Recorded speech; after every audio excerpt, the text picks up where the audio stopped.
Hello guys, welcome back to my channel. As you can see in the picture today, let's start the story of What If Naruto x Riga Discordia x Hachishaku-sama Part 1. So before we start, go check out the author of this fanfic Arashi Uchiha. Subscribe if you enjoyed the video. Let's start the story. The Kyuubi was a 9-tailed demon fox, which had the power to destroy mountains with a single swipe of its tail, could smash through the trees just as easily as one could breath, and was fueled with rage to destroy everything in its path. Right now the village hidden in the leaf was standing in its way. Its shinobi stood in its way. And the Yandame Hokage of the leaf was on its way on top of a toad with a child in his arms. The giant demon fox roared. "Forgive me for what I must do, Naruto, forgive me," said Yandame as he kissed his son's forehead before preparing the seals for his son to carry a burden. Unknown to the Yandame, he failed to notice a woman in the shadows as the said woman was watching the battle with interest. The woman's name was Origa of Discordia, the mistress of darkness, and Dark Elf Queen of Eostia. Now why was the Dark Elf Queen here in this world when she should be in hers ruling her kingdom? While she was in her kingdom, she felt a disturbance, and it was calling her. Plus she sensed a lot of power that was also calling her. She needed to check it out, and see what exactly made her come here to this dimension. The disturbance she felt led her here to this exact location.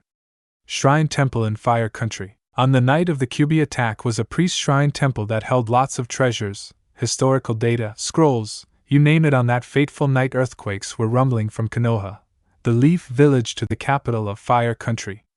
The Kyuubi was attacking the Leaf Village as its shinobi were trying to defend it. Inside the temple various objects were shaking due to the earthquakes as some stuff fell off shelves like pots, vases, and small statues. The temple was looking a mess as paintings fell down with scrolls falling off the bookcase. Only thing that was still standing was a pedestal that was holding something on top of it, and what was I had holding was a 30-inch Jiso seal statue. As you could see, writing with a warning by saying, "Don't touch. Very dangerous entity sealed inside." Now what was so dangerous about this Jiso seal statue, and what was it containing? With one more earthquake the pedestal tilted, and with a slow motion the Jiso seal statue fell off and fell onto the ground, broken in half. Once the statue fell apart, a rather tall shadowy figure manifested itself out the broken statue, looming over its broken prison. Hope chanted a masculine voice the shadowed being was doing as it smiled creepily, stretching out its long arms and long slender legs as it began to speak. "I am free. I am free from the confines of that accused prison those monks sealed me in," the shadowed figure said in a female voice. As she looked around, her surroundings seemed that she was in a temple of some sort. By the looks of it she grinned coldly, turning to her direction. She sensed a lot of Yakai chakra. It was coming from Konoha. For 50 years she had been sealed away during the Second Shinobi War, and now that Yakai chakra was attracting her. She needed it because the Jiso seal held her in for so long that she was getting thirsty for yokai power. She walked up towards a wall and punched it, making a big hole as she floated in the air, taking to the dark sky. As she flew to where was, her dark blue eyes saw a giant fox destroying a village. She grinned, sensing its anger, its rage. It's a magnificent amount of Yakai chakra. She was on her way to that giant fox and tried to absorb some of its chakra to replenish her stamina and power. Outskirts of Konoha. Intriguing, this demonic 9-tailed fox is. Such hatred and power I can feel. If only I could use my powers to influence the beast and have it serve my monster army, thought Origa, who was still watching with interest. Seeing the blonde-haired man in a coat summoned something that she herself could not cross if she had great power. Besides, it wasn't like the Shinigami wanted her soul soon, judging by the way things were going with the boy. The spirit made her way to her destination, following the fox as she floated up in the air, watching as she widened her eyes, seeing a blonde-haired man summon the Shinigami. It wasn't long before the Kyuubi in all its might fell to the strong grip of the death god, pulling it into the body of the baby boy, which shocked Origa. Seeing the man make seals along the child's body, in doing so the Shinigami left with its price. A man's body was now soulless for that very same reason, falling dead as the child cried. Before the Shinigami could leave, he cast a glance at the 8-foot-tall woman as she looked back at him unfazed.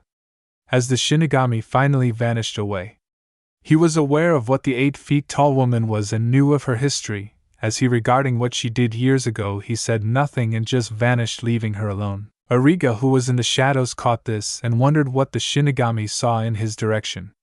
Guess she wasn't exactly alone, as she thought, narrowing her eyes. She began to walk out the shadows, heading towards the crying baby boy. Origa knelt down, examining the child to find faint whisker-like birthmarks on his face. Origa suspected this was a side effect of seeing such seedling, which would mean the instant the humans knew of the fox's current existence, they would realize the fox is still alive in this child. Origa realized what this could also mean: the humans would lash out, calling for the child's death. If such a thing happened, the child would never reach his own potential and power. They would keep him weak and stunt his growth and power. She wasn't going to allow that. She wasn't going to let the humans waste such potential. Picking up the crying baby, remembering his name, her ears twitched when she heard a creepy chant. She looked up and looked in shock at what was before her. "Opio!" chanted the tall woman, glaring at Origa Dysportia. Origa couldn't describe what she was seeing. She saw a very tall woman in front of her. She is much taller than she is. Why is this woman so abnormally big? Or what are you? Whispered Origa Discordia, glaring at the tall woman holding her scepter. The tall woman focused her attention on the newborn baby boy crying. Ignoring Origa's question, she reached out her long arm to take him from Origa, only to be blasted by an energy blast from Origa's scepter as it sent her into a tree. Origa narrowed her eyes, looking at the tall woman, who had the appearance of wearing a white morning dress and straw hat. Before her eyes widened at seeing the tall woman get back up, looking completely unscathed. Origa didn't understand that the blast she casted would have killed anyone, and yet this woman isn't harmed or damaged. "I'm going to ask again. Who are you?" demanded Origa, still holding the crying Naruto while aiming her scepter at the tall lady. "I am Hachishaku-sama. You are?" Hachishaku-sama now asked, looking at the Dark Elf Queen with slight interest, as she could see this woman before she had power within her dark power, and it was attracting her, but she was thirsty for Yakai chakra that was sealed into the boy. Origa could only stare. Something was off about this woman, or was she even a woman? Origa detected lots of power and evil energy into this woman. "I am Origa Discordia, Dark Elf Queen of Eostia. What are you?" Origa introduced, but asked again, wanting to know exactly what she is. "I am a Yakai," she answered creepily, staring towards Naruto in Origa's arms. "So that explains it. She's a demon," Origa thought, but soon leaped away when she saw Hachishaku-sama's hair turned into barbed hooks and attempted to attack her. "Give me the boy, and I let you live," Hachishaku-sama spoke. Origa narrowed her eyes. There was no way in hell she was giving up this boy who had a demon fox contained within him. Never. Origa spat before putting Naruto down, and used her scepter to blast Hachishaku-sama again, only for the 8-foot-tall woman to dash at her in speed and caught Origa in a chokehold, pinning the Dark Elf Queen against a tree. Hachishaku-sama looked murderous as she extended her nails into claws and lunged at Origa in an attempt to claw and rip apart the Dark Elf Queen. Origa dodged a few of Hachishaku-sama's claw strikes as the Dark Elf woman used an ice spell to freeze Hachishaku-sama in solid ice. Origa started seeing the ice starting to crack and that Hachishaku-sama was breaking free. "Oh no, you don't," Origa said, narrowing her eyes as she snapped her fingers, causing the ice to shatter and evaporate into nothingness. With a sigh of relief, she finally defeated the tall woman as she hurried over to where Naruto was, as she used her sleep spell to put him to sleep before she could grab him. She froze, feeling a shiver down her spine. She turned her head slowly and saw Hachishaku-sama towering over her. "P.O." Hachishaku-sama yelled with her scary expression and tackled Origa on the ground, knocking the scepter out the Dark Elf Queen's hand. The tall woman overshadowed herself into her spirit form and went inside of Origa Discordia. Origa had a horrified expression as she screamed with her eyes glowing red, and she was glowing. Screamed Origa with her body on fire, and that a swirl of darkness and Yakai chakra surrounded her. Her body was reforming as she screamed much louder, as she was completely consumed and swallowed by a mixture of Yakai chakra and her dark magic. "No. No," were her last words as her whole body changed, and her visage. The darkness and Yakai chakra vanished off of Origa, who was completely naked. She slightly cracked open her eyes, which were blurry as she struggled to stand, as she noticed something was completely off about her. The first thing she noticed was that she felt very tall, and that her yuppies were very heavy. Her vision got better as she looked at how long her dark-skinned arms were as they were slender-like. She ran to the nearest pond to get a good look at her appearance.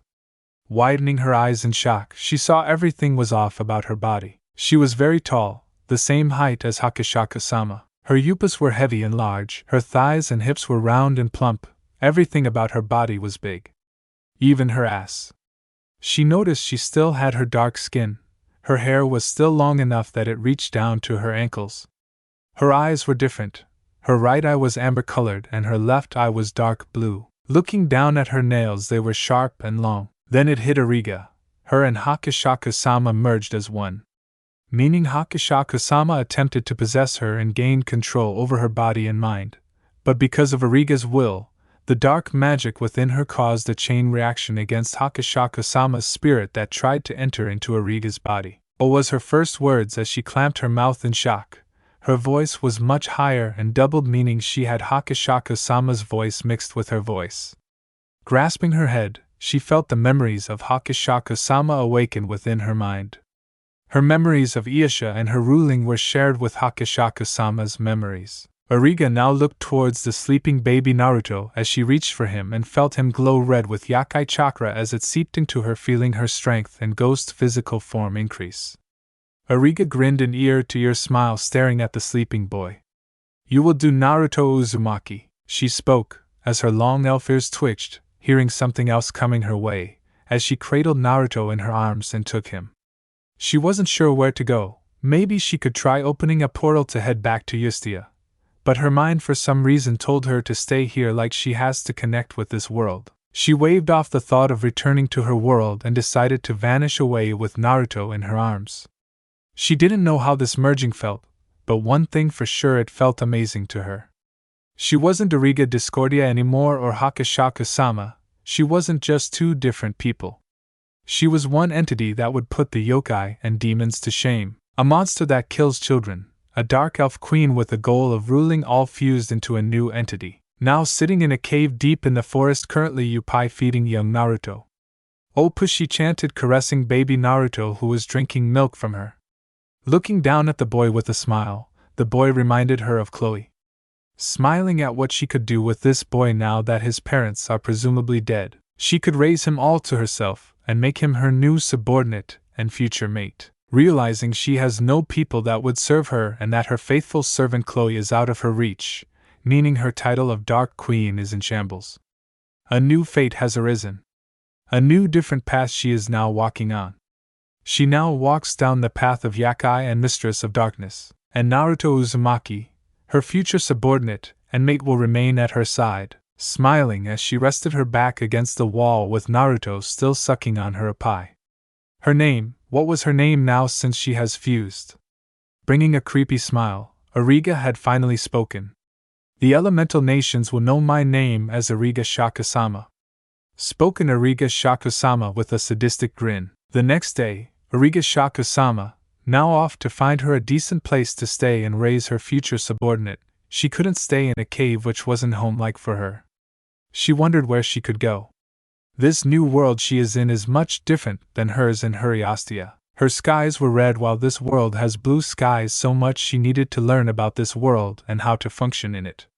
Currently wearing a black morning dress while wearing a black sun hat, she couldn't stand wearing anything that's light-colored, especially if it's white. Or it could be permanent, meaning she will remain to look like this for the rest of her life. She wondered what would Chloe say if she were to see her like this. Chloe, the half-human half-dark elf, her loyal and faithful subordinate, Origa Shaku-sama, thought about her servant after her fusing with Hachishaku-sama. Chloe was very loyal to her, and was always at her side. She didn't know whether she could return to her world and convince Chloe to come with her on this new path she had chosen, meaning she would have to throw away her status as Dark Elf Queen, meaning she would also have to release the monsters she has under her control with the use of her dark magic and let them be free. What of her people? She knew her race of dark elves in her world were on the brink of extinction and death that they depended on for survival. Could she really abandon her people to start anew on this new path she's walking? She was sure that her people would be fine without her. Maybe she could fake her death and take Chloe with her on this new path. Meaning her and Chloe would be the only two dark elves in this new world called the Elemental Nations. She wondered how she was going to rebuild her race here. With a glance at baby Naruto, who is still sleeping in her sash, she knew he was the answer to help her rebuild her race. Maybe she could get Chloe to help start anew, since would be the only two dark elf females here with one boy. Closing her eyes, thinking hard of her decision, clenching her fists, she hasn't forgotten about Celestine Lucris, her enemy and rival. She no longer has any interest in fighting Celestine anymore. No more fighting, it's time their rivalry ends. She's made up her mind as she opened a portal with her dark magic and was transported back to Ostia to bring Chloe with her along with any of her spell books and other belongings. The Ostia Dark Castle. The Dark Castle, its origin rose from the earth, guarded by a magical force field that protects it from outside threats of any kind. The effects of the force field made the sky red. Should it be day or night, the air is harder to breathe and earth life slowly dies around the castle. The owner of this castle is Origa of Discordia. The portal opened within the dark castle of the Ostia. Hachishaku-sama was walking down the hallways heading to her private chambers to take anything she needed to take with her to the new world. The elemental nation staring at the door of her chambers opened it. Opening the door, walking in, having a good look at her private chambers, seemed this place looked like a laboratory or some sorts. She had lots of books on dark magic, lots of scrolls, various ingredients for remedies for potions, and spells along with any other incantation. Then looking around at everything she had at her disposal, with a swish and flick using her hands, her dark magic started packing up all of her spell books, scrolls, ingredients, putting it all in one storage trunk. While her magic was doing all of the packing, she went over to a table and put baby Naruto on it, who was still sleeping. As she removed the blanket he was covered in, staring at his stomach. As she saw the QB seal make its appearance, before she could touch the seal she heard a voice. "Origa-sama, you're back." The blonde dark elf spoke before widening her eyes in shock, staring at her queen with her mouth agape. "Origa-sama," she squeaked in disbelief at how big her queen has gotten. Hachishaku-sama turned towards her faithful servant with a calm expression. The blonde dark elf looked behind her queen and saw a human baby boy, narrowing her eyes at a human baby boy. "Origa-sama, what is that human baby doing here?" she said, almost reaching for her dagger, only for Hachishaku-sama's hair sway into a tendril and smack the dagger out Chloe's hand, while the blonde looked baffled at her queen's behavior. "Stay your hand, Chloe. This human boy will be an exception for us and the new path we will walk on," Hachishaku-sama said, confusing Chloe, who tilted her head. "What do you mean, my lady? Can this human really fit into your kingdom?" Chloe questioned, and to her surprise she saw the queen shake her head. "This child holds a demon fox inside him with great godlike potential," Hachishaku-sama replied, before telling her faithful servant about what she witnessed and explained to Chloe about her fusion and encounter with Hachishaku-sama. Chloe could only have the expression of a gaping fish after hearing her queen's fusion with the monstrous Hachishaku-sama, that is a yakai. "What is his name, my lady?" Chloe asked, looking at Naruto. "The boy's name is Naruto Uzumaki, from what I learned," Hachishaku-sama said, before looking at Naruto's seal on his stomach. As she touched it, as she saw two soul fragments of both Minato Namikaze and Kushina Uzumaki, meaning they left a part of their souls inside Naruto as a fail-safe, should the fox wish to control him. She even saw the fox's memories too. And who was its first jailer? Mito Uzumaki, founder of the Uzumaki clan. Then she passed it down to Kushina Uzumaki. Then she saw the Yandame's memories of him battling Madara Uchiha, who summoned the Kyuubi and controlled the beast into destroying Konoha, channeling her dark magic into the seal, making a few adjustments. Her dark magic molded the boy's chakra as it fused inside the seal Kyuubi while it was under its lumber. The cage and the fox itself was consumed in darkness and was now being under the complete will and influence of Hachishaku-sama, just to keep the beast in check and so it won't control her future mate. Hachishaku-sama turned to Chloe. "You and I have a lot to do considering this boy. Once he is 12 years of age, I have something planned for him." She spoke, looking at her future monster with a light smirk before looking at her faithful servant.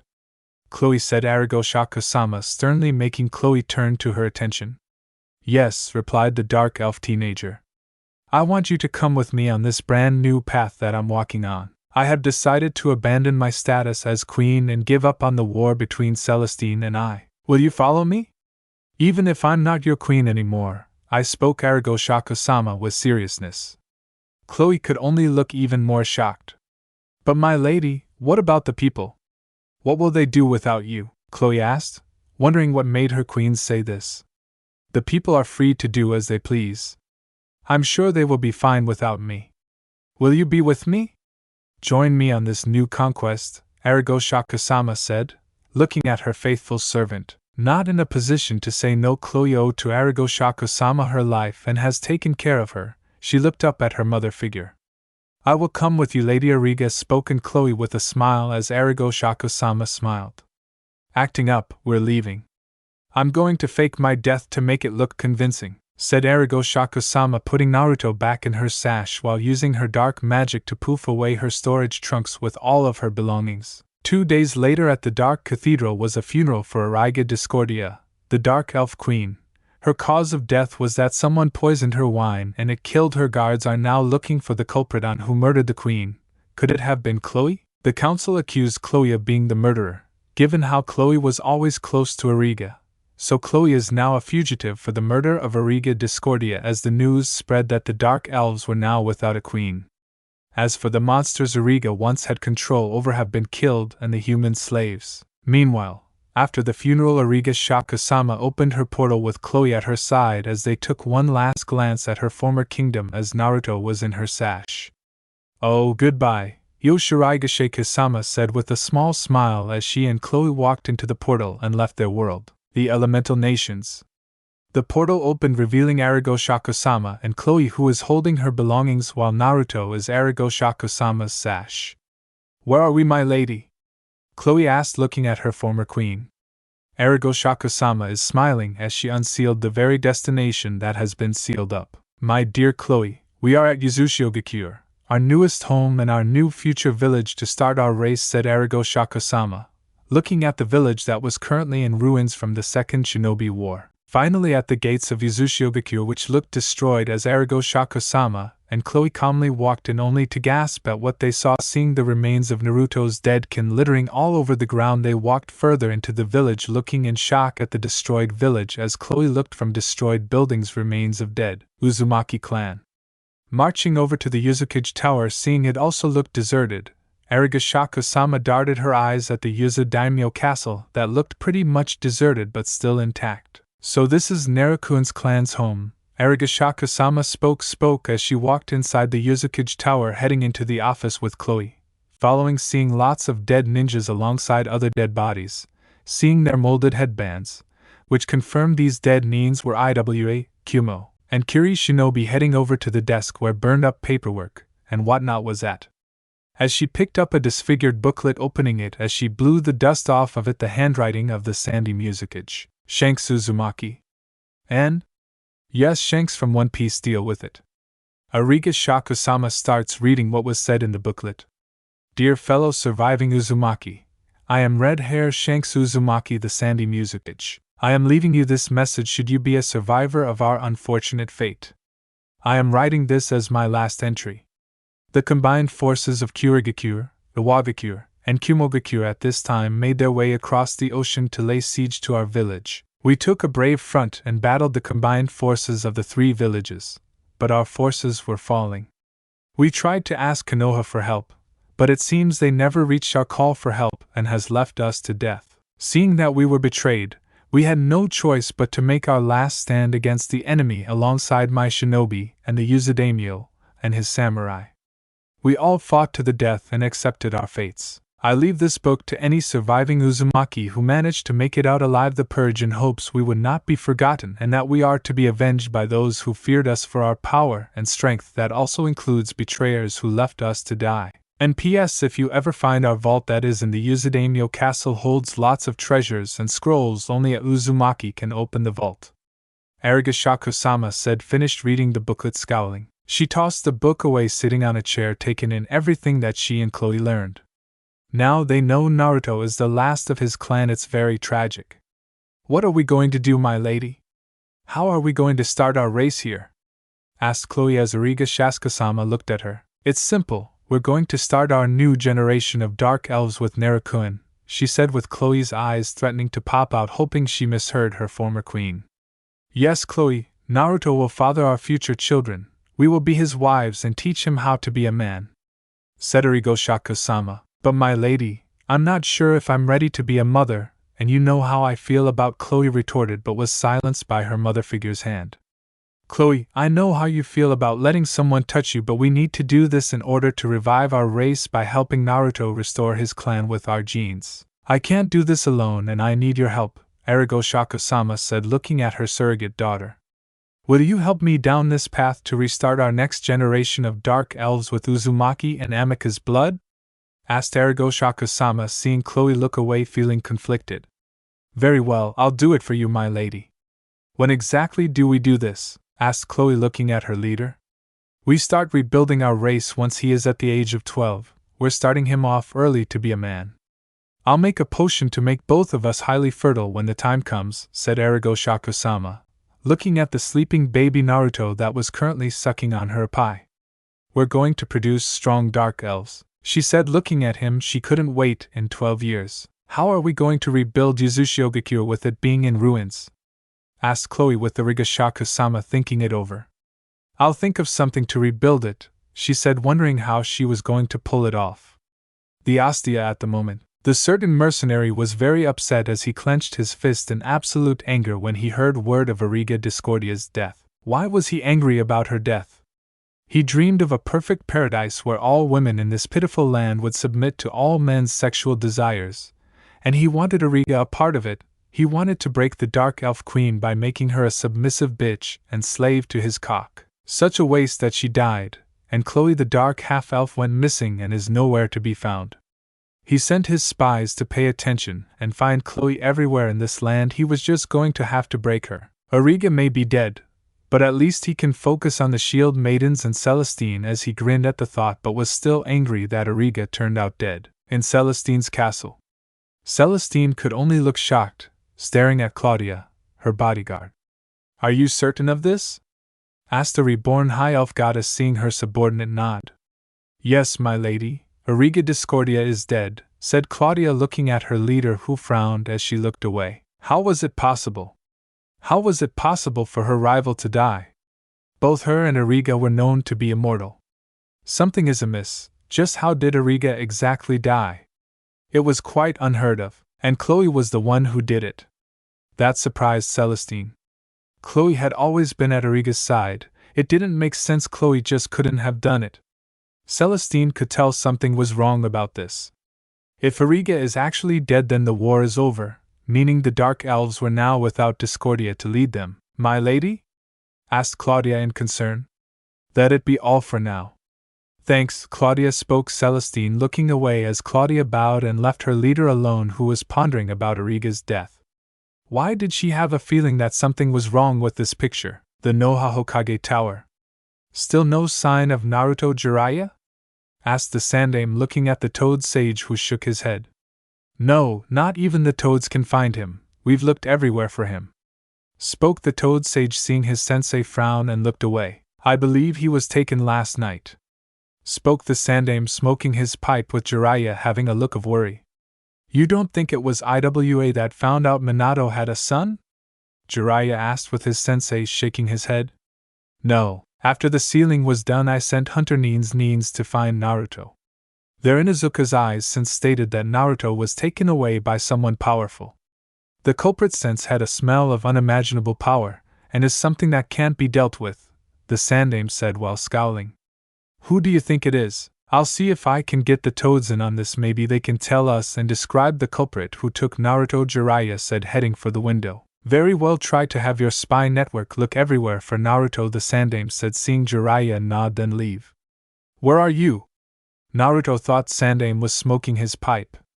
With Hachishaku-sama. Currently at the daimyo castle in the treasure room, looking at the vault, she was quite amazed at how big this castle was, much bigger than her dark palace. As she looked at the vault, seeing she'd have to open it with Naruto's blood, as she poked baby Naruto with her nail, drawing little blood. As he cried a little, she quickly soothed him, letting one drop of blood touch the seal of the vault. As it opened wide, walking, and she saw lots of treasures the Uzumakis had owned. From weapons to scrolls to artifacts, statues, you name it. As she walked towards the scrolls, seeing lots of scrolls and summoning scrolls, it seemed like she was going to be here for some time now and train herself with her fused powers, as she also saw a strange red oni mask with black markings on it. Picking it up, also looking at the scroll for the said mask, opening it up to read it. The Mask of Terakudo, King of Shidoken, Chase said, looking at the mask, then back at the scroll, reading its information on what does it do. Summon all tribes of the Shidoken, said Chloe, looked up reading this mask with interest as she stared at it. Hachishaku-sama's right hand was molded with Yakai chakra mixed with black magic as she absorbed all of the demonic power from the mask emerging from the ground behind her, and Chloe with Naruto in her sash were human-shaped creatures decked out in black ninja robes and masks. The two looked up in awe seeing these black figures. Hachishaku-sama grasped her head as she felt the memories of Terakudo, and that he was king of Oni and Shidoken. She even obtained some of his mental powers. With a grin she gave her first command. Alright, my dark shinobi, now that all of you are under my direct command, and the first order I will give you all is to clean up this castle and to clean the whole village. Bury all of the Uzumaki in their respective grave sites so their souls can rest easy. And try to rebuild Yuzushigakure for me, please, Hachishaku-sama said as they did their first command following their new leader. What? Hachishaku-sama? Chloe said, looking at her master.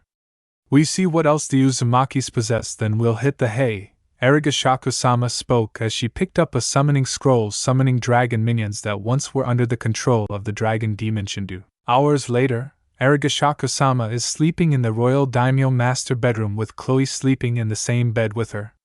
Naruto is in a baby crib she conjured up, Hachishaku-sama's dreamscape. Sitting on the new Yuzu throne with little Naruto on her lap, who is 6 years old, with Chloe at her side, as her dream had started to change.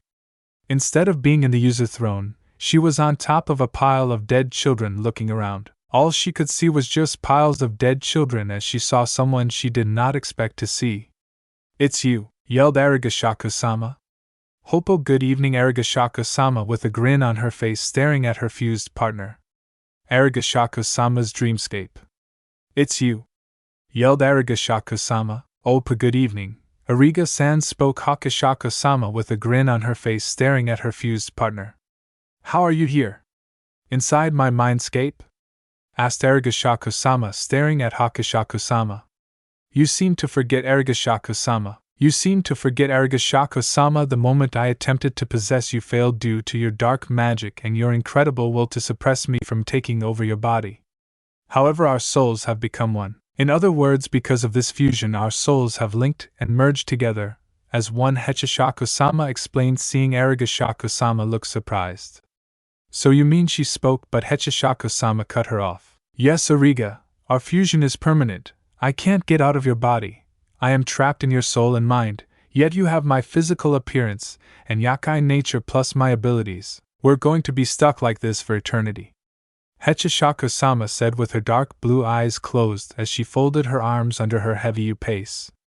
Hachishaku-sama could only remain silent after hearing what the 8-foot spirit said. Their fusion is permanent. Guess it can't be helped, she'll have to accept it. What exactly is your story? Hachishaku-sama asked, staring at her fused partner who opened one eye. I am Hachishaku-sama, an 8-foot-tall woman. As you know, I am a yakai, a demon at that. Most refer to me as a monster, which is true because I am a killer of children, Hachishaku-sama said with the last part in a dark tone. Hachishaku-sama's blood froze when she heard how Hachishaku-sama is a child killer. Did that mean she was going to wind up killing children too? For eons I have existed throughout the elemental nations, even around the era of the Sage of the Six Paths. During the Sage of the Six Paths I was once human and lived in a village training young boys on how to be men by having sex with them, she said with Hachishaku-sama looking surprised at her with a slight blush. I was forgotten by my village and by the very young boys I trained to be men. I disappeared and was never seen again. My death became a mystery, and I ended up becoming a vengeful spirit. I lived a lonely life. My mother died of childbirth because of my abnormal growth. My father abandoned me, after realizing I was something entirely different. She spoke with sorrow looking at her fused partner. And before any of you ask if that's Hachishaku-sama's actual origin, no. It's not. Believe me, I've tried looking up for her backstory, which I couldn't find, so had to make it up, and use the Densetsu Hachishaku-sama reference. And you were sealed away by monks, were you not? Asked Shaku-sama as she had seen a memory of Hachishaku-sama sealed away. Correction, I was sealed away. There were 4 monks that attempted to seal me away to stop me from killing any more children. There were the monks of the east, west, south, and north. I challenged each of these monks. I encountered the west monk, who was the first one to die at my hands. The north monk met his end right after I killed the west monk, the south monk, and I had a very fun dance of death. But unfortunately, I killed him as well. Hachishaku-sama answered with a scowl as she remembered how she fought the monks. The east monk questioned Shaku-sama, wanting to know what happened to him. I nearly killed him had his master not stepped in and stopped me from trying to kill him. They both fought together against me, and to a result, they managed to defeat me by sealing me away in a damned Jiso seal statue. Before I was sealed, I took the life of the east monk's master in a final attempt of taking my enemies down with me. But unfortunately, the little bastard is alive while I killed his master, Hachishaku-sama said, replaying that exact event in her mind on how she was sealed. You don't think it's possible that the east monk is still alive after all these years of you being imprisoned? Shaku-sama asked, to see Hachishaku-sama look away with a frown. I am not entirely sure. I know he's up to old age by now. The east monk was the youngest when I fought him. Unlike the other monks I've killed, they were much more mature. But if he is still alive, which I highly doubt, we have to kill him before he becomes a future threat. We can't let him realize I've been set free and is inside you now, said Hachishaku-sama with her fusion partner, nodding and understanding, seeing she was right. The east monk has to die. What are the perks to our fused abilities? Questioned Shaku-sama as Hachishaku-sama grinned. You have my abilities, you have my monster strength, my intangibility, my immortality, my hair hooks, teleportation, manipulate the dead, have the ability to turn anyone into a yakai thrall. My flight, said Hachishaku-sama. Anything else? Asked Shaku-sama. Watch this. Hachishaku-sama stood up, flexing her arm, balling her fist as a white bubble formed around her fist, and punched the air. As you could see, the air crack and tremors soon shook Shaku-sama's mindscape. What the hell was that? Said a shocked Shaku-sama. I have the power to cause earthquakes. There is a reason why I'm the strongest yokai with the power of causing great earthquakes. I alone could destroy the world if I wanted to. Spoke Hachishaku-sama to show exactly why she was feared for her power. I have much more power I will share with you, she spoke. So tell me the real reason you brought me here? Asked the fused Dark Elf Queen. I hear you're planning on reviving your race correctly, and using Naruto. Due to us being fused, there will be a chance that our children won't be just full-blooded dark elves with Namikaze Uzumaki blood, they will also be part yakai. Our children will be very powerful. You've made the right choice in taking Naruto-kun. I have some plans to share since I've been meaning to tell you this. Hachishaku-sama said, smiling. Go ahead, I'm listening, said Shaku-sama, interested on what the 8-foot yakai had on her mind, as Hachishaku-sama leaned into Shaku-sama's ear and started whispering everything she has plans for the future of the elemental nations.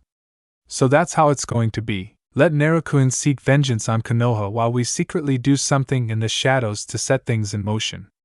Shaku-sama asked, with Hachishaku-sama nodding. So are we in this together? Are we going to raise hell in this land while giving an army of our perfect children to our beloved mate Naruto-kun? Sharing him with your little servant, Hachishaku-sama said with an evil, wicked smile, putting her hand out in a handshake gesture. Yes, I am in. We have to do this for our future children and to protect Naruto-kun at all costs, Shaku-sama said without hesitation, shaking Hachishaku-sama's hand with her own evil smile. Oh yes. With these two perfectly fused together, an alliance has been formed. Alliance between a former Dark Elf Queen and a vengeful 8-foot spirit that preys after children is now born. The next day, so you've left. When will you be back? Asked Chloe, who is holding baby Naruto, looking at her former queen.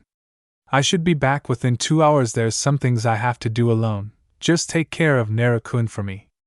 Shaku-sama said as she teleported, leaving Chloe alone with Naruto, who stared at her while she stared back. Shaku-sama.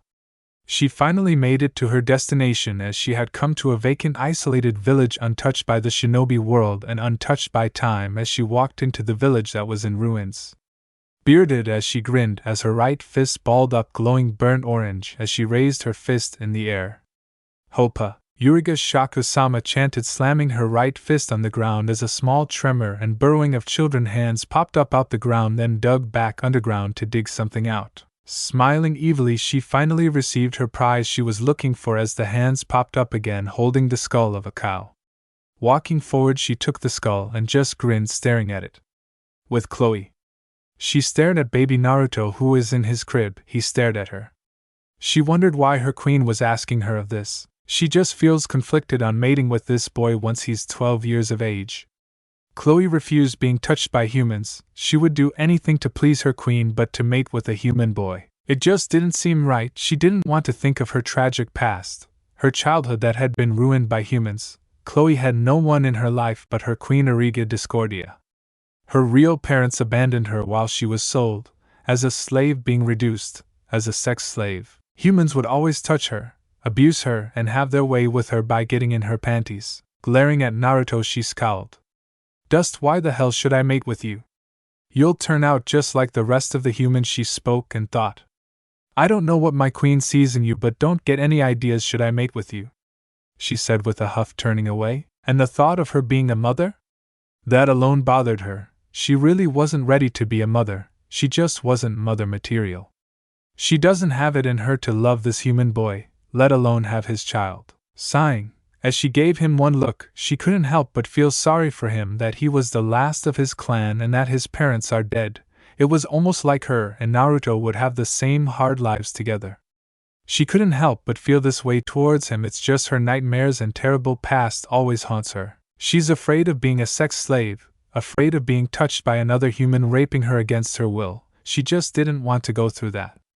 She just hoped her queen knew what she was doing and hoped whatever this path they were walking on was worth it. Seeing that he was asleep, she decided to leave him alone as the Shidokans were guarding young Naruto.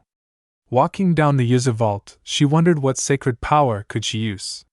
Seeing she would have to be a strong wife for Naruto, she needed some powers too. Walking past a few artifacts, weapons, scrolls, the first thing she saw from her red eyes was a small chest. As she walked towards it, wondering what was inside it. Opening the small chest, she sees a silver bracelet with a red gemstone next to the bracelet. She spots a note, picking it up and opening it as she reads it. This silver bracelet that she is looking at is called a witch blade, an ancient artifact that turns you into a killing machine, or a living weapon. The first one who wore the ancient weapon was Masai Namangha Uzumaki. Putting the note down before turning her attention on the witch blade, only to find that it wasn't there. Widening her eyes in shock, she wondered where it went. Looking around until she looked at her right wrist as her blood froze, seeing the witch blade around her right wrist. How the hell did it get attached around her? She didn't put it on.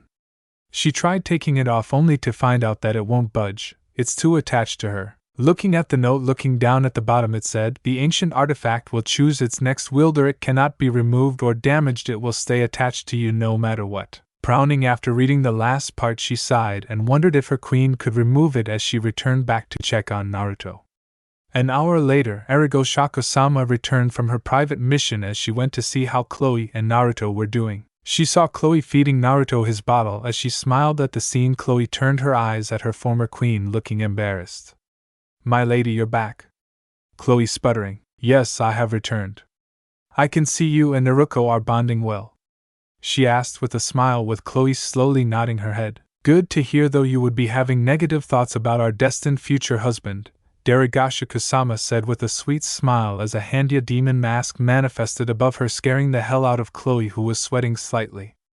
"Oh, of course not, my lady," protested Chloe as she saw Hachishaku-sama grin as the mask vanished. Sekirei verse. Mia sneezed. Back to the verse. "Nice accessory, I took it. You went to the Yuzu vault and found it, did you?" asked Hachishaku-sama, seeing Chloe nod her head as the Dark Elf team began explaining what this bracelet was and what it does. She even gave her queen the note that came with the witch blade. "If it's a powerful weapon that was once wielded by Masai Namangha Uzumaki and that it chose you as its new wielder, I suggest you keep it. You might come to like it, spoke Hachishaku-sama, putting away the note before inspecting the witch blade on Chloe's right wrist. Well, guess you're right, maybe it won't hurt to see what it does, Chloe said, looking at the witch blade on her wrist as she could see the red gemstone gleamed slightly. Chloe's red eyes glazed a bit from staring at the witch blade as if it was trying to call to her.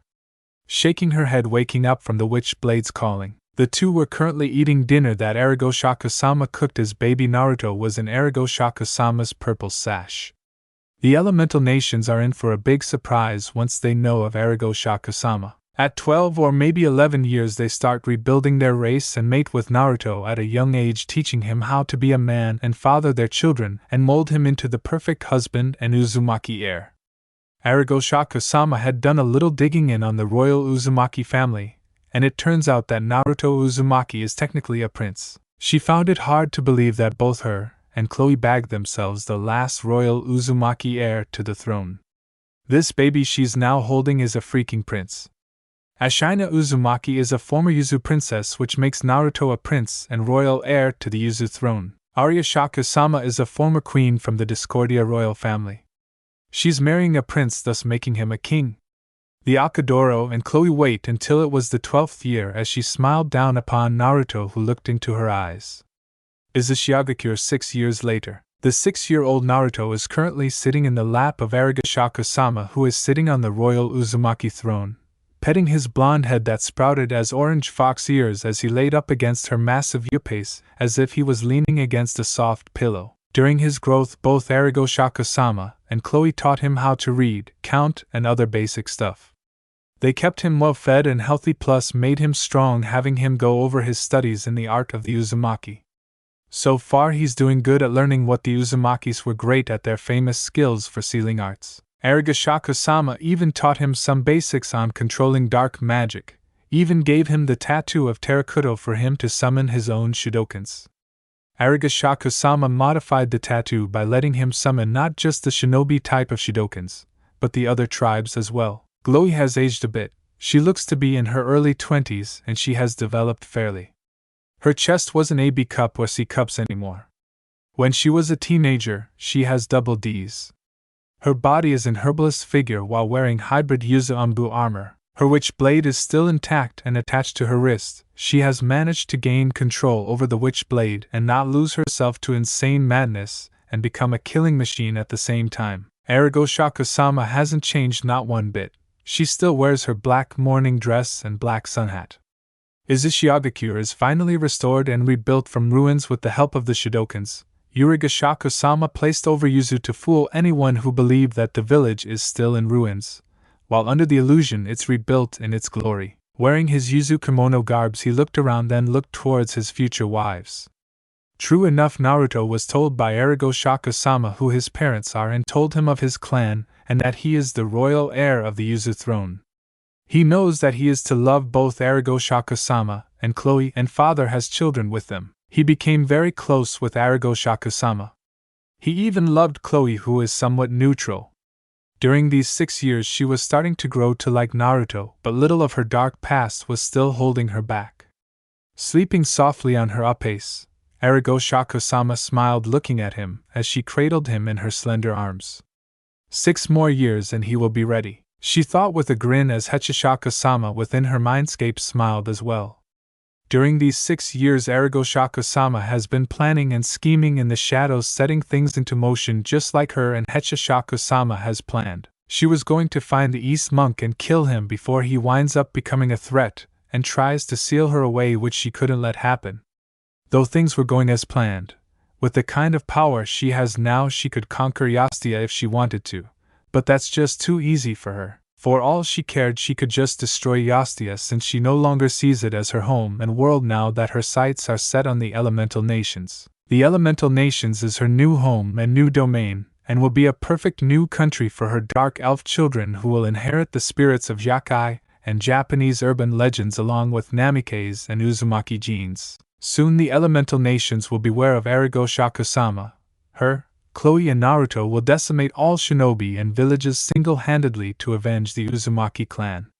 Our blonde foxy Uzumaki was in his bed sound asleep. It was morning as he was safely protected by Hachishaku-sama shurikens at night should someone attempt to invade his room and attack or kidnap him. At the foot of his bed a black lizard that is a newborn with toe claws that are curved similar to those of a velociraptor. It had black quilts and a gold-yellow streak running from the base of the neck to its tail. Its jaws were filled with sharp teeth.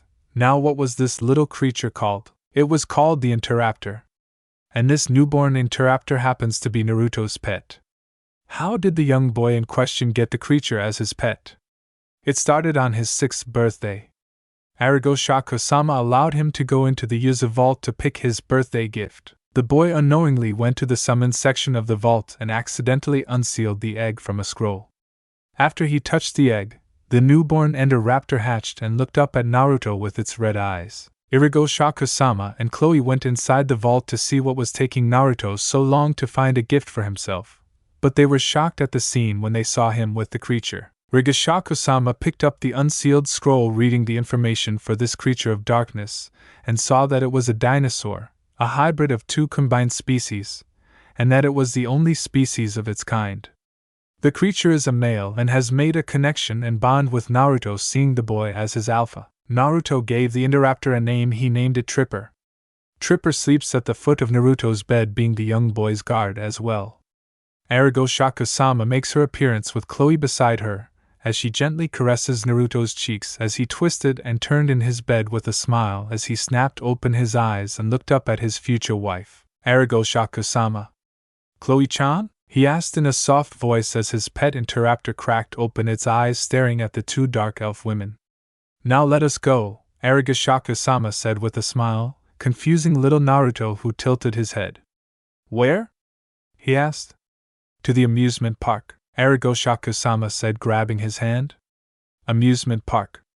Little Naruto could only look surprised as he held Hachishaku-sama's big hand while his other one held Chloe's. He saw tons of rides, ice cream stands, playhouses, balloons, a monkey wearing a train conductor hat riding a trolley train. He could only gasp with excitement as he looked up at Hachishaku-sama, who was smiling. The first ride he got on was a Ferris wheel with Chloe sitting beside him, who looked away from him with a slight blush while Hachishaku-sama held a camera taking a picture of the 2 on the ride. The second ride they got on was the train trolley with a monkey, as the train conductor Naruto was sitting beside Hachishaku-sama with her slender arm around him, pulling him to her side while Chloe was behind them. Then they played games. The first game they played was ring toss. Hachishaku-sama tosses 8 rings. Chloe tossed 6 rings. Naruto tossed 9 rings.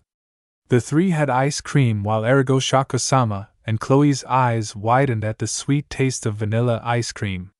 It tasted so good that they enjoyed it. Chloe was too busy enjoying the taste of cotton candy with Hachishaku-sama feeding Naruto his cotton candy.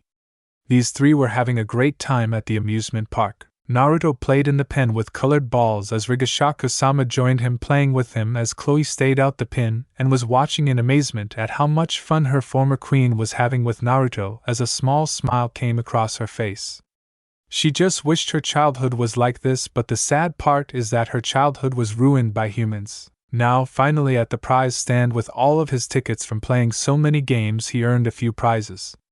Looking towards his left, he saw Chloe, who had a stoic expression looking at the prize. Has in his hand was a ruby ring that seemed to match Chloe's red ruby eyes as he given her the ring, which baffled her in embarrassment to shade of red on her face as she accepted the ring and put it on her finger, while at the same time she felt butterflies flutter in her stomach.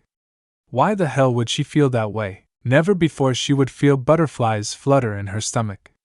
And she felt slight happiness within her. As well, how was this possible? Could it be that she was feeling love for the first time in her life? And Naruto was the cause of it. Hachishaku-sama caught this. As she smiled, it was going to take a while for Naruto to move the ice and pain from Chloe's terrible past. She knew the boy can warm her heart and give her the happiness she needs. A little more of this, and Chloe will accept the boy and return her love to him in the process.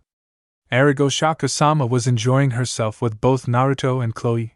Hachishaku-sama within her mindscape suggested that they should have fun together and go to the amusement park. Seeing that it was getting dark, It was time for the trio to leave the amusement park with Chloe carrying Naruto on her back, who was asleep, while Hachishaku-sama was opening a portal to take them back to Yuzu, while the monkey with the train conductor had followed them. Back at Yuzu, hucking in Naruto in bed with Ripper joining him in bed, sleeping on the foot of the bed as Hachishaku-sama kissed Naruto on the forehead, then left him, turning off the lights.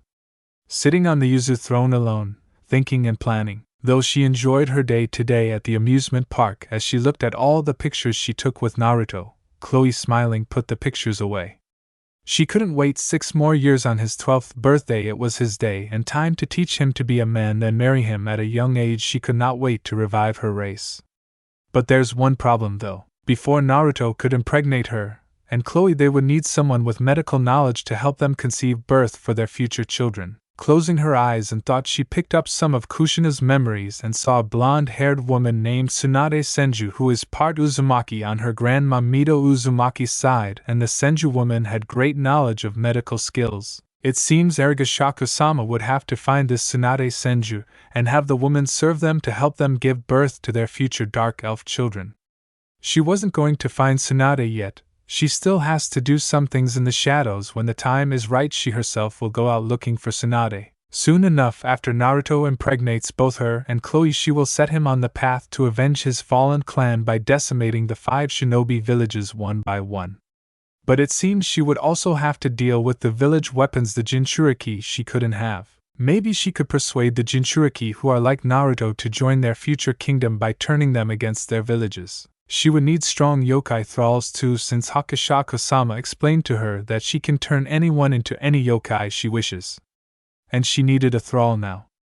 While she was at it, she's going to find that East monk and kill him. Hachishaku-sama warned her that he needed to be killed, that is if he is still alive and is currently in exile, meaning he should be up at old age. She has lots of work to do in these upcoming 6 years. Plus she needs to have Naruto learn shinobi skills. It seems he would need a teacher. Getting up from the Yuzu throne, she opened a portal, going walking inside it as it was taking her to her destination. Konoha outskirts. A rogue Konoha Umbu now walking away covered in blood with his eyes red that looked like a pinwheel. This rogue shinobi was Uchiha Itachi, who abandoned Konoha after killing his clan, sparing his younger brother Sasuke Uchiha. Now that he went rogue, he is to join the Akatsuki as a double agent. Still walking slowly with a stoic expression, he went alarmed when he heard a sound he's never heard of before. Drawing out his tanto and kunai with his Sharingan activated as he looked into the shadows. Walking closely to the bushes, he heard the sound again. Raising a brow in confusion, he wondered what the hell is making that sound. Then all of a sudden his eyes widened in realization, knowing exactly what this chanting was, as he remembered when his mother Mikoto Uchiha told him stories of the famed urban legend Hachishaku-sama when he was very young. From the bottom of his heart, a shiver ran down his spine and wondered what did Hachishaku-sama want with him. Before he could react, hair hooks had caught him, restraining him very tight as they pulled him in the bushes and inside a portal, as all that was left was his weasel mask. Inuzu training grounds. Again, Naruto-kun, said Uchiha Itachi, the boy's now official sensei who is training him in the arts of being a shinobi. Naruto held all 6 kunai and started throwing them at a training dummy, hitting all perfect vital areas that would hit any normal person. Naruto's shinobi training was starting earlier, with Uchiha Itachi being his personal sensei. Hachishaku-sama and Chloe were watching from the sidelines, seeing their future husband trained by the Uchiha prodigy. How did Hachishaku-sama manage to get Itachi Uchiha to side with her and Naruto? Well, it happened like this. Flashback. Hachishaku-sama's private chamber. She kept the rogue Uchiha restrained and stripped him of his gear and weapons, even blindfolded him so he wouldn't use his Sharingan. She eyed him with caution as he had the courage to speak. "You're not Hachishaku-sama. What are you?" he asked, looking in her direction, while he was blindfolded, as if he knew where she was. "Observant you are, Uchiha-san." "You're right, I am not Hachishaku-sama. I am Rigashaku-sama, Dark Elf Queen and Yokai. Now tell me, who are you, Uchiha-san?" She asked to see him shift a bit so that she knew he was a Uchiha, and he decided to answer her.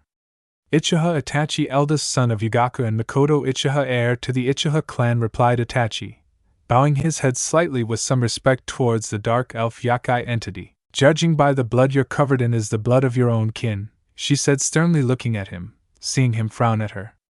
Tell me, why did you do it? She asked, wanting to know exactly why he killed off his whole clan. It was to test he said, but froze when her hair turned into tendrils as it wrapped around his throat, strangling him as he gagged. Don't lie to me, there is a reason why you did it. I won't tolerate liars. Hachishaku-sama said coldly that promised pain if he lied to her again. She hates liars. Decided to give him a chance to speak. She retracted her hair as it turned back to normal with a sigh. Itachi had no choice but to tell her that exact truth as he explained to her about his clan within Konoha were having a coup. They grew tired of being distrusted by the village, so they planned on performing a coup to overthrow the Sandaime Hokage. Itachi had become a double agent for the Hokage to spy on the Uchiha clan. Then the elders came to him and gave him the order to eradicate the whole clan. But the Uchiha requested one thing, and that was to spare his younger brother, Sasuke Uchiha, which was also done. The Uchiha prodigy also told her how he encountered Madara Uchiha, who wears a mask. As the masked Uchiha helped kill the Uchiha clan too. After the deed was done, he left Konoha that night, hiding away his grief and sorrow for what he had to do for the good of the village. He killed his own mother and father, killed so many of his aunts, uncles, cousins, even the children and infants, which was something he couldn't bring himself to do. He pleaded with the elders to not force him to kill the children and the infants, but yet they still forced him to do it. Not even they could be spared. Then he thought of Izumi Ikihin, his girlfriend, though he didn't kill her. But he knew Madara did. He silently mourned for her death. He could have saved her, or at the very least spared her as well. Reporting to the Hokage that his mission was done, he was to become a rogue shinobi and join the Akatsuki as a double agent and spy on them. Hachishaku-sama stared at him with silence after he explained everything to her as she took in this information of him slaying the clan. A part of her was glad that the Uchiha clan were wiped out, seeing that they could become a threat to her plans for the future of the elemental nations. Another part of her felt pity that the children or infants couldn't be spared. Then she thought of this masked Uchiha, knowing he is the same one, and is the one responsible for the Kyuubi attack. Why was he there on the night of the Uchiha massacre? It's very clear to her that the governing system of Konoha is corrupted and needs to be eliminated. She stared at Uchiha Itachi with slight interest, seeing he has the skills and experience as a shinobi. An idea came to her mind that this in front of her will be Naruto's sensei, since he needed to know of being a shinobi. So what is to become of me? Will you kill me? Itachi asked. Kill you? Why do that when I am in need of some strong potential yakai thralls? Not to mention an instructor to teach Naruto the ways of the shinobi, she said with Weasel looking shocked. Naruto? He spoke in confusion, then realized what she meant. As if I would join you? I would never join you and betray Konoha willingly? Itachi protested, but cringed in pain. Willingly? Foolish man, you will serve me and our future until the day you die. I have a much better idea in mind, Hachishaku-sama said, aiming her hand at him as it glowed pitch black and shot a blast of dark magic at him mixed with yokai chakra. He screamed as he was blasted. Red chakra fused with dark magic rearranged his body and form as she cancelled her power with a smile at what has become of him. No longer wearing his umbu armor, now replaced with a black kimono with black flame-like patterns, and with the Uchiha clan crest on his back with a katana sword attached to his right hip, and on his back he grew out black feathered wings. Unsheathing his sword, the blade was coated in black flames. As he sheathed it back, then noticed he was holding a red mask with a long nose. It didn't take him long to know what he is. What did you do to me? He said, staring at her with his Sharingan eyes.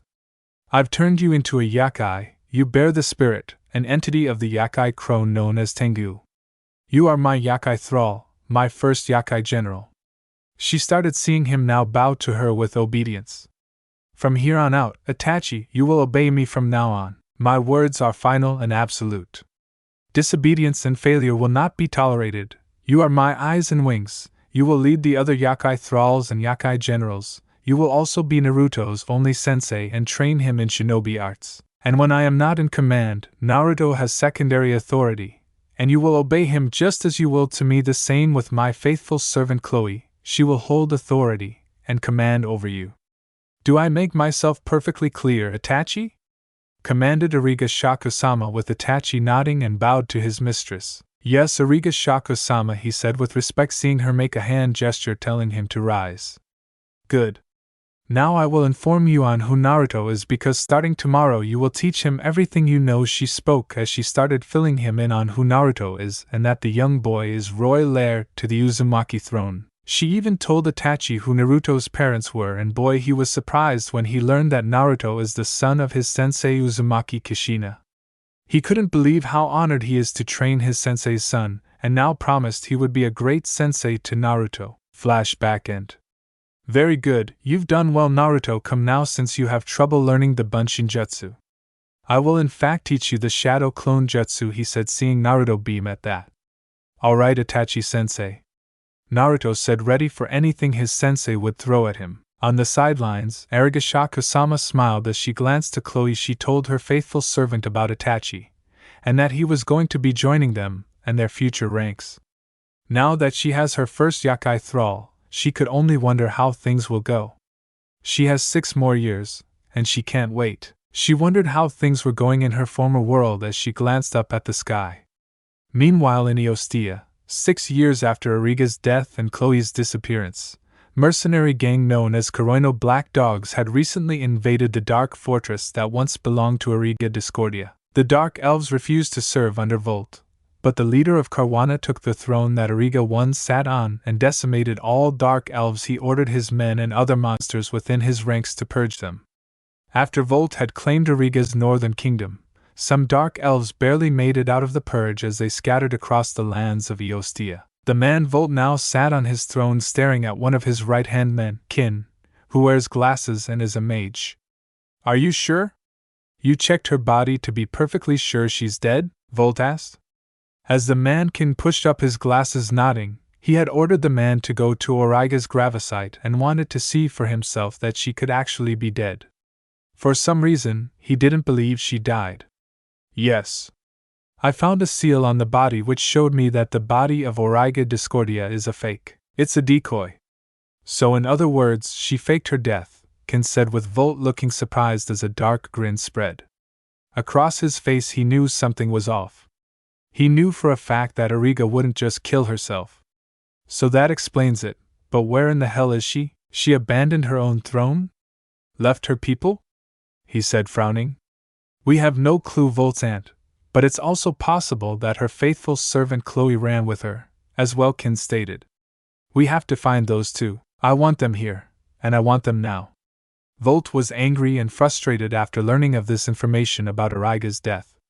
We will try, Volt-sama, said Kin, as the man left his leader alone. Wherever you are, I will find you and fuck the shit out of you, making you a submissive bitch to me and my men. You can run, but you can't hide, Bold said in thought, and that was his promise. Right now he could focus on Celestine and the Princess Knights. But he still wants Chloe and Origa a part of his future sex empire. Soon all women in this land will submit to every man's sexual desires and have no say in the matter. Celestine's castle. Are you certain of this, Kagayan? Asked the high elf goddess, staring at her holy priestess with a shocked expression. Yes, I've seen a vision about Origa and Chloe have left. She faked her own death, and for some reason my vision of Origa clouded. I couldn't describe what I saw, but whatever it was, it didn't look good. But I saw 8-foot visage surrounding Origa. I feel a certain vibe of darkness, evil and death surrounding Origa, and I fear she might return here to unleash her dark power, stated Kagaya with a hint of fear as Celestine could only widen her eyes. What are you saying, Kagaya? The blonde elf fasted. I don't know, but my vision is showing me. Origa Discordia has become something very terrifying that I can't describe, and this includes the fate of Ostia, Kagaya said, still looking into her vision with her eyes closed. The fate of Iastia. Kagaya, you don't mean, Celestine said with worry. My vision hints that Origa will return here to Iastia with powerful beings, her servant Chloe, and a young boy with blonde hair and blue eyes with fox whiskers on his cheeks. And as for the fate of Ostia, Kagaya paused, sweating slightly. Origa Discordia will destroy Ostia, Kagaya said with Celestine widening her eyes in horror. What? Thought Celestine with horror. Origa would never go that far into destroying the Ostia. What is happening? Was a prophecy now arising and Origa is in the center of it? Anaha, Hokage Tower. Still no sign of Naruto? Jiraiya, are you sure you've looked everywhere where this culprit has stolen Naruto? Asked the Sandaime. Here is in Sarutobi holding his smoke pipe looking at his student who is indeed the Toad Sage. No, but from my recent searching, I spoke with the Toads who seemed to know about this culprit. Jiraiya spoke, seeing the Sandaime have a serious expression staring at his student. Well, what do they know? Asked the old Cage looking at his student. The Toads managed to find out who this mysterious culprit is. I didn't want to believe it at first, but it could be trouble. On the day where Naruto was taken, the Toads detected evil Yakai chakra with a mixture of darkness. The power and signature that was there, I couldn't describe it. The Toad Sage spoke, seeing Hiruzen raise a brow waiting for his student to finish. Oma and Pa detected this yokai chakra and got spooked the moment they detected it. I've never seen them feel consumed with so much fear. It's as if they knew whose yokai chakra this was. Jiraiya continued, seeing his sensei about to speak. What got them spooked? Did they know whose chakra it belonged to? Hiruzen asked, seeing his student take a deep breath and sighing, getting ready to tell his sensei. I honestly didn't want to believe this, but it turns out that the Yakai chakra they detected was Hachishaku-sama's, answered Jiraiya, seeing his sensei go pale in the face like another certain student of his that went rogue. You don't mean that Hachishaku-sama, Jiraiya? Asked Hiruzen with slight fear, seeing his student nod. Yes, that Hachishaku-sama, Jiraiya spoke grimly as Hiruzen had a horrified expression. How? How has she returned? Wasn't she sealed away in the era of the Third Shinobi War? And what could she possibly want with Naruto? The Sandaime questioned in disbelief and fear that the urban legend had returned. When he was just a genin, his sensei told him and his teammates stories about Hachishaku-sama and what she does towards children of her choice. Now of all things she took Naruto. I am not entirely sure. I will have to talk with the Toads again, yet they are frightened of Hachishaku-sama. And as for the darkness I detected, I am not sure who it belongs to, but it seems this mysterious stranger and Hachishaku-sama wanted Naruto for themselves for whatever reasons they have on their own agenda, Jiraiya said, going towards the window about to leave with his sensei, giving him a worried expression. Do what you must, Jiraiya. We must get Naruto back from Hachishaku-sama at all costs. Who knows what she's doing to him? He's been missing for 11 years. She wouldn't kill him due to the sealed inside of him, Hiruzen said with his caged voice. I'll do what I can, sensei. But it won't be easy. Taking someone from Hachishaku-sama that she likes is a bad sign. We need to find the monk who sealed her away. I'll get my informants to find info on where that monk is hiding. He is currently in exile after sealing away Hachishaku-sama, as he leaked out the window, leaving his sensei alone in thought. At Yuzu Naruto's bedroom. It was 8 a.m. in the morning. An 11-year-old Naruto Uzumaki, who is currently in his bed sleeping while his pet Interraptor Ripper wasn't in the bed. The black raptor of death was sleeping on the floor and had grown bigger and older. It was at least 10 feet tall. Over the years, Ripper's bond with Naruto has grown bigger. The Death Raptor saw Naruto as his alpha and friend. The raptor in question has gotten much more intelligent and more crafty. The raptor has the ability to camouflage in the daytime, but when it's dark at night, he has no need to use his camouflage ability. Due to his dark appearance, he is hard to see at night, and you could say undetectable at night. Gripper can open doors and windows, which surprised Itachi, Chloe, and Arashi-sama. This raptor was smart. As hell, it's a shame that there is no more of his kind. He is the only Indoraptor to exist, created by the two types of its cousin and ancestor, the Indominus Rex, and a Velociraptor, unless he could clone so he could breed more of his species. Naruto opened his eyes, looking left and right as he smiled. Now, why was the boy in question smiling? Because it was his birthday.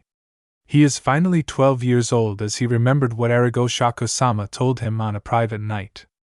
Flashback with Naruto and Arashi-sama. Naruto stared up at his future wife as he was alone in his bedroom with her, as she towered over him, staring into his blue eyes, as he looked at her amber eye and dark blue eye. Since you are to be our husband, Naruto, once you are 12 years of age, you will sleep with both me and Chloe and will live in the room with us.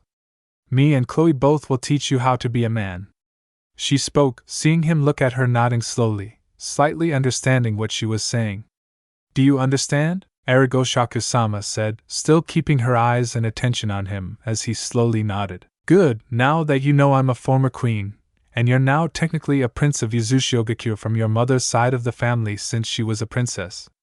You will sit on the Yuzu throne with me as your queen, and wife, Chloe as your wife too, remember, together the three of us will revive your fallen clan and my dark elves, she said, as he could only stare at her with a calm, serious expression and determination that he would be a great ruler of Yuzu and father to all of his future children. Flashback end. Ripper the Indoraptor raised its head up, detecting his alpha awake and ready to get up. Let's get ready, Ripper. Today's a big day for me, said Naruto with excitement, as he got out of the bed to go take a shower and brush his teeth, while the black raptor of death could only form a smile on his jaws listening to his alpha. As he rose up on two of his legs to walk, normally Ripper would walk on all fours, but since he's a little lazy, and not in hunting mode, he walks on 2 legs. With Origa Shaku-sama, the 8-foot-tall fused dark elf is currently at the kitchen baking a cake since today is Naruto's birthday. As she could only grin, she waited 11 years for this. Starting tonight was the time they mate and teach him how to be a man. Her yakai thrall Itachi Uchiha appeared and bowed to her, as she made a hand gesture to tell him to rise. Chloe-sama said, "You've requested my presence?" My lady, Itachi spoke, looking at his superior and mistress. "Yes, I have a mission for you," she answered while using her dark magic to put the ingredients into the bowl and cake mix. "What is your bidding, my lady?" he asked to see the cake mix in the bowl. "I want you to find the one named Tsunade Senju, and bring her apprentice as well," she commanded without turning to look at him. "Find Tsunade-san?" he asked, seeing her nod. "Yes, she is part Uzumaki on her grandmother's side of the family. Plus I require her medical skills and she is to join our kingdom," Hachishaku-sama said while putting the cake in the oven. "And if she refuses?" "Because Tsunade-san is somewhat in mourning or in grief over the loss of her loved ones," stated Itachi, with Hachishaku-sama finally turning to him with a frown. "Is that so? Well, in that case, if things get out of hand between you two, use your eyes on her. I want both her and her apprentice here to start a new life. Is that understood?" she said with a matter-of-fact tone, as the raven-haired Uchiha nodded. "Now go and do not fail me," she said, turning away, as he transformed into his crow form and flew out the window that was opened. Now that the cake was in the oven, she set the timer, as she began heading towards her private laboratory. Walking into her private lab where her alchemy tables and whatnot was at, before she left her world, she emptied out her old laboratory, taking everything she needed here in the new world she was in. "A penny for your thoughts, Origa?" Hachishaku-sama asked within her mind. "What are you talking about?" she said towards her fused party. "This your old home? Your old world?" she asked, waiting for her fused partner's response. "I will admit that I miss Yosha, but this new fate that I have walked paths on has shown me a new light," Hachishaku-sama said, stirring up a potion. "Ever thought of returning?" Hachishaku-sama said, with Hachishaku-sama staying silent for a moment. "I can't return to Yusta after faking my death," she said. "They would hardly recognize you, though," Hachishaku-sama said. Hachishaku-sama was about to reply, but Chloe stepped in her laboratory. "There you are, Hachishaku-sama," said Chloe. He was now in her mid-20s and has grown as a strong woman, with her appearance changed, wearing a gray tight bodysuit with fingerless gloves, wearing heels, having a dagger attachment on her side hip and a quiver full of arrows, and her bow, she still has her witch blade attached to her right wrist. Her chest area still remains double D. Only thing that hasn't changed is her hairstyle. She kept it the same, even Naruto liked her pretty blonde hair that made the half-human half-dark elf blush. Speaking of her relationship with Naruto, their relationship grew more during these next few years. Chloe was starting to come to terms with loving Naruto. She felt safe around him and could actually trust him. He wasn't like any other humans from her dark past and childhood. Naruto is the only human she'll ever accept. She'll loathe and hate other humans, but not Naruto. She loved the boy and he loved her. He loved her blonde hair, her ruby red eyes. He loved just about everything about her, and it just made her heart beam with happiness and excitement. After finally coming to terms of being the boy's wife, she made a vow to herself that she would be a great wife and future mother for Naruto. Hachishaku-sama was proud that her faithful friend has finally come to terms of loving her future husband and that the dark past behind Chloe will be nothing but a memory after tonight, once they both mate with Naruto. Ah, Chloe-chan, how are you? What's Naruto doing? The fuse dark held fast. He's taking a shower, he's almost done. What are you up to, my lady? Chloe asked, seeing what her former queen was stirring. By making a potion for us to drink, it will make us highly fertile, she said, as she gently tilted the potion in her hand, seeing the dull blue liquid in the vial, as she started drinking some of it, as she stopped drinking and left enough for Chloe to drink. Chloe accepted the vial and drank some of the potion too. The effects will kick in at sundown. Let us surprise the birthday boy, Hachishaku-sama said, guiding Chloe back to the kitchen to set up his birthday cake and everything. Where did you send Uchiha Itachi, mistress? Chloe asked, noticing the man wasn't here. I've sent him on a mission to retrieve Tsunade Senju since we are in need of a doctor or midwife to help us with our birth, Hachishaku-sama said, but Itachi at the moment, lying freely in the skies in his crow form as he flew towards the outskirts of Fire Country, currently locating and searching for Tsunade Senju as his eyes were the Sharingan looking from block to block in a small city. He knew she shouldn't be hard to find knowing Tsunade's reputation as the legendary sucker who always has a losing streak at casinos or is probably at a bar somewhere drinking since back when she was in. That was one of Tsunade's favorite things to do. All he had to do was look for her at any casino or bar. He couldn't fail his mistress, and at the same time dreaded at the possible punishment she would have in store for him if he failed her. Back at Yuzu, Naruto is currently going the Yuzu Vault, getting every birthday present he wanted since all this legendary stuff was his and his alone. He had a fortune of money from the great Yuzu treasure. With so much money he could probably buy a village or something. As he looked around at the many items he was staring at, Ripper was beside him, while Hachishaku-sama and Chloe were at the vault entrance waiting for him. He stared at a scroll and opened it as he began reading its information. The scroll of the Fox Predator. Years ago, during the First Shinobi War, after our clan made a secret pact with mysterious beings that come from the stars, these mysterious beings were called the Predators. They came to our island to seek potential worthy opponents to test their strength. We accepted the challenge of the Predators and sent 6 of our greatest Uzumaki kin to challenge one of their strongest predator, and they were to survive in the forest for as long as they can. Unfortunately, we've lost 3 of our kin in this challenge who were slain by the Predator, who were skinned alive. But nonetheless our kin out there put up a fight against the Predator. The challenge lasted for 24 hours and lost 2 more of our kin while 1 remained, and his name was Kai Uzumaki, who survived and endured the pain and loss of his comrades who were slain by the Predator. Kai has managed to defeat the Predator, and has gained the Predator's utmost respect.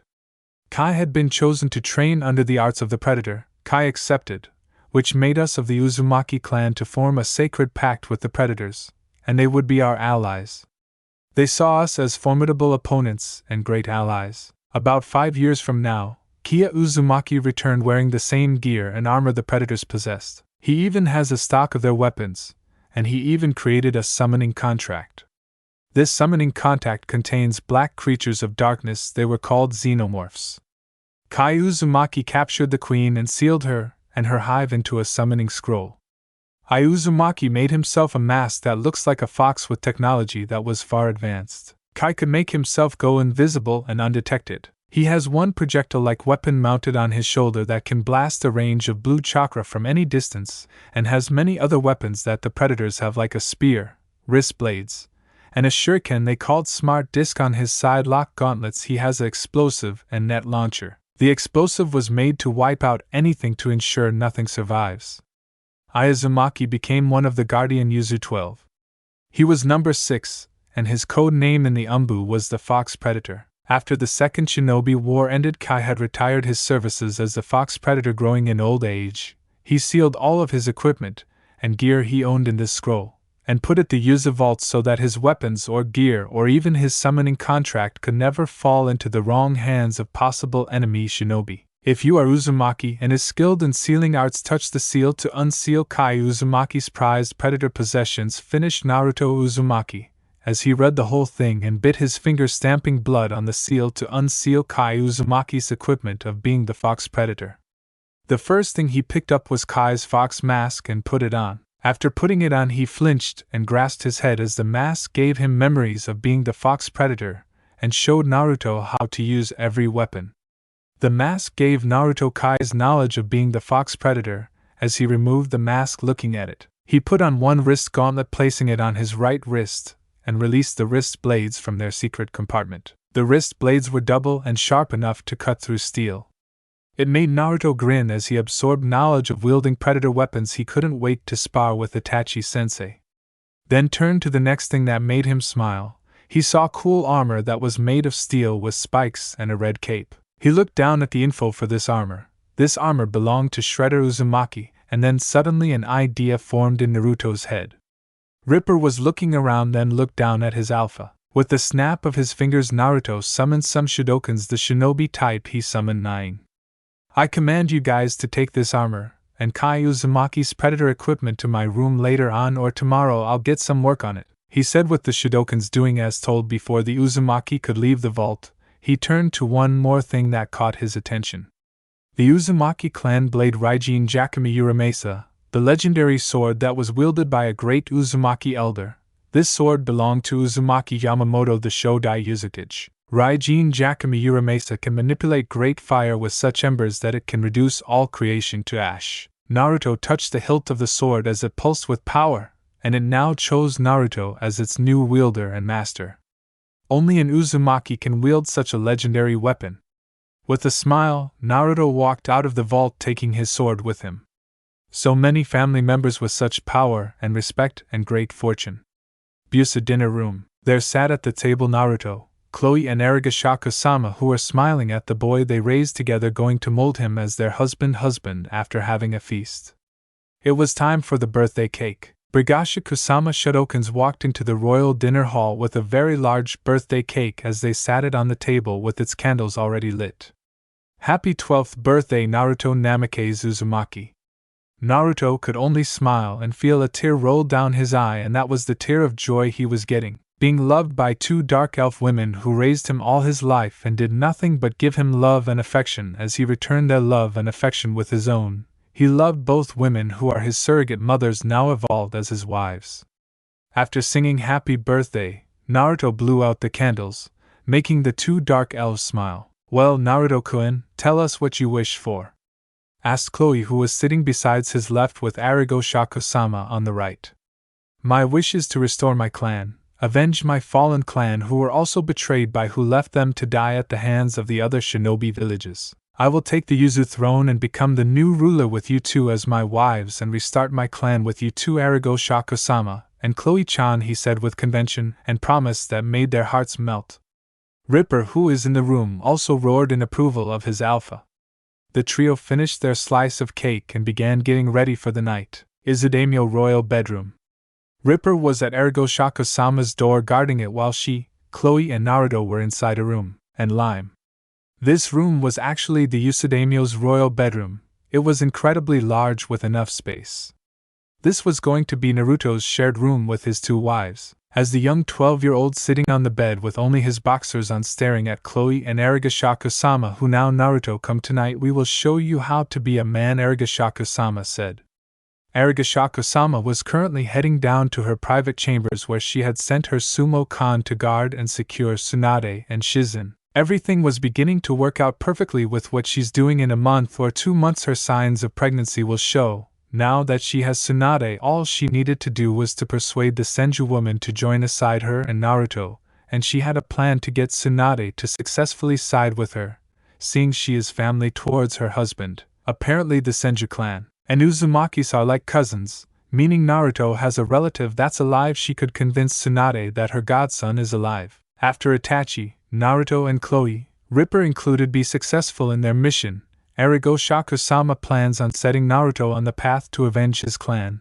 Then she will find out about the East Monk's whereabouts and kill the old bastard, then continue to plan and scheme in the shadows of what Hachishaku-sama told her to set things in motion for the future of the elemental nations. She and Naruto, both with the revived race of a new generation of dark elves with Uzumaki Namikaze blood running in their veins, plus full-fledged yokais to rule all in the elemental nations. For some reason Hachishaku-sama thought deeply on this subject of her and Chloe, As the only two dark elves here in this world, she realized her and Chloe wouldn't be able to revive their race with them alone unless she could return to her old world and look for any possible female dark elves suitable to help revive their race. Since she has the power to convert people into becoming a yakai, which Hachishaku-sama gifted her this ability, she wondered, was it possible to convert any human female into a full-blooded dark elf? She would have to check her books and find a ritual on how to turn the human females into dark elves. That way her husband Naruto can impregnate more. It also brought her to her attention, since Itachi mentioned the clans in and their clan heiresses with possible bloodlines, she could give an extra gift to her new generation. Itachi is her first yokai thrall and first yokai general. He is truly the last true Uchiha member, and she wanted a new generation of Uchihas to work alongside of the new generation of dark elves. Once she gets Itachi settled by his birthright, he is officially Uchiha clan head. She's doing this to repay him for his undying loyalty to her and Naruto both. Now that she finally reached her chambers, she saw the two sumo cons stand in attention at the side of her while Tsunade and Shizen were still asleep. "Leave me," she commanded to her sumo cons, who vanished in the shadows awaiting for their queen's command. Standing in front of the two women and Pig, she was going to use her spell to wake up the women so she could talk to them. Tsunade and Shizen cracked open their eyes, feeling a bit dizzy and lightheaded as their vision was a bit blurry but was returning to normal as they looked around, noticing they were not in their motel in Tanazuka City. "Where are we, Tsunade-sama?" Shizen asked her mentor, looking around, still not sure. "I don't know where we are. The last thing I saw was the Sharingan, and was caught in a what the hell," she yelled, noticing she was bound by chakra-suppressant chains that chained her to the floor. Her arms and legs were chained, same with Shizen. "Where the hell are we? We can't be thrown in prison," Tsunade exclaimed. As she tried to use her monster strength she was known for to break free from the chains only to find no luck. "I believe I can answer that," said Hachishaku-sama, with Tsunade turning her full attention to her, seeing the 8-foot dark elf queen in the shadows. "And who are you supposed to be?" said Tsunade, questioned Shizen, looking in her direction. "I am Hachishaku-sama, former dark elf queen of Ostia, and as a fusing with the Japan urban legend Hachishaku-sama," said Hachishaku-sama, looking at the two as both women widened their eyes in shock at the mention of Hachishaku-sama. Tsunade could only look pale white like her former teammate Orochimaru when Hachishaku-sama had said she was a fusion of Japan's most feared urban legend Hachishaku-sama. Her great-grandma Mito Uzumaki had told her stories of Hachishaku-sama and what the 8-foot-tall woman did in her nature as she began to shudder looking at the dark elf fusion, and she couldn't swear she saw Hachishaku-sama's visage tearing into her soul.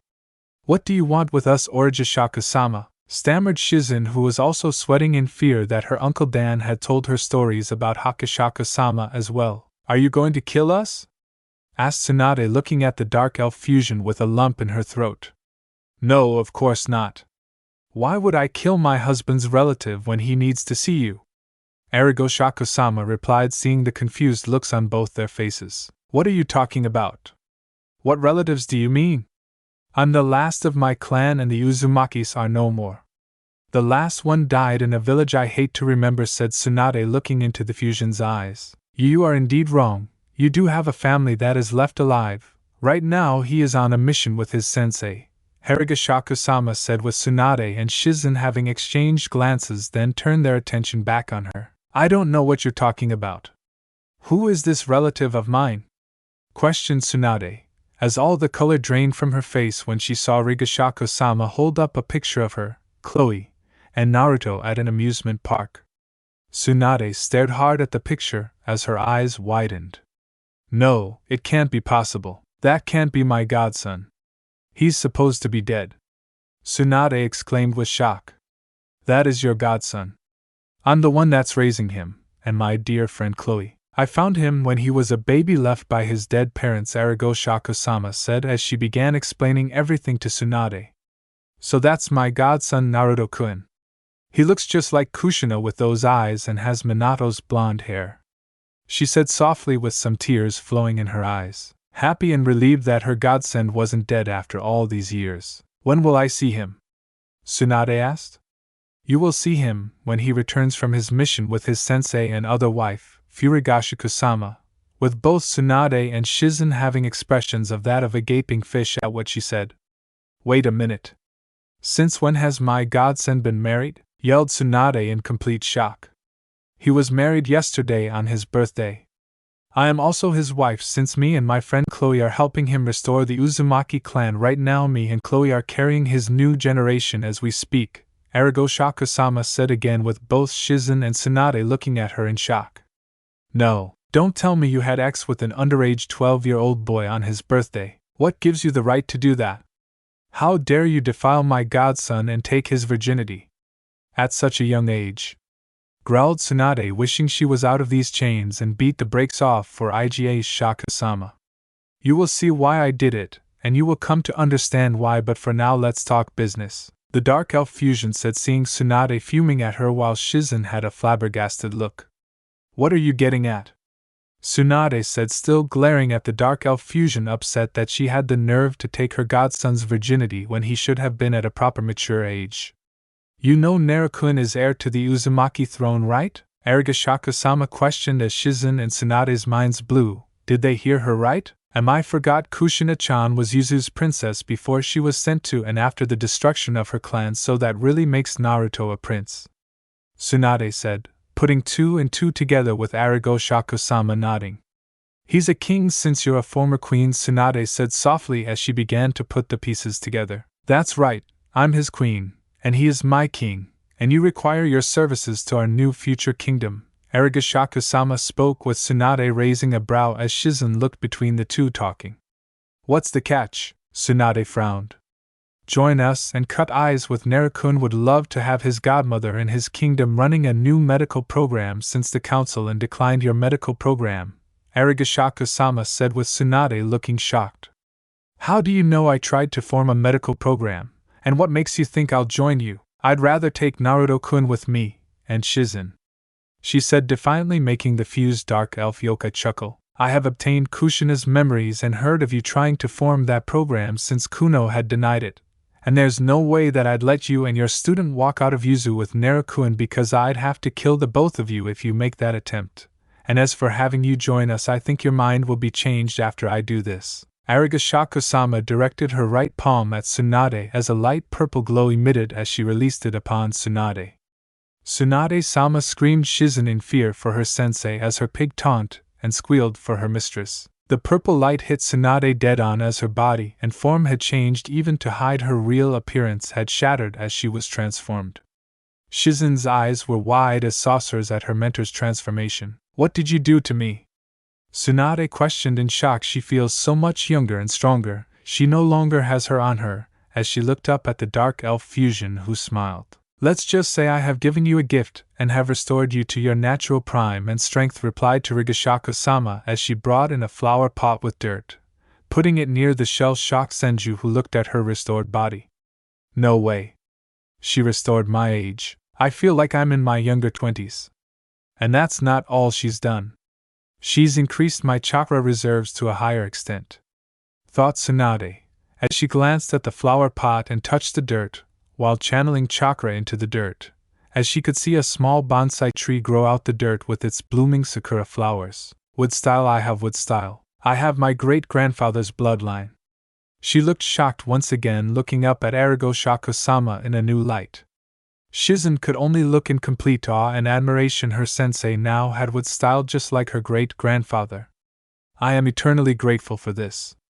I can't thank you enough. You have convinced me, Tsunade said very happily. You're very much welcome. I trust you two are hungry.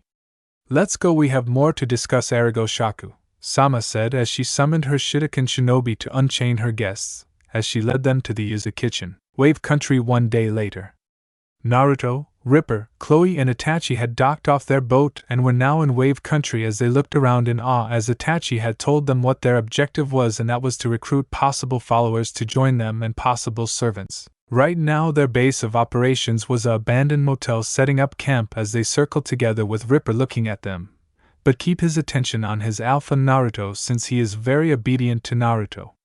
It seems as if the people of the wave are unhappy, just like you stated, Itachi-sensei spoke Naruto through his mask with Chloe beside him. Yes, they fear this tyrant named. It is our job to find out what his aim is here while we are looking for possible recruits. I will scout around and see if I can find any of Gado's whereabouts, Itachi said, seeing the two nod. And what about us? Asked Chloe, staring at the Uchiha with a slight frown.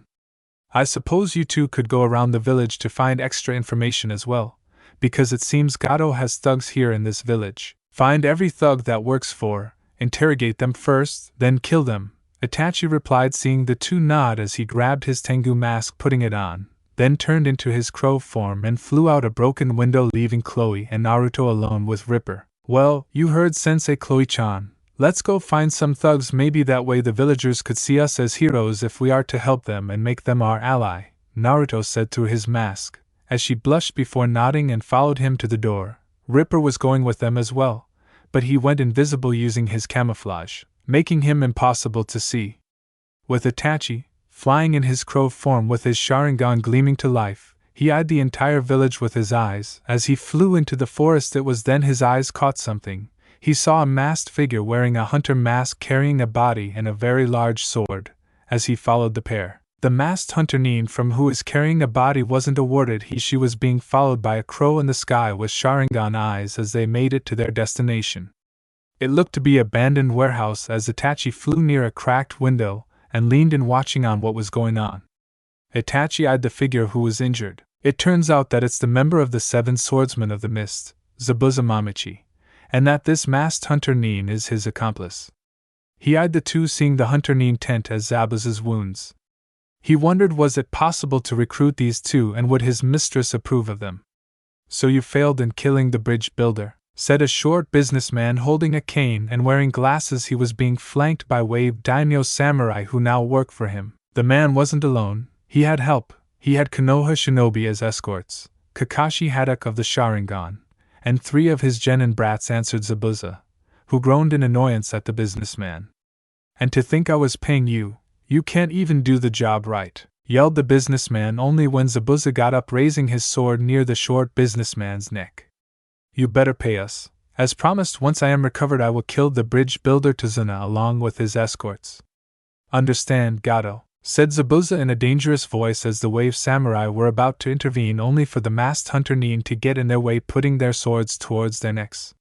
Step away from Zabuza-sama, the masked hunter Nin said in an angelic feminine voice. Enough, Haku. Start tending to my wounds. Rest assured in the next few days I'll kill your bridge builder. Now fuck off, Gado, said Zabuza as the man huffed and scowled, turning away with his samurai escorts following him. Itachi in his crow form had heard the whole conversation as he flew off, now following Gado. With Naruto, Chloe, and Ripper, Naruto, who was flanked by Chloe, who drew out her ebony bow and ebony arrow, with Ripper, who is still camouflaged, staying behind them, walking down the streets of Wave Village, seeing the poor and unhappy villagers, hoping for a new light to come and save them from Gado. Chloe spotted something as she scowled. What's wrong, Chloe-chan? He asked through his predator fox mask as she pointed at what she was seeing. As he scowled, as well, he saw a gang of men circle around a middle-aged woman. It looked like they were going to rape her. Let go of me. Stop, said a brunette female villager, as she was held against her will against 3 thugs. Hold still, bitch, and let us have a go at you. I'm sure our boss won't mind us being late, said a thug over his 30s, as he ripped her shirt, revealing her bra. The woman could only shed tears before he could pull down her dress. His head had been blown off by a blue blast of chakra, shocking her and the other 2 thugs. She turned to the direction where it came from and saw Naruto with his plasma canister smoking as he let out an inhuman growl at the thugs as they pissed their pants. One of them were about to run, only to have his stomach cut open wide with his intestines falling out as Ripper on camouflage himself, as the thug could only look in horror as Ripper bit his head off, successful killing him.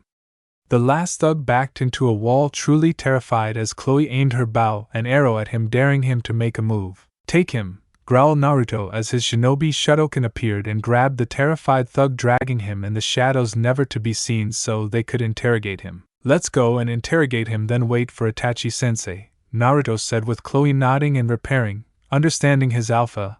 He wanted more blood and prey on the fears of these thugs for his alpha. Before Naruto could turn away, he heard the brunette woman call to him. Wait! Who are you strangers? I am eternally grateful for you saving me. She wanted to know who this masked young hero was who saved her. I am Uzumaki Shredder, that is all you need to know, Naruto answered behind his mask as he used his cloaking device to disappear and follow Chloe and Ripper heading back to their base of operations, leaving the stunned woman behind who knew her savior's name, Uzumaki Shredder. Naruto did an inhuman growl through his fox predator mask as the feared thug was pissing himself in fear as he was tied to a chair being surrounded by Naruto, Chloe, and Ripper, who couldn't wait to sink his jaws of death on the thug. Please, please don't hurt me. I was only the thug stammered, but flinched when Naruto came up to him pointing his wrist blades at the thug's throat, who held a lump in his throat sweating in fear. Shut up. You will listen to us carefully. You will tell us where every thug that works under Gato is. You will reveal their possible locations and hideouts to us, said Naruto through his mask, scowling at the thug who looked much more frightened. The thug gulped looking at Naruto as he shivered looking at Ripper who could only smile enjoying the thug's fear, and he loved how his alpha was intimidating his prey. Chloe flipped her dagger waiting to torture the thug, as well he could feel a lump in his throat. Oh, okay. I'll tell you. Just please don't kill me. The thug stammered, fearfully afraid of what was going to happen, as he began spilling out everything he knew. With Itachi, currently at Gato's home base that looks to be heavily guarded with thugs, and from the looks of it, he also has samurai working for him. Does this mean Wave's daimyo was killed by Gato, and his samurai now work for him? I guess he needed to investigate it. In the trees in his crow form he noticed a few carriages coming and gazed into them with his Sharingan, and he could see that the carriages were holding cages as he narrowed his eyes at what he was seeing. It seems that Gato has slaves. He flew down as he noticed a few thugs and samurai were having a slight conversation, so he decided to ease the drop. What's with the cages and people? Said a thug with the rank of lieutenant as a veteran samurai answered. Gato-sama is hosting a slave auction at midnight. It seems we will be having some fun with some ladies, said the samurai with a dark grin. Yeah, he did say he would reward us for helping him overthrow our daimyo. It's our job to guard the slaves, said another samurai with a smug smile. Itachi within his crow form could only look enraged and disgusted at what he was hearing. Flying away he decided it was time to contact his mistress to report to her, then returned to Naruto, Chloe and Ripper. Flying in the forest he reverted from his crow form and bowed near a pond looking into it as he poured a little of his Yakai chakra into the pond to contact her. The pond materialized showing Hachishaku-sama's visage. The poor Itachi, she spoke looking down at her general. Hachishaku-sama, it seems that Gato wishes to take Wave for himself and he has hired a missing Ninsabusa Mamichi to go after Wave's bridge builders who are under the protection of Konoha Shinobi. Reported Itachi waiting for his mistress's response and reaction. She frowned looking down at the Uchiha as she started thinking what to say. One thing for sure, she wasn't going to let that slob try to take a Wave. She paused waiting for him to continue. Wave's daimyo has been killed as well and Gato is having a slave auction at midnight. What are your commands? He asked looking at his mistress. Raid the slave auction, free any slaves you can and hide them, she spoke with calmness in her voice. Then in Gato? Itachi replied seeing her scowl. Kill him, and all of his thugs, she spoke with coldness. And Zabuza Momochi and his accomplice. What to do with them? Along with the shinobi. Itachi asked as he began explaining to her about Zabuza Momochi and that he was a member of the Seven Swordsmen of the Mist, and could be a great yokai general within her ranks. She seemed to consider this and nodded. Persuade him and his accomplice to join us and, as for the shinobi, spare them, but if they get in the way, kill them, she said, staring at him.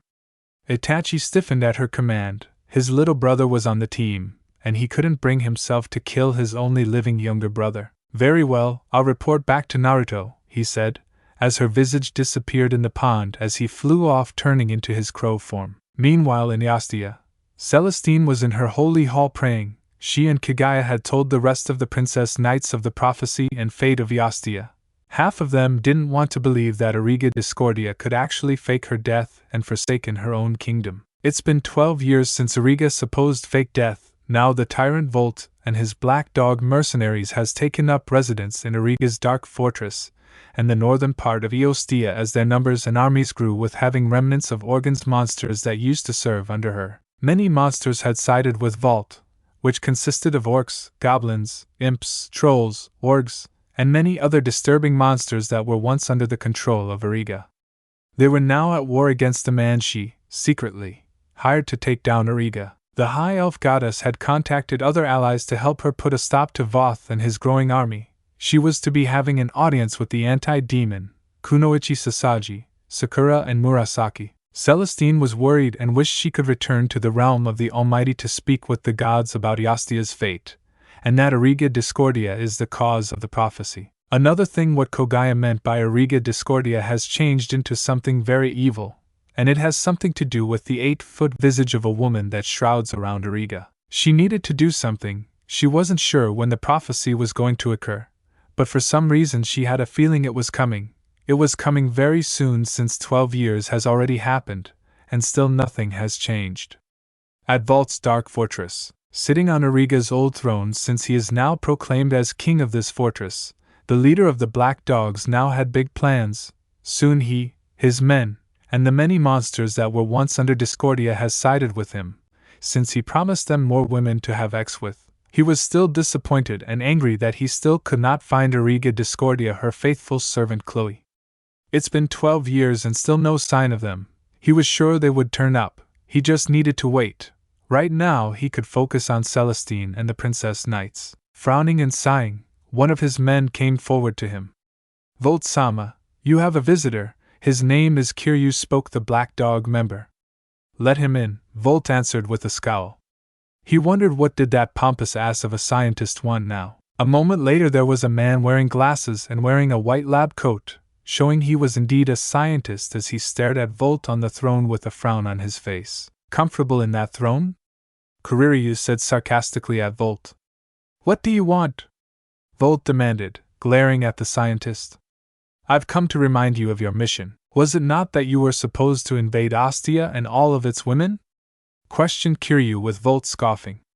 I know exactly what I'm doing. I'm going to start the invasion soon this week. I'm going after each Princess Knight one at a time and save Celestine for last, spoke Volt, with Curix pushing up his glasses. Any luck finding Origa Discordia? Curix asked, glaring at the man who glared back. No, but I have my spies out there looking for her and to keep watch if she does turn up, Volt answered. I see. Kiryu said with irritation. He was livid that Origa Discordia and her servant Chloe had escaped and slipped away from Volt. At least Kyle will promise some dark elves since you failed, said Kiryu, causing Volt to growl. Piss off, I will find them. I'm not letting some punk outclass me, spoke Volt angrily. Mind your attitude, Volt.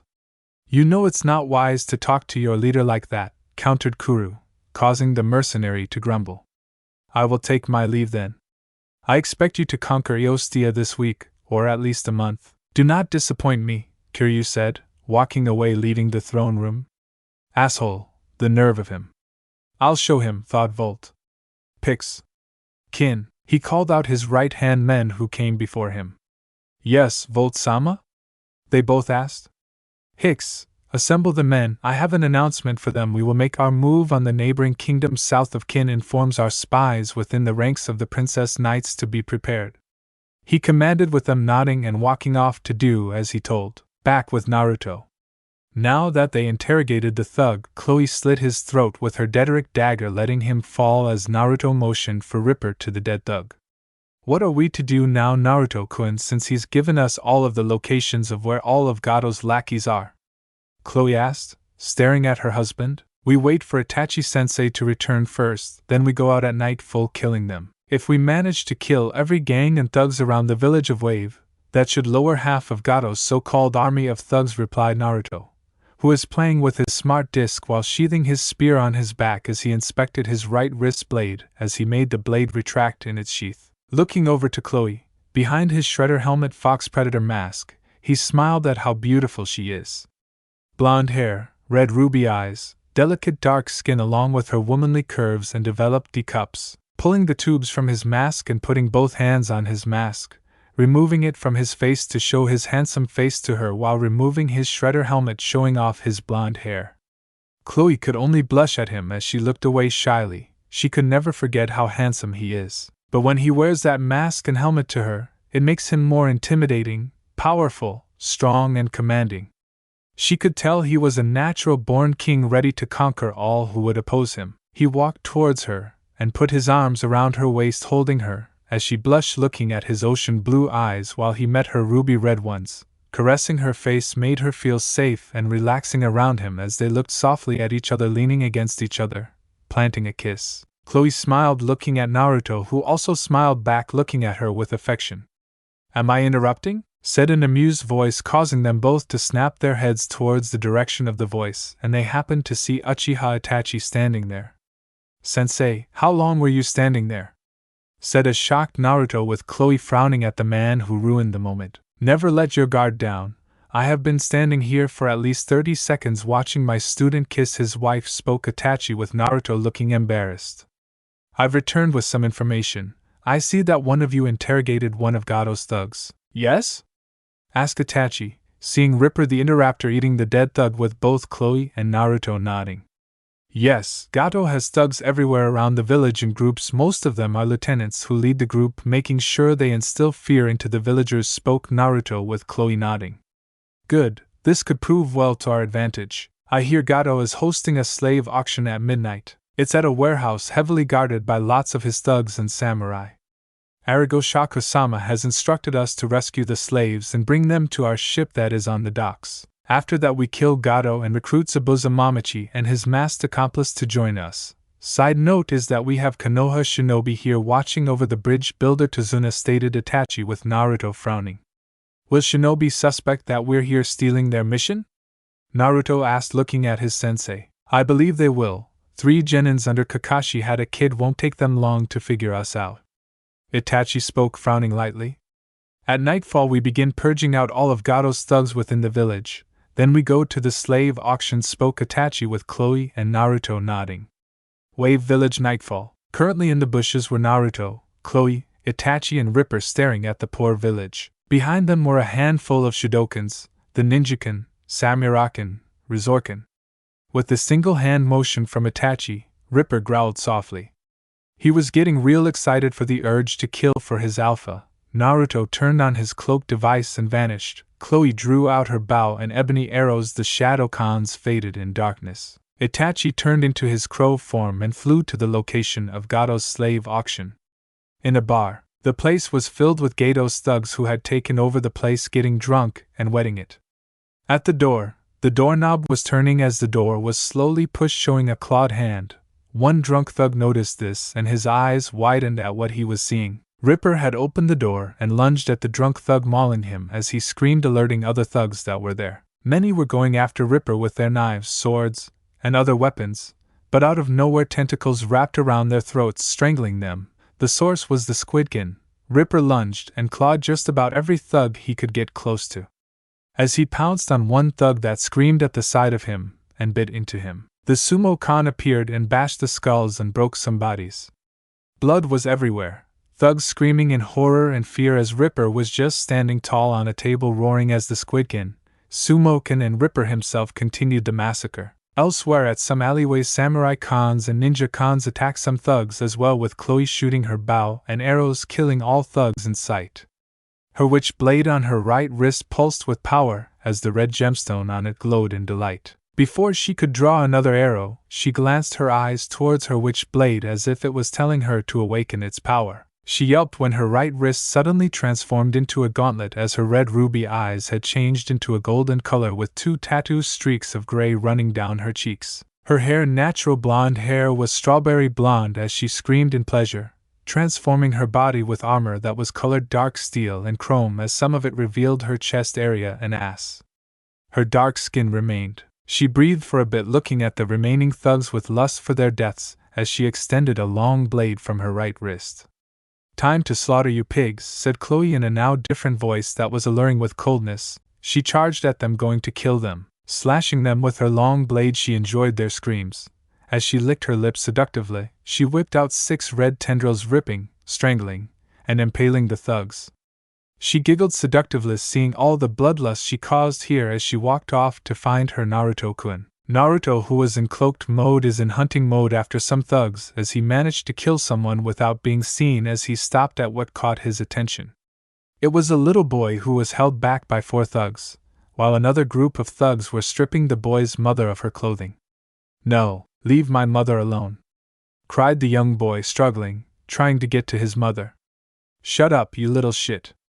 Watch, as we give your mother a bastard sibling for you to see," said a samurai, as the little boy could only look in tears at what they were going to do to his mother, and they were going to force him to see her getting raped. "Everything is going to be okay, Inari, just stay strong, like your father would want us to be," said his mother, whose name is Tsunami, as she was half naked, holding back some tears, hoping someone would come and save her and her son. Why didn't any of those shinobi bother to escort her? Before the thugs could force her panties off, none of them failed to notice 3 red dots aiming at one thug's midsection as a blue blast of chakra hit him, killing him, much to the shock of the other thugs along with Tsunami and Inari. Naruto deactivated his cloaking device, allowing himself to be seen as he extended his right double-bladed wrist claw, letting out a terrifying growl at the terror-stricken thugs and samurai in a quick blur. He lunged at them. As he slaughtered them with his wrist blade, they screamed. As blood splattered, Ho's plasma canister fired in point-blank range, blowing a hole in the samurai's gut. While this was going on, Inari clung to Tsunami in fear and buried his face in her chest, unable to watch, as she herself could only watch in fear at what was happening. She was sweating watching this masked stranger kill all of Gado's ruthless thugs and samurai. The last thug tried to attack Naruto from behind as Tsunami screamed. "Look out!" she yelled, seeing him turn around and impale the last thug with his spear. Turning towards the two, he spoke. "Are you all right?" he asked behind his mask, using his deep voice as the two nodded. He threw his smart disc at a laundry line as a navy blue gown fell down that was caught in Naruto's hands as he threw it to Tsunami. "Put that on to cover yourself," he spoke, seeing her nod, doing what he said as Inari had the courage to look up at his savior. "Who are you? You saved me and my mother. Are you a hero going to save us from Gato?" the young boy asked with hope, looking at Naruto. "I am Uzumaki Shredder, and yes, dear boy, I am here to make you suffer for his crimes. Make no mistake, this village will be free," answered Naruto, as before they could ask him again he cloaked and walked away, leaving them alone. "Let's go home and tell your grandpa," said Tsunami, who couldn't believe that there was now finally hope for their country, and it was in the fate of Uzumaki Shredder. With Itachi was currently at the warehouse where the slave auction was being hosted at, as he placed on himself to disguise as a wealthy man. All he needed to do was to go in and see what kind of slaves Gato was holding. He made a spare clone to give Naruto and Chloe the signal to his location, and to meet him there to confront once and for all. There sat Itachi Uchiha in his disguise, sitting with every wealthy buyer willing to buy slaves. As he looked around to see where Gato was, he could see the place also had samurai thugs around, as guards, as he looked around, narrowing his eyes, as he heard whispering and slow talking in all of the crowds. "May I have your attention, please?" said a voice, as everyone turned and saw average tall man on the stand. He was wearing a suit, holding a cane. "I know many of you expected me to come and host the slave auction, but there has been a slight change in plans. He has left me in charge of the auction. He has other important matters right now. Allow me to introduce myself. My name is Mr. Flick. I am Gato, Sama's assistant," introduced Flick, with Itachi in the crowd frowning. "It seems there has been a setback. Gato's not here. I'll send my clones to inform Naruto-san," and Chloe sent, thought Itachi, glaring at the man on the stage. "Now that I have introduced myself to you all, let's see who wants some slaves." Mr. Flick said that all of the buyers except Itachi cheered and waited. "Bring me the first slave, please," the host said, with 2 samurai thugs bringing in the first slave from her cage. "Let me go. I don't belong to anyone," a girl with mint green hair and orange eyes shouted. She was dark-skinned with her clothes in tatters. She has a choker around her neck and chakra cuffs. "May I present to you this lovely girl who is from a minor village called Taki. She goes by Fu, and she is also a Jinchuriki," Mr. Flick announced, with everyone looking at her in awe, while many men leered at her with hungry looks. Itachi widened his eyes at this. Taki sold their own Jinchuriki. For what? As he continued to watch, Anybody want this Jinchuriki? She hosts the nanabi-tailed beast within her. Anyone want to buy her? He asked, looking at the many buyers. I'll buy her for 50 million rios, said in a monotonous voice, as all eyes turned to Itachi, who gave them a stoic expression that would have made his father proud. And you are? Asked Mr. Flick, looking at Itachi. Yugaku-chan is my name, said Itachi, using his father's name while at the same time holding a large bag of money, since before he left, he had drained half of the Uchiha funds from the Konoha bank before he massacred them. Well, I'm very well, she's all yours, Mr. Chang, he said, with Fu staring at Yugaku with a glare as she could sense Chimai's within her mindscape tense slightly. What's wrong with Chimai's? She asked within her mindscape. There is something off with that man. I sense yokai chakra within him. Be careful, larvae. He's not normal, warned Chimai the seven-tails beetle. Fu had frowned as she stared at Fugaku, wondering what her biju meant. Now next up is another Jinchuriki. And she's from Kumo. She bears the Niabai within her, announced Flick, as the next Ugs brought in a blonde-haired woman with black eyes and her shinobi attire in tatters, with a choker around her neck and chakra restraints on her arms. Her name is Yujito Nai. She ran away from Kumo from what we heard, and we managed to bag her if any buyer wants her, Flick asked, as one buyer was about to respond until Itachi cut in. 60 million ryo on Yujito Ni, spoke Fugaku-chan, as all eyes turned to him as the buyers could only glare at him. Didn't I sense yokai chakra within that man? Something's not right? Warned Metabai. Yujito glanced at Fugaku with slight disdain and watched him closely. Hey, I came here to buy slaves. And you're just taking them all, yelled a man who looked to be in his 30s, walking up to Fugaku, going to slug him only for the man to trip when Fugaku sidestepped. I don't even have that many slaves, I only have 2. I think this auction is over, Fugaku said, saying Kai, as his disguise revealed him as Itachi Uchiha, as every buyer had paled at the famed Uchiha slayer. I knew there was something off with him. He's a yakai. And has the scent of Uchiha blood, Nibi had said, with Yujito looking shocked. Though she wasn't the only one, Fu was in complete shock, as well. Mr. Flick pressed the alarm button, alerting all guards. Itachi snapped his fingers, summoning ninja khans, samurakans, resorkans as they attacked and killed all thugs as Itachi teleported near Flick, who looked shocked as Itachi pulled out a kunai and pinned the man against the wall with a kunai to the throat. Please don't kill me, Flick pleaded, with Itachi scowling as his Sharingan gleamed. Where is it? And you will tell me or else, Itachi said coldly, pressing the kunai against the man's throat, who was shaking in fear.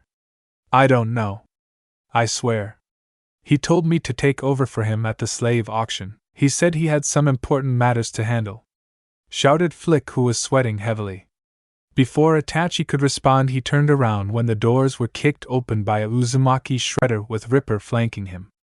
The wall got cut in a circle as Chloe entered in her witch-blade form, as she breathed as she eyed her husband with lust. Itachi and Uzumaki shredder looked baffled at Chloe's transformation. Fiddling seductively, she stared at her husband, battering her eyelashes innocently. Like what you see, she teased, trying to look innocent. Behind his mask, Naruto blushed a shade of red, looking at her.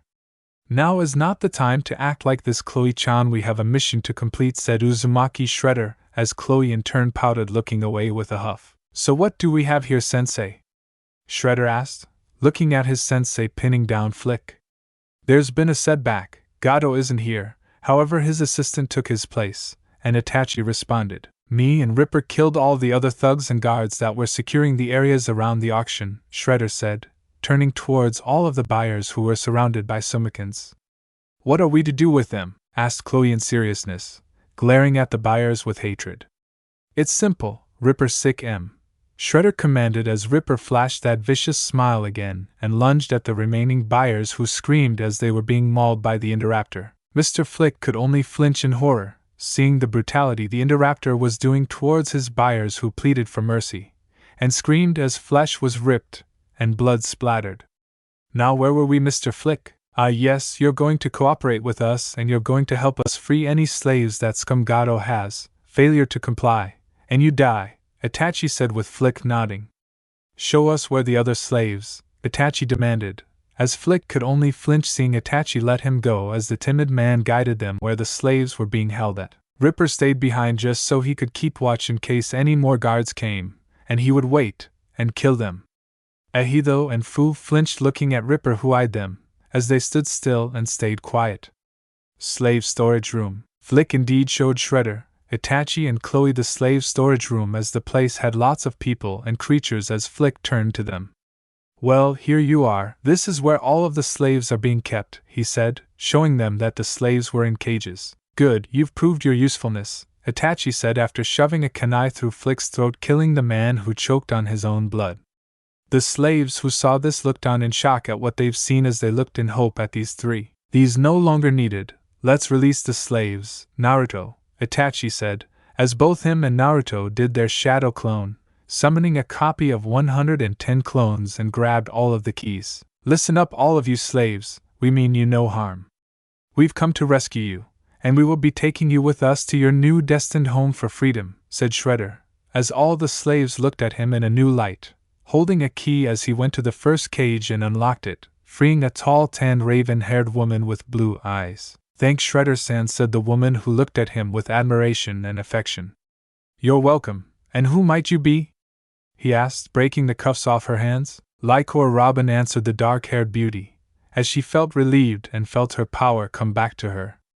Well, Robin-san goes over to Chloe and stands by her as we free other slaves, said Shredder, as she nodded, doing what she was told. For an hour and a half every slave had been freed from their cages, while the animals and endangered species were still in their cages, as the Sumikans were carrying every cage that contained some animals.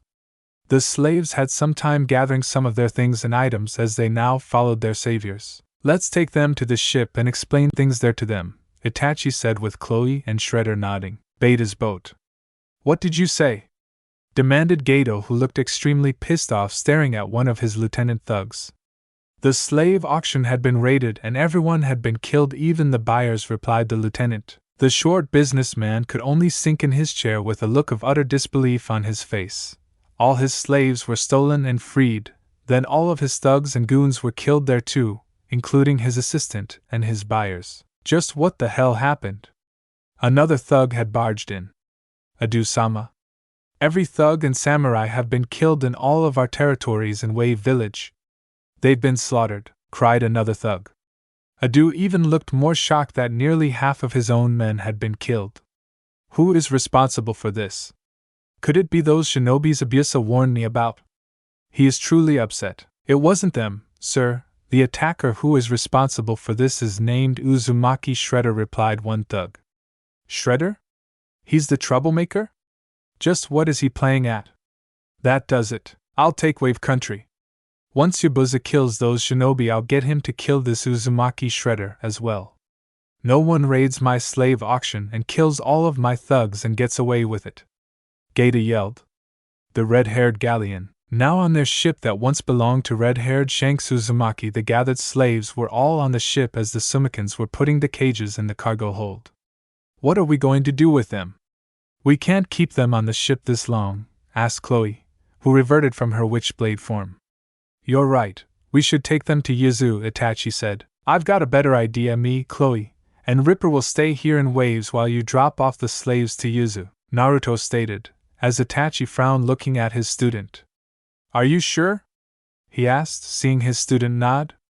Don't worry, me and Chloe will be fine, plus Ripper will be here with us, Naruto said with the interrupter nodding. Very well, I'll take the freed slaves back to Yuzu and report to Hachishaku-sama, then once that's done I'll come straight back to pick you all up.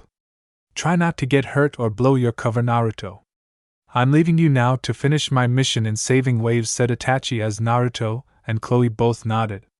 I promise nothing won't happen to us. See you later, Itachi-sensei, Naruto said, putting back on his mask as he, Chloe, and Ripper got off the ship as the boat departed, heading back to Yuzu, leaving the three on the docks. Well, Chloe-chan, it's just us, Shredder said behind his mask as she nodded and held his hand. They walked off to go find another hideaway and laid low with Ripper following them. In the USU study area, the 8-foot Dark Elf Queen Fusion is going through her books and scrolls, researching information on a Dark Elf ritual by converting human females of her choice into pure-blooded Dark Elves and not just half-human like Chloe. She needed the right tools and ingredients to perform the ritual. Frowning, as she grabbed another book and kept searching for her answer on how to do the ritual of converting humans into dark elves. She hummed reading her book, reading from sentence to sentence, as she stopped at one thing that caught her interest. Has she found what she was looking for? She found the ingredients for the ritual. She needs a cauldron, which she already has. Pure blood of a dark elf. She would have to use her blood since she's pure-blooded. Bone of a dark elf. And last, but not least, a black soul gem that contains the soul of a dark elf. It seems she is missing two things. She would have to make a trip back to her old world and find what she's looking for. She would have to go to her fortress catacombs and look for the black soul gem of a dark elf that her family had for generations. She would also need the bone of a dark elf, too, so it would seem she has to make plans on returning to her old world. But is going to wait until Naruto, Chloe, and Itachi return from their mission to Wave. Getting up from her chair, she descended down into the user basement, looking at the size of the room. It could be the perfect place to convert human females into dark elves. As she looked at the ground, balling her left fist, a white bubble formed around it, as she punched it on the ground, forming a giant wide deep crater, causing her surroundings and the castle to shake from the minor tremor. Now that she created the wide round crater, she brought her cauldron and threw it in there before pulling out her scepter, using her dark magic to enlarge the cauldron, making it large enough to fit the crater size as if she was making a pool. Now looking at her pit, as she called it, she will call this room the Dark Pit. She could use this pit to convert human females into dark elves, once she has the proper ingredients from her old world. All she could do is wait for Itachi, Naruto, and Chloe to finish their mission, now heading back upstairs, going to her throne room. She noticed Shizen came in. Yes, Hachishaku-sama said. Itachi has returned, she said, causing the dark elf fusion to slightly widen her eyes a bit as she instantly teleported to the Yuza docks where Itachi was and saw him with loads of slaves. As she looked around for Naruto and Chloe but didn't see them frowning, she stared at the Uchiha who stood by. Where are Naruto and Chloe? She said sternly at her yokai general. They stayed behind to finish the mission. I brought the slaves, though, he said simply, with her looking over at him, then towards all the slaves that were lined up. Bring them to the castle and introduce me to each of them.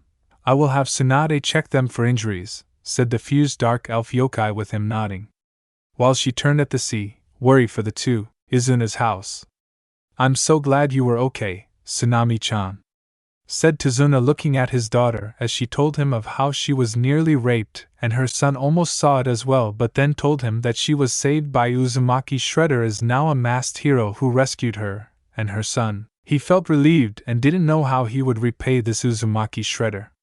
Maybe he should hire him instead of the shinobi who did a piss-poor job protecting his daughter. He was pissed at them for not being there to protect her while he was working on the bridge. More rumors had spreaded about Uzumaki Shredder, who is flanked by a black lizard and a beautiful dark-skinned woman with pointy ears who has decimated a bunch of Gato's thugs. Could he be their savior for Wave? Could he save them from Gato? Akashi also wanted to know who this mysterious Uzumaki Shredder was and what his motive was here. He currently is training his students Uchiha, Sakori, Haruno, and Sai. Maybe when he returns he will inform the Hokage about this Uzumaki Shredder. Meanwhile, with Gato. So let me get this straight, you want me and Haku to go after this Uzumaki Shredder? Asked Zabuza with Gato nodding. Yes.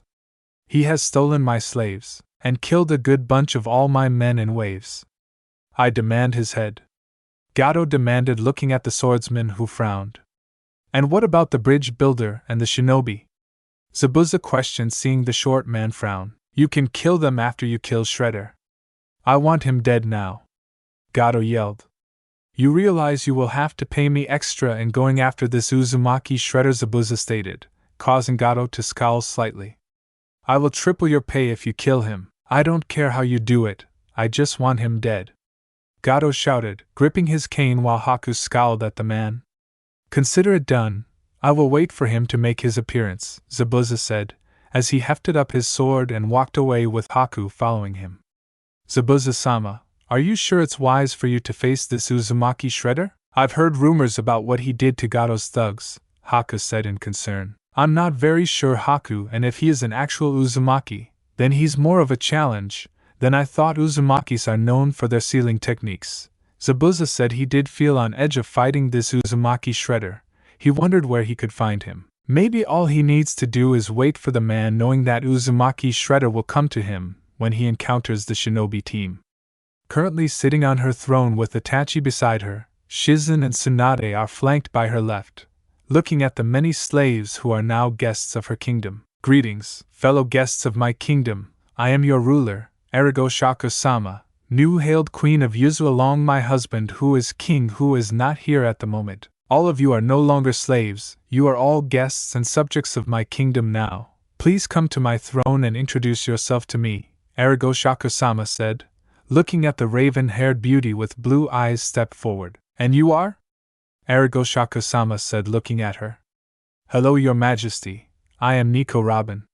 Pleasure being a guest here in your kingdom, Robin had said, looking at Hachishaku-sama. It's good to see you welcomed here, Miss Robin, Hachishaku-sama said, gently looking at the blue-eyed tan woman, checking out her figure, and could tell she is perfect dark elf material. Thank you, Robin said, smiling as she walked back. Next, Hachishaku-sama said, seeing two females walk up. There's a scary vibe around this woman. Her yokai chakra is similar to a certain urban legend that was supposed to be sealed away. One Matabe who shuddered in fear and couldn't explain why she felt fearful. Ichido was sweating slightly after hearing her. Larai, be very respectful around that woman, there's something incredibly off about her, warned Chimive, who was trembling. Gu could only flinch a bit and gulped, hearing Chimive as her and Yujito exchanged glances at each other, then at Hachishaku-sama. Introduce yourselves, the Dark Elf Fusion asked. I am Yujito Nai, former Kunoichi of Kumo and Jinchuriki of the Two Tails, Yujito said. With Hachishaku-sama raising her brow a bit, Hachishaku-sama had told her about Jinchurikis and their unimaginable powers, and this woman holds the Two Tails while Naruto holds the 9 tails. She smiled a bit, and Yujito was exactly dark elf material as she turned towards the mint-haired girl with orange eyes. I am Fu, former Kunoichi of Taki, and of the 7 tails, Fu introduced with Hachishaku-sama smiling more. This was perfect. She was definitely going to convince the other Jinchurikis to join her. Her husband holds the 9 tails, these two hold 2 and 7 tails, which was perfect. She couldn't wait to turn them into dark elves. Pleasure meeting the two of you. It's good having you two as guests, Hachishaku-sama said, smiling while the two went back as she called the next person. And you are? She asked to see the shinobi man before her with 2 swords, with his black hair and a ponytail, wearing a yellow-clad shinobi armor. I am Hanzo Hasashi, known as Scorpion, last member of the Shurei Ryu clan. I pledge my services to you, your majesty, Scorpion said as he bowed to her. Good, it's pleasure having you here in my ranks, Hanzo Hachishaku-sama said, looking at the man as he bowed before having a look at Shizen, who blushed at him. He noticed she was staring at him as Hachishaku-sama saw the next person come to her. Greetings, your majesty. I am Dr. Crane, known as Scarecrow. Scarecrow introduced.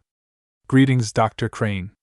Glad you are joining my services, Hachishaku-sama said, seeing the masked man walk away with a wolfman now appearing. Your majesty, I am Zenika the Duke Wolf. At your service, the wolf man said, bowing to her as she smiled. Great to have you serve me, Duke Wolf. Welcome to the ranks, Hachishaku-sama said as the humanoid lizard just appeared, hissing slowly. Your Highness, I am Reptile. I will serve you as your spy, the lizard man said as she nodded. And using MK9 version of Reptile, I like his design. Pleasure meeting you all here. I hope you will enjoy my kingdom. For now, go do what you want in New Yuzu, open up stores, markets and etc. You're free to do what you want, she said, dismissing all of her new subjects as they went to the new city of Yuzu, while Tsunade and Shizen went to go start up the new Yuzu hospital that's been built up. While she turns to Itachi, return to Naruto and Chloe at once and bring them back after they are finished with the mission, because when they get back we have an important mission at hand to take care of. Hachishaku-sama said, seeing her Yakai general nod walk off, flanked by his Bat-Khan as they were heading back on the red galleon that belonged to red-haired Shanks Uzumaki. Sitting on her throne in deep thought, just waiting for Itachi to return Naruto and Chloe so she can start up their mission to Ostia. But first things first, she must be prepared. There's no telling who took over her fortress she left behind. She plans on leaving for Ostia in a half week and bringing in her new ranks. It seemed she would have to create an inner circle. After she finds the ingredient she needs for the ritual of converting females of her choice into dark elves. What will she do then? Will she possibly find any pure-blooded dark elves in her world and bring them here? Yes, she could do that. And maybe she captured Celestine and all those princess knights and probably turned them all into dark elves as she grinned evilly at the idea. Then she'll seek out for other females who could be destined to be fated as dark elves and wives for Naruto and maybe Itachi, since he's the last Uchiha, and he's been very loyal to her and Naruto, and once she's finished she could destroy her old world, making it a distant memory to her while her and Naruto rule this world, and repopulate it with dark elves with strong blood of Namikes, Uzumaki and yokai. She could hardly wait for a reunion with Celestine. She couldn't wait for the look on the High Elf's face when they saw each other again. Everything will go exactly as planned. Once Yashita is no more, she'll set things in motion in this world by setting Naruto on the path to avenge his fallen clan, then conquer the other villages, turning it into a Yuzu Dark Elf nation. Humans have no choice in the matter to put there in her and Naruto. When that happens, no one will oppose the Dark Elf Yuzu Empire. Wave. Now in their hideout, both lovers were in bed as Naruto woke up with Chloe now waking up. "Good morning, Naruto-kun," Chloe said with a smile as he smiled back at her. "Morning, Chloe-chan," he said, now getting up out of the bed, putting on his clothes as she did the same thing. "So what must be done now?" "Naruto-kun?" she asked, looking at her witchblade before grabbing her quiver full of ebony arrows and bow. "Well, we save waves, and make it our territory, and place it under our protection and wait for Itachi-sensei to return to pick us back up," Naruto said, checking for his fox predator gear he swore when he returns home. "He's signing the xenomorph summoning contract." "Should we get started then?" she said, sharpening her dagger. "Yes, we have to hunt down more of Gato's thugs and make sure they're purged," he said, turning towards her. "I'll take a bath first, then we can go out hunting," she said, grabbing a towel and going to the bathroom while he went outside to check on Ripper. "Ripper?"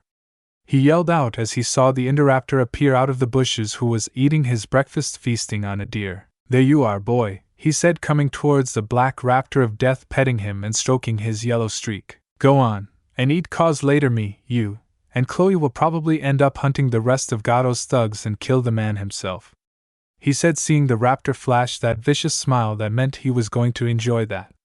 Later that evening, taking a break after going on a hunt, Naruto, Chloe, and Ripper took a break, as Naruto and Chloe were out in the village of Wave, just them, while Ripper was at the hideout. Naruto decided to take Chloe out on a date. Both of them were sipping tea, as a waitress brought in their food. "Excuse me, miss?" a woman asked from a table, looking at Chloe. "Yes?" she replied, turning her attention from Naruto. "Are you the woman that is involved with Uzumaki Shredder?"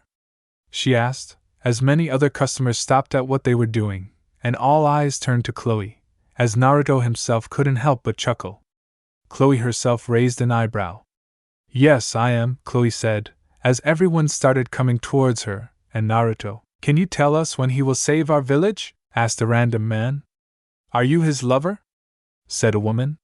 "Is Shredder-san going to kill Gato and save Tazuna-san from a missing ninja named Zabuza Momochi?" said a man who works with building the bridge, as both Naruto and Chloe perked their heads up at the mention of a missing ninja named Zabuza. Itachi had told them about him, meaning he must be recruited to join their kingdom's ranks. Chloe blushed at how one of the civilians asked if she was Uzumaki Shredder's lover, while Naruto sent her a silent nod and winked his eye as if he was telling her to tell them.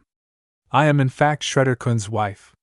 And yes, my husband will save your village and end the scum known as Gato," Chloe declared, with many looking at her in hope.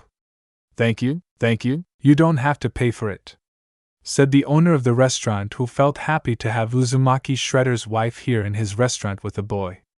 Naruto himself grinned. Nobody didn't know he was Uzumaki Shredder. The next day on the bridge, as usual, Zabuza and Haku were there, coming to kill the bridge builder, but decided to wait for Shredder. Meanwhile, in the bushes, Naruto was already in his hybrid predator Shredder armor as he put on his Kabuto-fused fox predator mask, turning it on as Ripper was standing beside him. Chloe already had her bow and arrows. She didn't feel like using her witch blade. "Are you ready for this, Chloe-chan?" Uzumaki Shredder said through his mask. "Ready when you are, Naruto-kun," she replied. "It seems Zabuza isn't alone. he has an accomplice with him," he said with her frowning. "You take the girl in the mask, I'll deal with Zabuza. But first we must persuade them to join us before fighting," Shredder said with Chloe nodding as he turned on his cloaking device as Chloe got on Ripper. Back on the bridge. "So you've finally come at last, Zabuza?" asked Kakashi, grabbing a kunai. "Yeah, I've come to kill you, your team, and the builder, but I'm also here for him," Zabuza said, narrowing his eyes.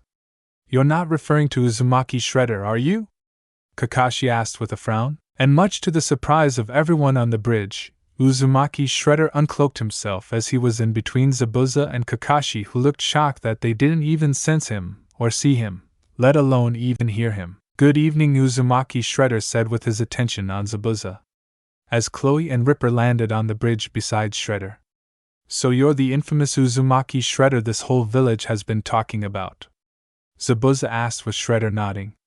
"Indeed I am. There's no reason to fight Zabuza Momochi. Forget going after the bridge builder," Shredder said with Zabuza frowning. "And why would I do that?" the swordsman asked, looking at the masked warrior. "I can offer you and your accomplice a deal. A deal better than what Gato has stated." Shredder with Haku flinched a bit as Zabuza glared at the warrior. "Oh yeah? And what deal is that?" he asked. "Join my kingdom. You will be granted protection from Hunter Neens from. Spare the bridge builder's life and help me kill Gato," Shredder said with everyone gasping. Zabuza looked shocked and wasn't sure what he should do. Should he consider it or not? Takashi and his team could only watch along with Tazuna. "Are you serious?" he asked, seeing Shredder nod.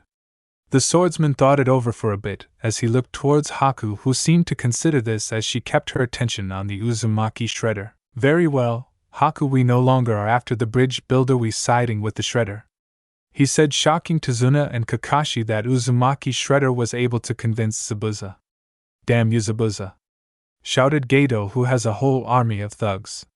"Whatever, I never planned on paying you anyway. Kill him. Kill Shredder and anyone else but Zabuza's little bitch, and the beautiful dark-skinned woman. She could be quite useful to me in bed and to all my men," Gato said, licking his lips at Chloe, who flinched a bit. It was at this moment Gato said the wrong thing, for after saying that, the whole area is floored, and bathed in so much anger, bloodlust, and killer intent, that would make Orochimaru look like a scared little kid. Uzumaki Shredder is the source of all of this. His mask's eyes glow red with anger, and are ablaze with power. Ripper feels his alpha's bloodlust, and is getting excited. Naruto knows about Chloe's past, and to hear someone say that they were going to make his wife go through that again after she is finally free is unforgivable. "So," Shredder says in his deep mask voice, "for that comment towards my wife, you will die, you swine. You, and the rest of your fellow pigs will not leave here alive. For that I promise." Chloe looks to her husband in awe, admiration, and love for defending her. Then, behind them, Shredder summons one Shotokan from each tribe. Naruto sees this as a good opportunity to test the Shotokan. He tells the Shotokan to attack, and they are the first to strike. Then Shredder says, "Ripper, sick him." And Ripper roars and jumps into the carnage. Uzumaki, Shredder, and Chloe then start walking towards the fighting. Chloe kills any mercenary that breaks from the fighting to attack them. Shredder is not bothered by the carnage. Instead, he is focused on just not taking his eyes off him. Chloe, Ripper, and the Shotokan are making short work of Gato's men, but that's not hard. They are drunk mooks and dishonored samurai, not true warriors. 2 samurai stand in front of Gato, but Shredder barely bothers with him. With one slash of his wrist blades, they both go down, dead. Gato's men are slaughtered, and he is surrounded. Beidou begins to make Shredder offers if he spares him. Chloe is disgusted by this man. Gatos offers full of Shredder's ears, he says. "I told you that I promised you'd die. And I will always keep my promises." So, he cuts off Gato's good arm since the other was broken by Haku.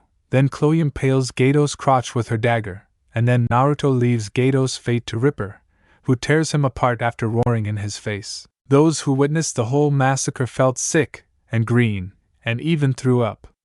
Zabuza felt a chill run down his spine. Maybe it was a good idea to side with the Shredder. Akashi and his team could only feel horrified at what they witnessed. "Anaha Shinobi, get out of here, you're not welcome here," Shredder warned, glaring at them as they flinched. "Let's get out of here, guys. This guy is out of our league," Kakashi said, with him and his geniuses now forced to leave Wave since they felt very terrified of fighting Uzumaki Shredder. Uzumaki Shredder. "Thank you? Thank you?" said Tazuna as he heard the villagers wave and see what happened as they all cheered for their savior. "Uzumaki Shredder. Uzumaki Shredder. Uzumaki Shredder," cheered the villagers as he turned towards them with Chloe at his side, and Ripper, Azabusa, and Ahaku joined them. "People of Wave, you are now free. I declare this village under my protection," Shredder said, raising his fist in the air with everyone cheering out freedom, and more cheering for Uzumaki Shredder.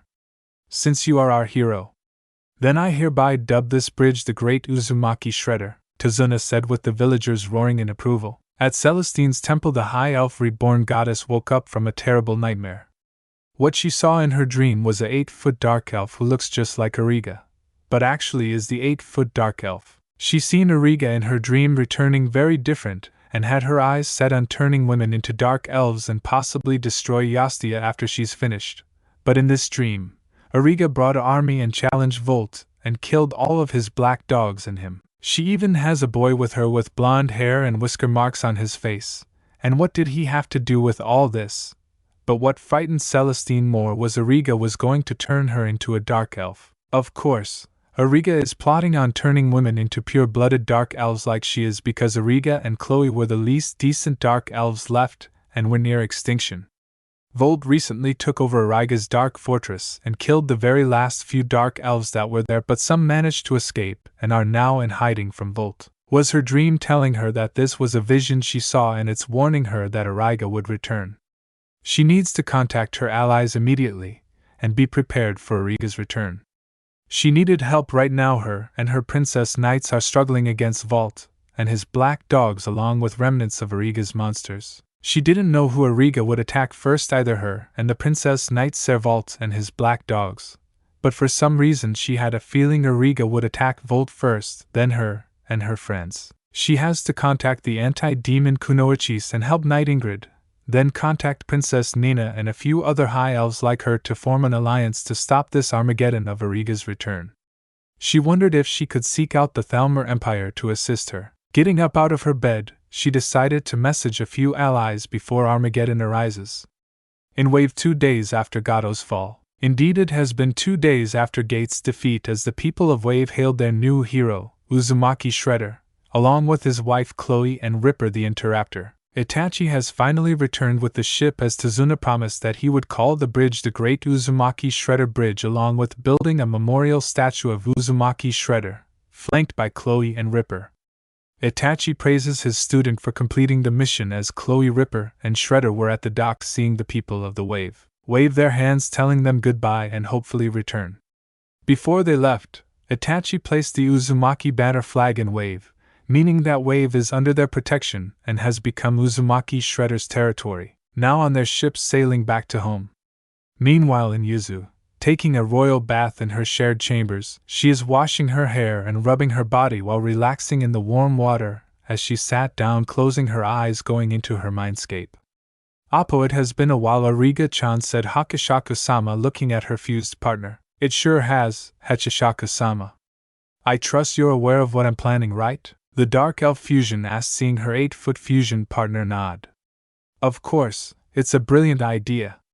I may have given you the power to convert anyone into yakeis of your choice, but if you turn them into dark elves, I'll be looking forward to that," Hachishaku-sama said within Irigo-shaku-sama's mind. The knock on the door interrupted her thoughts and private conversation with her yakai tenant. "Your Highness, Itachi-san along with Chloe and Uzumaki Shredder has returned," said Nico Robin, who is Arigashaku-sama's handmaiden. Arigashaku-sama smiled as she answered. "I will be right there," she said with a smile. "Oppo, time to see our Naruto-kun," Hachishaku-sama said happily. "Eyes a throne room." Uzumaki Shredder along with Chloe, Ripper, Itachi, Zabuza and Haku are now in the throne room. Tanabe and Shizen had also appeared, seeing the beautiful dark elf named Chloe who was holding on to a masked warrior. Taniade on the other hand stared hard, trying to see that Naruto was under that mask. Zabuza and Haku looked surprised at seeing the legendary Tainate Senju here as Hachishaku-sama made her appearance in the throne room. "Naruto-kun," she said, running to him as she hugged him tight with his face covered in her uppus. Oneide instantly widened her eyes as she saw the masked warrior unmask himself, revealing himself to be Naruto. She couldn't believe it was actually him. It was her godson. Zabuza widened his eyes in shock that this kid was the Uzumaki Shredder.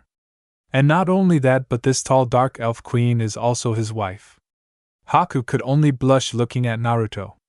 He looked so handsome. "It's good seeing you too, Origa-chan," he said as she pulled away from her hug, smiling at him as she turned her attention towards Zabuza and Haku. "Welcome to Yuzu. I am Hachishaku-sama, Queen of Yuzu. You've already met Naruto-kun, he is the King of Yuzu." She was introduced to Hachishaku-sama talking in her mindscape. Those two could be perfect yakai material. "Turn Zabuza into a Oni demon and the girl Haku, I can sense that she has a ice affinity, she could be Yuki Ana," Hachishaku-sama said with Arashi-sama nodding. "Now that you two are here, Itachi, rally our new ranks of our inner circle." "We're going to host a meeting," said Arashi-sama with Itachi nodding. "What's the meeting going to be about, Origa-chan?" Naruto asked. "We're going on a quest in a week. We have to prepare first for the quest," she answered, stroking her scepter. "What kind of quest, my lady?" asked Chloe this time. "We're going to make a visit to our old home," Chloe Arashi-sama said, shocking the dark elf woman. "The Ostia Vault's dark fortress." Vault leader of the Black Dogs, still moving forward with his plan by taking down each of the princess knights one by one, then leaving Celestine for last. Now heading down to Origa's bedroom, which was his now, grinning that his plan will be successful, but he still wasn't happy with finding Origa and Chloe. He had his men look all over the nation for those two. Just where the hell are they? He wasn't sure how he was going to explain this to Kiryu, Aboro, Kyle and the others, but he knew for sure those two dark elves would show up. Now turning to the picture portrait of Origa in her room, he grinned with lust. He couldn't wait to make her his bitch. His smile faded and was replaced with slight fear when he saw the picture's facial expression changed into a scary expression that sent a chill down his spine. He hoped he wasn't seeing things, or was his mind playing tricks on him, that he didn't see the picture send him a deathly scary expression. "It's just a picture, he said, looking away from going to bed. Had he looked at the picture long enough, he would have seen the picture of Origa flash a deadly smile that meant death. Meanwhile, in the Hokage Tower, Kakashi had explained that the mission for Wave has become a failure as his Hokage glared at him for not protecting the bridge builder's family, who was close to being raped by Gato's thugs. But then Kakashi explained about the mysterious Uzumaki Shredder, who is now a hero to Wave, which caught Hiruzen's attention about the Uzumaki Shredder. Last he checked, most of the Uzumakis were all wiped out. Ursum, who survived the purge, had gone into hiding. "Did you get a good look at Kakashi's face, Kakashi?" asked Hiruzen, looking at the Cyclops Jonin. "No, Hokage-sama. He was completely masked. He managed to convince Ibirsa Mamachi and his accomplice to join him. The Shredder wasn't alone. He was accompanied by a dark elf woman and a black lizard, from what I know. He killed Gato and his thugs with a shadow army I can't describe," Kakashi explained to his leader, as he saw the old caged frown holding his hands together and thought, "Is that old Kakashi?" he asked, seeing the man nod his head. "Very well, it seems we need to know who this Uzumaki Shredder is and find out where he is. You are free to leave, Kakashi. But just for not protecting the bridge builder's family, you receive no pay starting tomorrow. You and your team will be stuck on D-rank missions," Hiruzen said, seeing Kakashi look down at it, then nodded as he left the office. With a heavy sigh, he rubbed his old temples as he thought about this Uzumaki Shredder and wanted to know of his identity, and who was the dark elf woman he was with. He wondered if Uriai had any luck in finding Naruto yet. He hoped his student at least had some news of finding Naruto yet. Meanwhile in Yuzu, in the council chamber where Hachishaku-sama is having her meeting with her husband Chloe, Itachi and the inner circle of Yuzu's military, Zabuza had been recently turned into a yakai general and indeed a demon Oni. Haku was the same way, she's a yakai general too and has become the Yukiana entity, having long black hair and yellow piercing eyes as her skin had become pale and cold as ice as she was wearing a winter yukata kimono. Tainade and Shizen are included in the meeting along with Nico Robin. Thank you all for coming to this meeting. Now that your king is here, we have a mission to accomplish, but before that, why don't all of you introduce yourselves to your king, who is your savior, who goes by Uzumaki Shredder, said Hachishaku-sama as all turned towards the Uzumaki boy, who could only smile at their reactions that he was Uzumaki Shredder. Nico Robin blushed, seeing the boy as is indebted to him, and will serve him. Greetings, guests of my country, I am your king. Naruto Namikaze Uzumaki Naruto introduced, while Taniade looked proud seeing her godson. My, he looks just like Minato. I even see a bit of Kushina into him, she thought, smiling. Yujito and Fu could only blush looking at Naruto. These handsome, thought Yujito with a blush on her face. My, he looks awesome and cute. Though Fu had the same look as Yujito. Greetings, your majesty. Hanzo Hasashi Scorpion at your service. Scorpion introduced. Grandmaster Sub-Zero. Leader of the Linkei clan, said Sub-Zero looking at the young boy. Pleasure meeting you, Mr. Uzumaki. I am Scarecrow. Scarecrow introduced. Reptile is my name, my lord. Reptile introduced. Pretty much everyone who was former slaves had been introducing themselves to Naruto, and are very indebted to him, and are fiercely loyal to the boy. Now that you've all introduced yourselves, time to discuss this quest we are going to. As you all know, me and Chloe are the last two dark elves in existence, and we are not from this world, we are from a different world. My race is close to extinction, and what drew me here is to look at Naruto-kun here.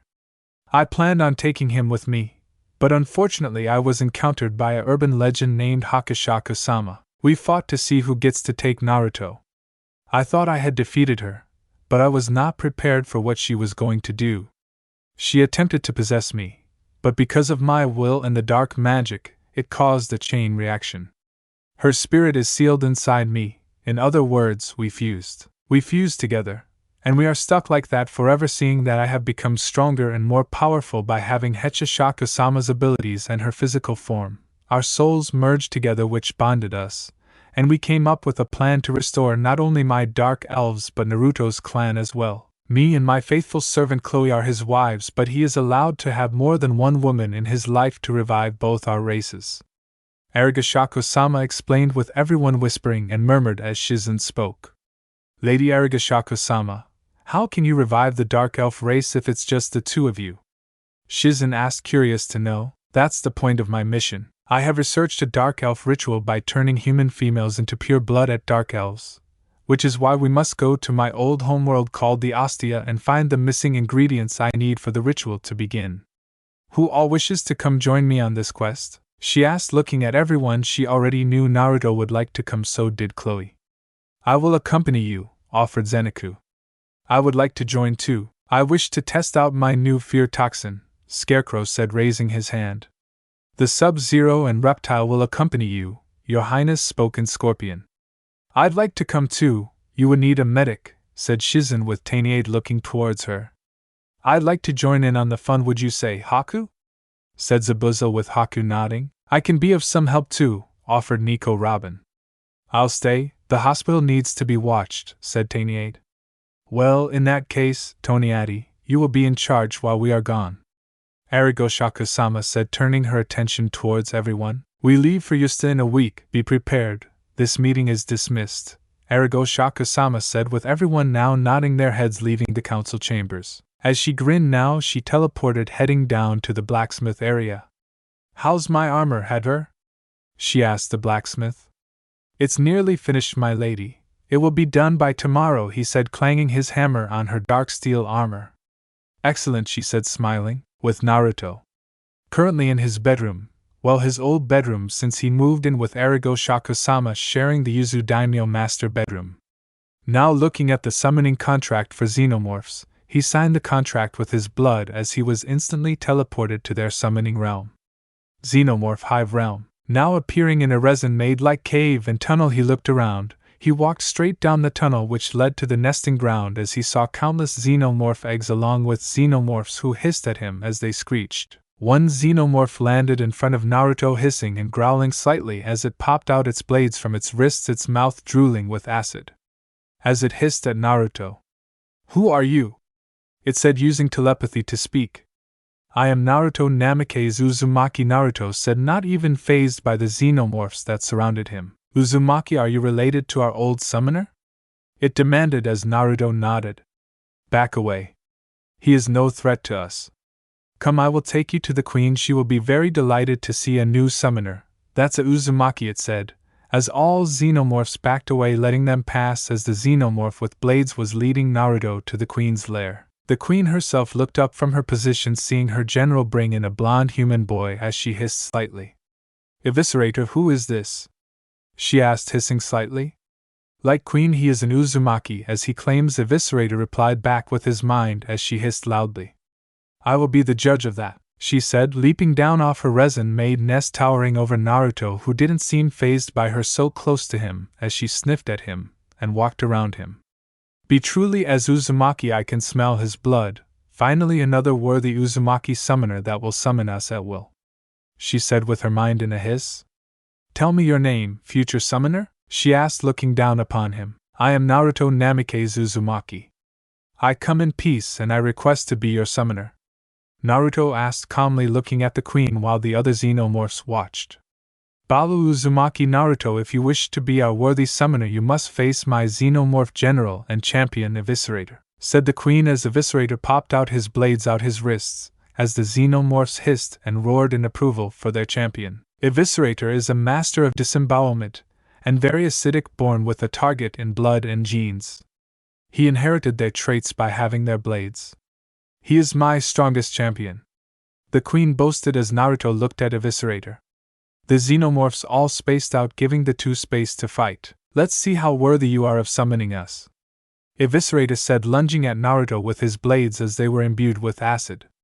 Naruto dodged a few of Eviscerator's blade swipes as he screeched, attempting to stab Naruto with his tail that's coated in acid, as Naruto dodged it with a duck as he did a sweep kick to knock down Eviscerator off his feet. Naruto backflipped as he stood on his feet, activating his right wrist blade as the xenomorphs all hissed that he possesses their mortal enemies, weapons that are used to kill them.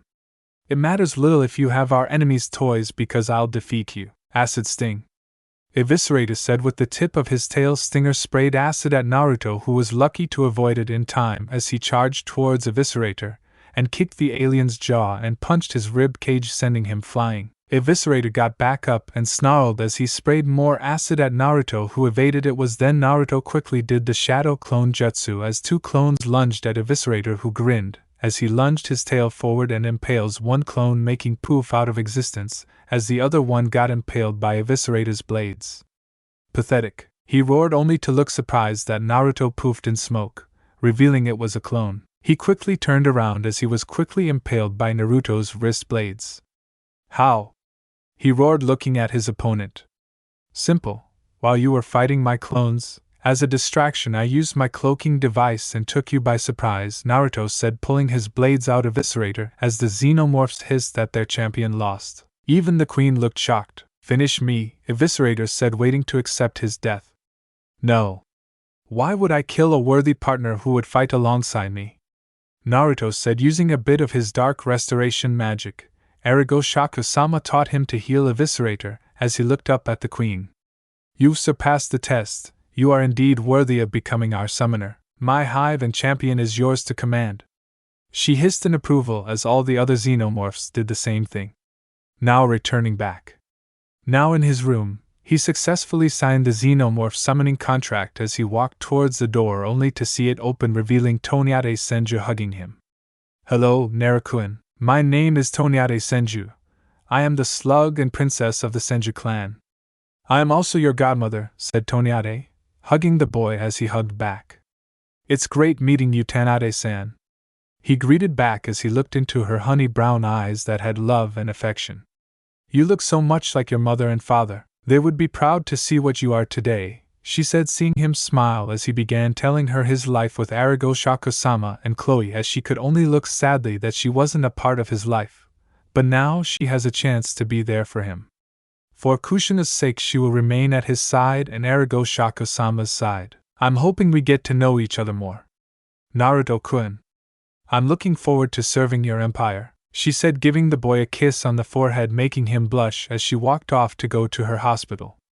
Nico Robin, who witnessed the whole scene, could only blush and feel herself get wet from watching as she walked away before anyone could notice. The Ostia. A week later. The large war portal was opened in the wastelands of Ostia. The first to walk out the portal was Hachishaku-sama in her dark steel armor, holding her mace with her scepter on her back. Following behind her from the portal is Naruto in his Uzumaki shredder armor, armed with his predator gear, and has his Uzumaki clan blade riding on Ripper's back. Chloe was beside Naruto wearing ebony armor armed with her Dedric bow and ebony arrows with her dagger on her hip, her witch blade still intact on her right wrist. Next to the portal were the Yakai generals Itachi, Uchiha, Zabuza, and Haku in their glory, all lined up. Reptile, Scorpion, Sub-Zero, and Eviscerator the Acid Target, and Xenomorph followed suit. Same with Scarecrow with a supply of his fear toxins wearing his mask, gloved right hand with needles. Shizen and Nakorobin come out the portal ready for battle. Yujito and Fu decided to join in on the fun. Out the portal last came out a giant wolf with porcupine quills. On top of the wolf's head sat Senku holding his crescent blade. Hachishaku-sama could only stare straight ahead north, which is where her dark fortress is. "What to do now, your majesty?" asked Itachi, who stood beside her. "Itachi, I want you to shift into your crow form and head straight north. My castle is there. I want you to inspect if there are any unwanted guests at my former kingdom before we go there." "I know there's someone on my throne," Hachishaku-sama commanded, as he nodded, as he left the shadow clone before turning into his crow from flying off north heading to her castle. "Let's move," she said, as all of her party followed Itachi in his crow form. Dark Fortress. Volt is currently staring at his two right-hand men Hicks and Kin, along with the army of their Black Dog mercenaries, with a large portion of Origa's monsters that consisted orcs, trolls, imps, and goblins, many other monsters, as well. Volt promised them more women to breed. Listen up. This week starting today we will enact our invasion south of Ostia, and we will claim each neighboring kingdom of the Ostia. The princess knights will be all caught and taken as our sex slaves. Celestine will be saved for last. We may have not been able to find Origa Discordia and her servant, but no matter what, they will turn up and can't hide forever. Today this week is the rise of our sex empire. Every woman regardless of their age will be having sex with all of us and monsters alike. This land will be no woman's land, said Volt with all of his men and monsters cheering and chanting for Volt. Nothing will stop us. Assemble all forces and head out, Volt said as his men cheered much more. Hicks informs our spies within the Princess Knight's ranks, Volt commanded as his right-hand man nodded. Unbeknownst to Volt and his cronies, a black crow with Sharingan eyes listened to the whole thing as he transferred his memory to his shadow clone he left with Hachishaku-sama to inform her and the group. But Hachishaku-sama, her and her group are now in the dead forest, still in the wasteland. They were almost close to her dark fortress as they eyed the castle walls, figuring out what to do, but needed to wait for Itachi. "Bye, lady," Itachi's shadow clone said, gained her attention along with Chloe and Naruto. "Yes," she replied, staring at his clone. "It seems you do have unwanted guests in your old kingdom. The one who is leading a band of mercenaries calls himself Volt. He has monsters too under his command," his clone said, with Hachishaku-sama narrowing her eyes as he told her the plans he was going to do, as everyone felt disgusted at what he planned. "Well, in that case it's time to clean house and get rid of the uninvited guests that rest in my kingdom," Hachishaku-sama said, giving a nod to Naruto.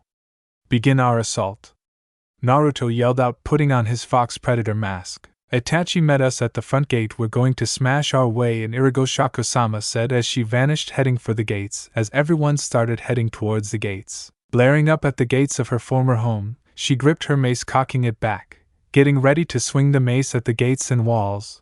A white bubble formed around her mace, and with one swing the air cracked as the gates and walls were instantly demolished. Mercenaries who were on guard duty were killed as the tremor shook the whole kingdom and small town. "Attack!" Hachishaku commanded as she summoned all her Shadokans from each tribe to attack as they followed her. Naruto jumped off Ripper and fired his plasma canister at some mercenaries, then swiped his wrist blade at some of them. Ripper jumped on the mercenaries, tearing him apart. Chloe fires her arrows at some mercs and monsters. as she activated her witch blade, now full of bloodlust, extending her right blade wrist as she gutted a mercenary looking at him in sadistic pleasure before cleaving him in half and went after other mercs. Zenitsu swiped his crescent blade, beheading and cut apart any monsters. His pet giant wolf Ralph spiked up its quills and shot them at incoming trolls and ogres. Scorpion and Sub-Zero were doing a combination of fire and ice at incoming enemies. Reptiles spat acid at imps and blasted acid balls at groups of mercs. Yujuto Ni, Fu and Robin stood together fighting off a handful of mercs.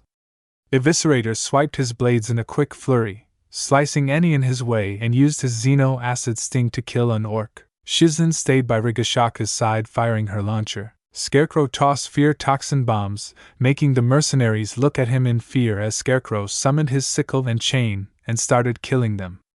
Zabuza created a hidden mist jutsu and hacked and slain a few of his victims. Haku created an ice storm, sending whirlwinds of ice and breathing her frost breath at anyone who stood her in the way, freezing them to death. Urigashaku bashed her mace against groups of mercs, imps, trolls, ogres, and orcs as she grabbed her scepter, aiming it at an armored troll. Avada Kedavra, she casted her killing curse, sending a green light of death at the troll, instantly killing him. As Naruto came up beside her, so did Chloe in her witchblade form. Finally, Itachi appeared beside her with his katana sword drawn that was coated in black flames, as he slain some guards on his way to them. "Storm the castle, we will find this vault, Zabuza," Hachishaku-sama called out as he ran to her side. "You and the rest kill everyone here. Don't take any prisoners. Me, Chloe, Naruto and Itachi will take the castle and just kill the rest of the pests," she commanded, with him nodding. Instantly Hicks and a handful of his men came out the castle in shock at what was going on as his eyes fell on Aragoshaku and her group. "It's you. You're Origa Discordia. The boss has been looking for you," Hicks shouted, pointing at her. "As he now? Well, let me offer him a proper greeting before I kill you, Avada Kedavra." She cast a green bolt of death from her scepter at Hicks as his eyes were instantly wide when he got hit by the killing curse and died on the spot. Chloe and Itachi killed the rest of Hicks' men as Ripper appeared beside Naruto as they went inside the castle. Dark Fortress Throne Room. Volt could only look shocked, sitting on his throne with Kin at his side along with some monsters and his men. "What the hell is going on? What's attacking us and my kingdom?" Volt yelled out, grabbing his large two-handed sword. His answer was found when the throne room doors instantly got destroyed as Arigashaku, Naruto, Itachi, Ripper and Chloe made themselves known to Volt. "So you're the one named Volt?" she demanded, with him frowning in confusion. He eyed her for a bit, then seconds later he smiled as he realized who this was. "So the Dark Queen finally returns. Good, just perfect. And you've brought the half-elf. But who the fuck are those losers?" he said with a smirk, keeping his attention on Aragoshaku, who scowled with Chloe looking disgusted at him. "I am Uzumaki Shredder Scum, King of Yuzu. This is Itachi Uchiha, my yokai general, and this raptor is my companion. And these two beautiful dark elves are army wives," Shredder said, with Volt scowling at the masked stranger. There sat Volt scowling at the masked stranger who calls himself Uzumaki Shredder, and that he has the nerve to call those dark elves his wives. "Fuck that," as a smile came across his face. "They are your wives. Very funny, Shredder, that's the funniest joke I've ever heard. They are nothing but sluts, are good for having sex, cooking, and birthing babies. I have doubts that you can never satisfy them." Volt shot back, with his men laughing at Shredder along with the monsters. "Is that all you think women are good for? That's where you're wrong. Women have rights and do not use personal things as you claim," spoke Uzumaki Shredder, growling a bit at this degenerate. "Kin, are you hearing this? Well, in this land women will be submissive to us men. You should side with us, Shredder. Bimbo Dark Elf only wants to use you for her own gain to reclaim her throne.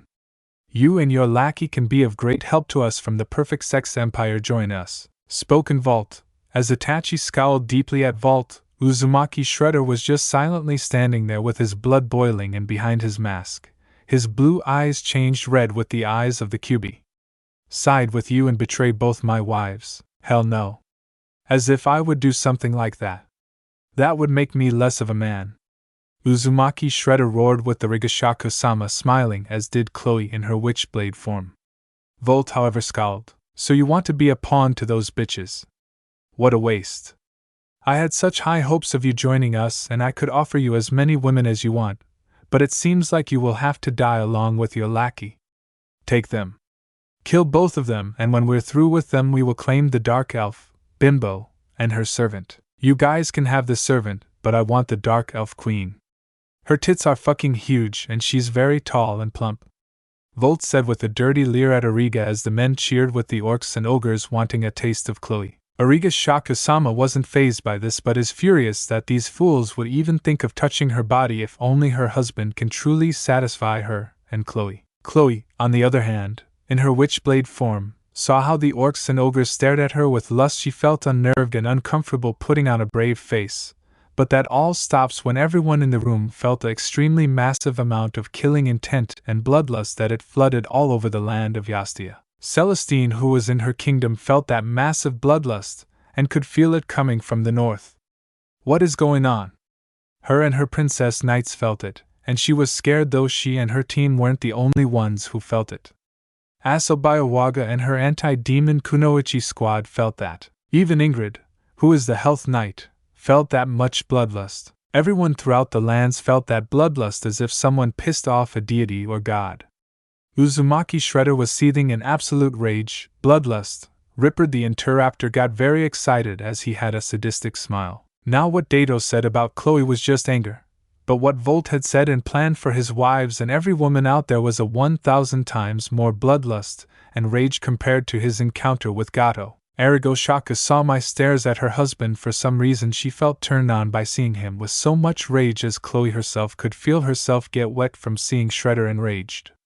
Itachi kept a poker face to hide his slight fear of his student and king. Taking a deep breath to calm down, Uzumaki Shredder glared hard at Volt. Volt himself, along with his men and monsters, couldn't help but tremble in fear. Why did they fear this masked stranger? In the bottom of Volt's heart he couldn't help but feel a shiver down his spine and almost want to shit himself, but kept up his look of defiance at Uzumaki Shredder. Before he could say or do anything, a sumo-kan appeared and grabbed Volt, tossing him to Uzumaki Shredder's feet. Pin looked alarmed seeing his boss get grabbed. Volt-sama, said his second right-hand man, pulling out his spell book, only for the book to burst in black flames courtesy of Itachi Ikaha's Amaterasu. Before the mage could do anything, Itachi appeared in front of Kin, impaling the man with his sword coated with Amaterasu black flames as the man burned to ashes. Kin. What's going on? Walt said, as he heard all his men tried to save him, even the monsters, but they were blocked by 100 sumo cons and samurai cons, keeping them away from Walt. I want to personally break you. I want your men to see what you really are. You're just a pathetic old horny dog that deserves to be neutered. A dog that's way past his prime with no real power at all. No matter how hard he tries, you're just a perverted dog that only thinks with his dick instead of thinking with his real head. And you being a sex emperor.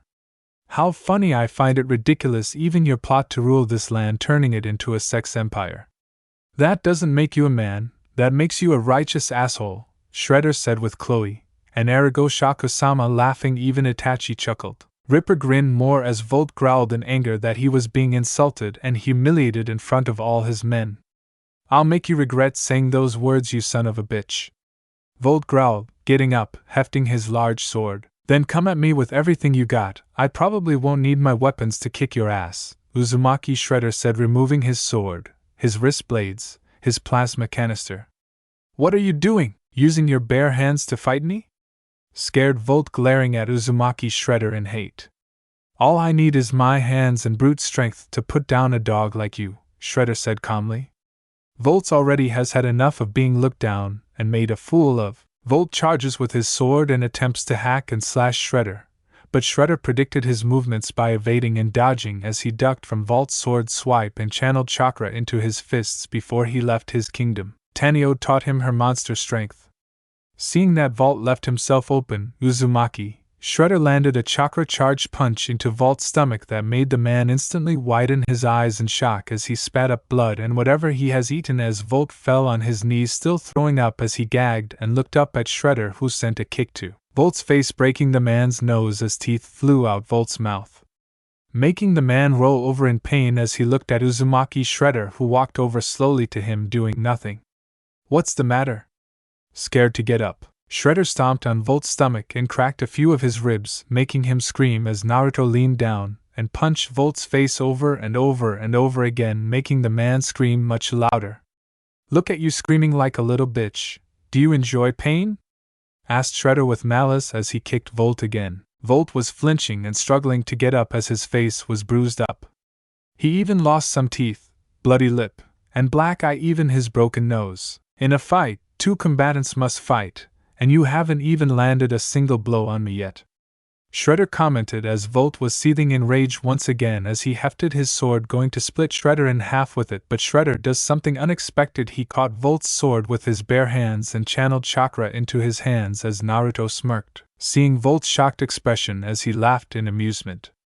It's so sad and pathetic that you need to overcompensate with your manhood with this dull sword of yours. Shredder snaps the sword in two, surprising Volt's men as the man himself looked horrified with his guard down. Uzumaki Shredder unleashed a fury of punches upon Volt everywhere on the man's body, as Shredder given him a kick to the stomach that sent him flying to the feet of the throne stairs before he could try getting up. Shredder pinned him down with his foot as the man looked at him in shock and horror. Shredder Uzumaki chuckled darkly as he pulled the tubes off his mask and removed his mask and helmet, shocking Volt along with his men and monsters that their leader was beaten by a boy. Who the hell are you? Screamed Volt in outrage that he was humiliated and beaten by a mere boy. I am Naruto Namikaze Uzumaki, also known as the Uzumaki Shredder. Husband to Origa Shaku-chan and Chloe-chan, king and heir to the Dark Elf Yuza Empire and reviver of the Dark Elf race and slayer of scum like you and your dogs, Volt, said Naruto with his foot still on Volt's chest, keeping the man pinned down. Well, what are you waiting for, you son of a bitch? Kill me! Volt yelled, only to grunt in pain, feeling Naruto press his foot down on his broken ribs. Not so fast. Who said I was going to kill you now? Didn't you hear me? I especially said I was going to break you, not just your body but also your very mind. Naruto said sadistically as he made a simple signal to his Shadow-kan to kill the rest of Volt's men. Please, we beg you to spare us. We were just following the boss's orders. Pleaded a black dog merc with the rest looking in fear. Put the dogs down, Itachi and Ripper, Naruto said with coldness in his voice as Ripper instantly pounced on the mercs with Itachi slaying them and the monsters with his sword, with that going on Arigo Shakusama, and Chloe made it up on the throne looking down at the beaten Volt. What are we going to do with him, my love? Said Chloe still in her witchblade form. We're going to simply break him and then interrogate him. The man might have some information that could prove useful to us, Naruto suggested as Arigo Shaka grinned darkly. Throughout the whole day, the Dark Elf Yuza Empire has become victorious in reclaiming Origa's Dark Fortress, now making it their base of operations for the time being. The entire Kuroina Black Dog mercenaries have been decimated, all except one. Volt is currently held in the dungeon, imprisoned. Dungeon? Volt, now in his cell, just battered up, chained to the wall, angry and furious that all of his plans had failed and that he was bested by a 12-year-old brat. It was impossible. His plan was foolproof, and that it was crushed by a boy. His men were all dead, his monsters who were his allies were dead, as well, even his two right-hand men Hicks and Kin. Now he had no one to help him, and he was sure that stuck-up scientist Kuru would never help him, and just leave him to his fate. The cell opened, not even bothering to look up to know who it was. It was Hachishaku-sama and Naruto. So are you ready to tell us what information you're holding back from us? Naruto said, staring at the man who growled. He huffed. All right, still keeping up the bravado. Well, time I put it to putty, Scorpion, Reptile. Naruto called out as the two appeared. Yes, your majesty, said Scorpion, glaring at Volt. Pick his ass, Naruto said with him, and Arigo Shaka leaving Volt's cell going to watch him suffer. Volt glared at the two and said, be your worst, you'll never get me to talk. And with that, Scorpion starting beating the hell out of Volt with his flaming fists, with Reptile spraying acid at the man's face, making the man scream as Volt's face was becoming disfigured due to the acid melting his face as they kept beating him over and over again.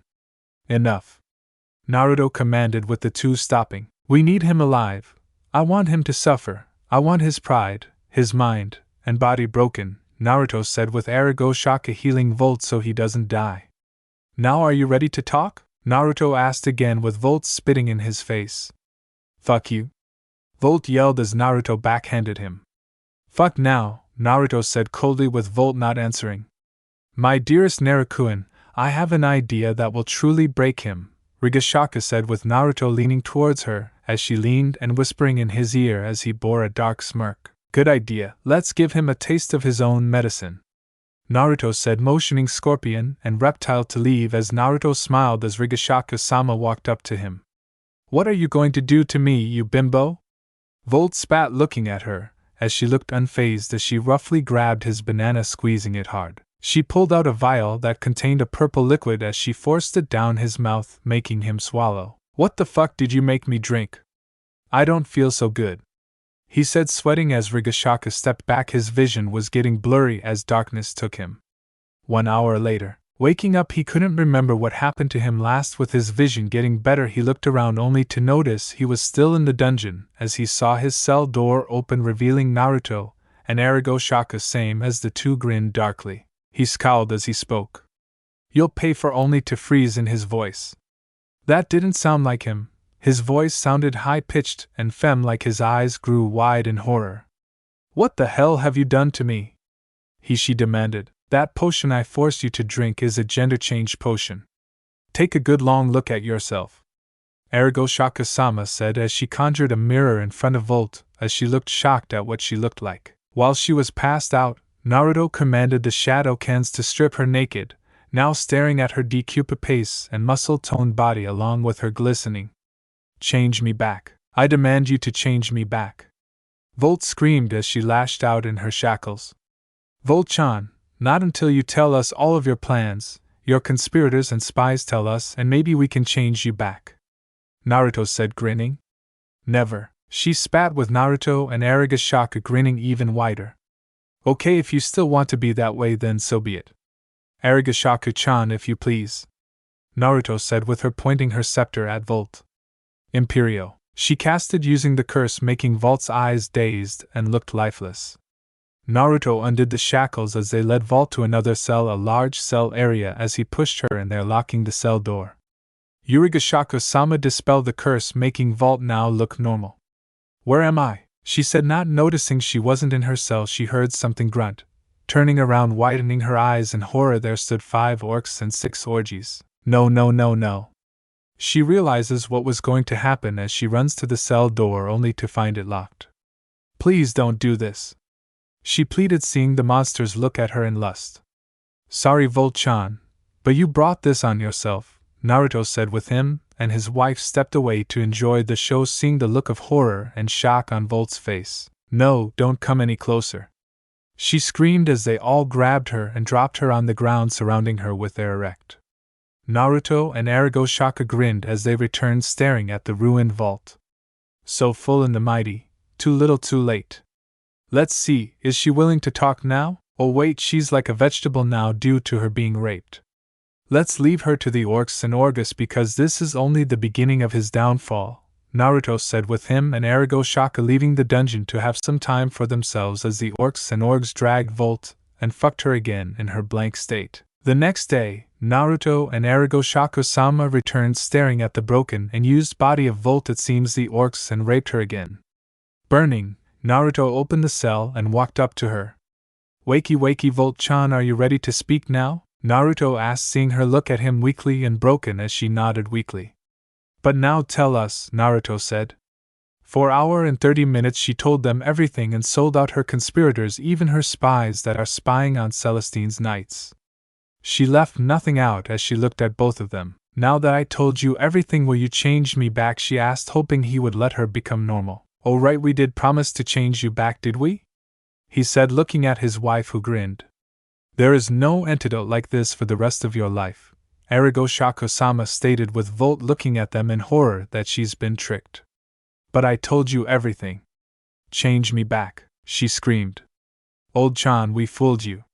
We weren't planning on changing you back. Besides, Hachishaku-chan can't change you back like this until the day you die, Naruto said, snapping his fingers as the orcs and ogres woke up. She turned around horrified, then turned back to the two who smirked as she gave them a vengeful look. You may think you have won, but you will never defeat Kiryu, Oboro, Kyle, King Dorm. You won't be able to beat the rest.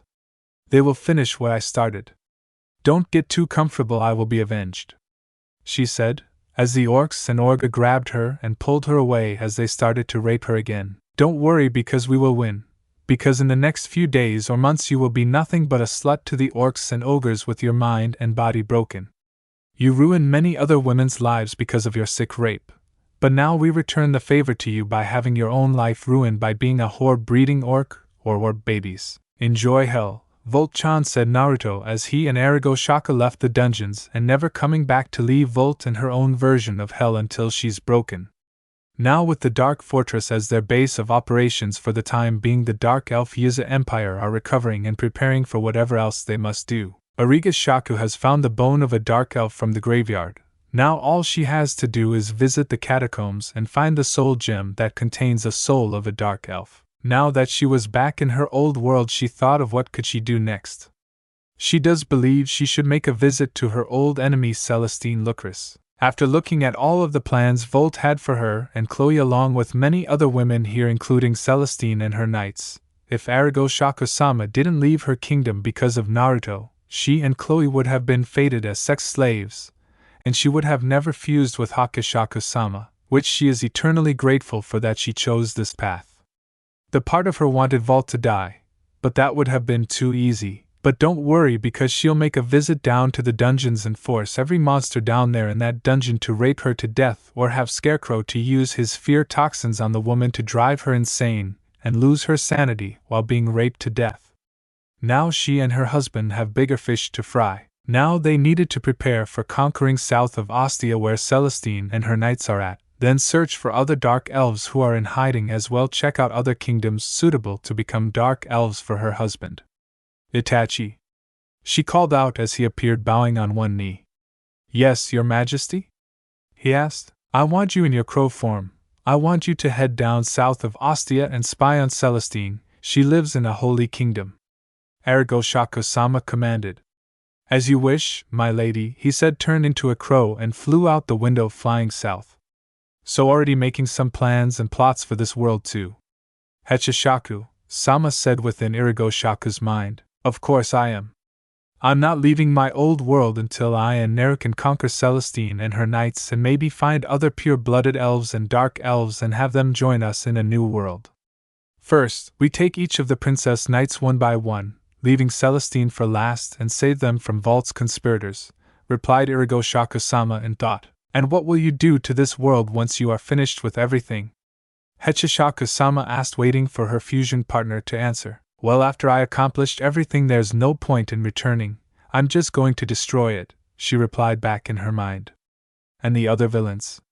What happens to them?" Hachishaku asks again, already knowing the obvious question. "They either die at my hands or Narukun's hands. Simple as that. Volt will die soon, and he or she will be example for what happens to those he work with," Hachishaku-sama answered. "Hopo, how fitting to see them receiving the sticky end," Hachishaku-sama said, smiling. "It will be all too easy," Hachishaku-sama said with a dark grin, heading to the throne room. Elsewhere. "So has the mighty fallen? It turns out that Volt has failed me again, and his mercenaries have been defeated by Origa Discordia, who has returned much stronger and powerful than ever, along with a mere boy who has strength, and they have strong forces that could rival our alliance," said a man in a lab coat, pushing up his glasses in annoyance. This man was Kuryu, a scientist who works under Black Sama. Now he knows of Volt's defeat. How? Well, to put it like this, Kuryu had instructed a demon employee to him to keep tabs on Volt, to keep eye on the man to make sure he does his mission in conquering Celestine and her knights, even Origa Discordia and Chloe, and inform Kuryu if anything happens. And this was one of them. The man failed him and was defeated by a mere boy, just ludicrous. But no matter, he could get Origa Discordia and the others. Volt failed to capture him. Never send a mercenary to do a scientist's job. To think I trusted him to get things done. Kuryu thought with a deep sigh as he turned to an archdemon and spoke. "You there?" he said with the archdemon standing in attention. "Go inform my allies. It's time we have a meeting and be prepared for Origa, since she has returned, informing Aparo, Kyle, King Dorm and the others. Go now," he commanded as the archdemon instantly took off to fulfill his master's command. "Get ready to face my wrath," Origa. Enjoy reclaiming your kingdom for now, but you will never defeat our alliance, Curio spoke out, glaring at the picture of the dark elf. Throne room, dark fortress. In the throne room there sat Hachishaku-sama sitting on her throne. She really needs a bigger throne since she's much bigger now, as Naruto sat on her lap with Chloe standing beside them staring at everyone in the throne room. We may have successfully reclaimed my old fortress and found one of the ingredients that I need. Later on, I will find the last ingredient, but I'm afraid we won't be returning home so soon. As you can see, we interrogated Volt, and the man has conspirators and allies, even spies. Our next objective is to conquer the south of Ostia. South of Ostia has 7 princess knights, and one of them is a high elf, and as a goddess, we will capture each of their kingdoms and make them our prisoners and take them back with us in our world. I have my Yakai General Itachi Uchiha spying on Celestine and her friends. He will inform us of what he has learned. Any questions? Hachishaku-sama said, as no one said a word. Well, in that case, recuperate for now and be prepared for our next wave of invasion on Celestine and her friends along with other kingdoms, then we can all go home. Hachishaku-sama finished with everyone nodding. But then you all are dismissed. Eviscerator, how's your new breed of xenomorph coming along? Asked Hachishaku-sama, seeing the xenomorph fist slowly, and smiled a cruel smile. You see, after the battle of taking back Origa's old fortress, Eviscerator and a good handful of xenomorph drones had taken and captured orcs, imps, archimans, trolls, and some of Vault's men back to their summoning realm, the Hive, to breed new xenomorphs. They will soon be born from their host soon, he replied back with his mind as he vanished in a puff of smoke to check on the new breed. Hachishaku-sama smiled as Naruto smiled as well as she got up on her throne carrying Naruto in bridal style with Chloe following her. Now where were they going? Where do you think it is? Her bedroom, of course, has some love and fun.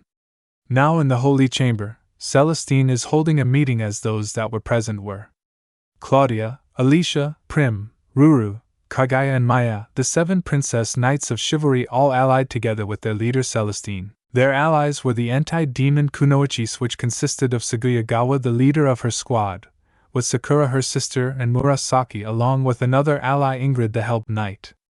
Another high elf is a princess, and her name is Nina. She was invited in this meeting too, from her friend Celestine, Kiku, who is a princess knight, and joined also along with Queen Lena, along with Princess Knight Henrietta, and her brother, along with Helga. They're here to discuss that bloodlust they felt 2 days ago, and Origa's return. And last, but not least, who arrived was the High Elf Ambassador, Lenwyn of the Thalmor, an old married Dominion Empire, flanked by 2 of her Thalmor bodyguards. Thank you all for coming on such short notice. It has come to my attention to warn all of you that Origa Discordia has returned just as I predicted. She has grown much more powerful and stronger than before with powerful allies. Celestine started with many murmuring and having surprised and concerned expressions. Wait a minute, Celestine-sama, I thought you said Origa died. How is it possible that she's back and very much alive? Questioned Princess Nina. We at first thought she died, but Kagaya and I had a vision that Origa faked her death and had exiled herself with her maiden Chloe. They have disappeared for years, and now my friends and allies have returned much stronger and have an army. Did all of you feel that massive bloodlust 2 days ago north of Ostia at Origa's former kingdom? That lets us know she has returned, Celestine said, looking at everyone, murmuring, looking at one another. And what do you suppose we do? Should we stop Origa Discordia? Spoken as Sagi now, with Celestine going silent for a moment. We must form an alliance strong enough to stop her forces and defeat her. I have heard of disturbing news that the Black Dog mercenary gang had been decimated by Origa and her forces. Celestine had spoken that instantly raised flags in everyone's heads. Old Sama, Kin and Hicks are dead, thought Maya, who looked completely shocked that her former boss and old comrades were killed by Origa. Please, my friends, if we unite our kingdoms and nations to put a stop to Origa, we can defeat her and stop the prophecy of what's coming. Celestine added, with others feeling on edge about the prophecy. Pray tell me, what prophecy do you mean, Celestine-sama? Asked Princess Ketchu this time, with Celestine sighing as she prepared to tell the prophecy and their fate of what's coming to them. The destruction of our world and our fate, Our fate is to be turned into dark elves and being taken against our will by Riga to bed with a human child, Celestine finished with everyone gasping in horror. No way in hell I let that bitch turn me into a dark elf. Scowled Murasaka with everyone now agreeing to this. Everybody calm down. We still have a chance to prevent the prophecy from happening. All we need to do is unite and band together against Origa and her forces, then end her. If we work together to stop this, we all will be saved. Who's with me to put an end to Origa?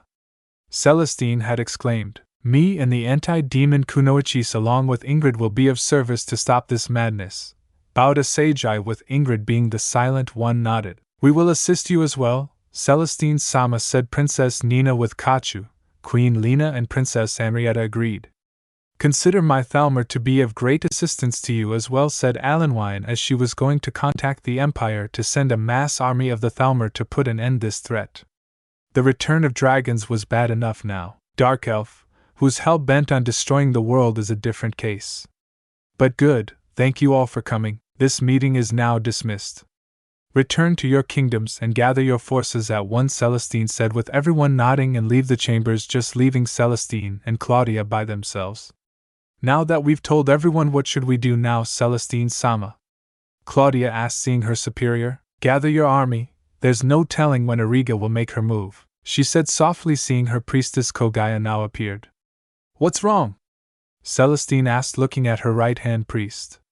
We've received word from Princess Knight Lucy the High Elf, said Kogaya, seeing Celestine look up in hope. What did she say? Is she willing to help us? The High Elf goddess asked. Yes, her and her High Elves are coming in 3 days, replied Kogya.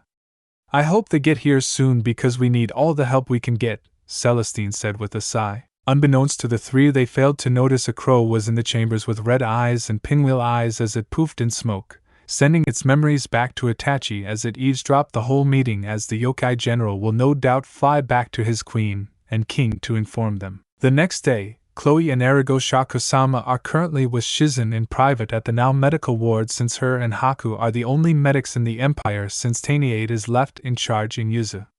Well, congratulations you two, you are both pregnant, Shizen said with a smile as Chloe looked surprised as happy tears were falling out of her eyes. Hachishaku-sama looked even happier that she and Chloe are both pregnant with Naruto's kid no less. Hachishaku-sama smiled, putting her hand over her womb, and could feel life growing within her. She looked towards Chloe, who was in the same boat as her. Thank you, Shizen-san, said Hachishaku-sama as she led Chloe out the room. Are we going to tell Naruto-kun, my lady? Chloe asked with a smile. She couldn't believe she is going to be a mother. Of course we are, why wouldn't we? We are the first 2 dark elves to be pregnant to restart our race, Hachishaku-sama said, smiling. I'm in fact happy for both of you. I just can't wait to see our children, commented Hachishaku-sama in Aragash's mindscape, sitting on her throne of dead children. 9 months later, both dark elves will be giving birth. When they return back to Yuzu, they are going to find out what gender the babies are. They could not wait to tell their husband the news. South of Yastia, Maya, the former mercenary of now Princess Knight, is packing her things, grabbing her trusty sword and get on her horse. She knew this was a suicide mission to go north of Yastia to sneak into Origa's dark fortress in it to kill the Dark Elf Queen and avenge her former boss Vold. Without a word to her fellow Princess Knights, she didn't bother to at least leave them a note, knowing even if she succeeded in killing Origa, she knows the chances she wouldn't make it back in one piece. But killing Origa was all that mattered to her. She hoped her friends wouldn't chase after her. She took off on her horse, heading north, gone without a trace. Elsewhere, Puryu is now sitting at a round table that was accompanied by a few others in this room as he looked at each individual with a smirk. Thank you for coming, my friends. I have grave news for you all. Origa Discordia had returned, he said with them now raising eyebrows. So the dark elf bitch finally stepped out hiding, said a dark pink-haired woman named Aboro. About time she has, said a man who goes by Kike. The others remained silent, waiting for the mad scientist to speak. That's not all, Volt and his mercenaries are dead, Curious said with disgust. Oh? Volt-kun got himself killed by who? Asked Aboro. Who do you think? Origa and the little boy did, the scientist replied, with others looking skeptical. Volt beaten by a kid. That's ridiculous. Told you the prick would fail you, Kiryu-san spoke, and Kao, looking at the scientist, glare at him. I don't really care, he was already failing me to begin with. Right now, we have much more important matters that must be handled. Origa has returned and is more powerful than before and has an army at her beck and call. She will become a threat to our plans. I myself will inform Volt's conspirators within the ranks of Celestine's Princess Knights to take at least one of the Princess Knights by force and hand them to us, Kurya said, pushing up his glasses, hoping he could depend on them to do it. So what are we to do now, Kiryu-kun? Oboro asked, staring at him. This meeting is dismissed. I thought I should inform all of you to continue your plans on conquering our enemies and make them our horrors, but also our top priority is to defeat Origa and her forces, he said, narrowing his eyes. And what about the boy that bested Volt?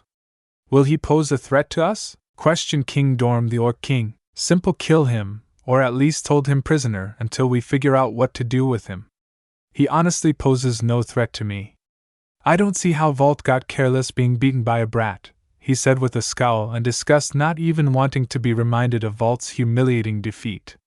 But in his mind, the boy was properly trained and yet beaten Volt. That boy could be turned over to their side if only Kurya could persuade the brat to overthrow Riga and join him. But he will put that plan on hold until otherwise. He and his legion of sex villains will succeed and no one will get in his way. They will conquer their enemies, turning them into sluts, and will rule all.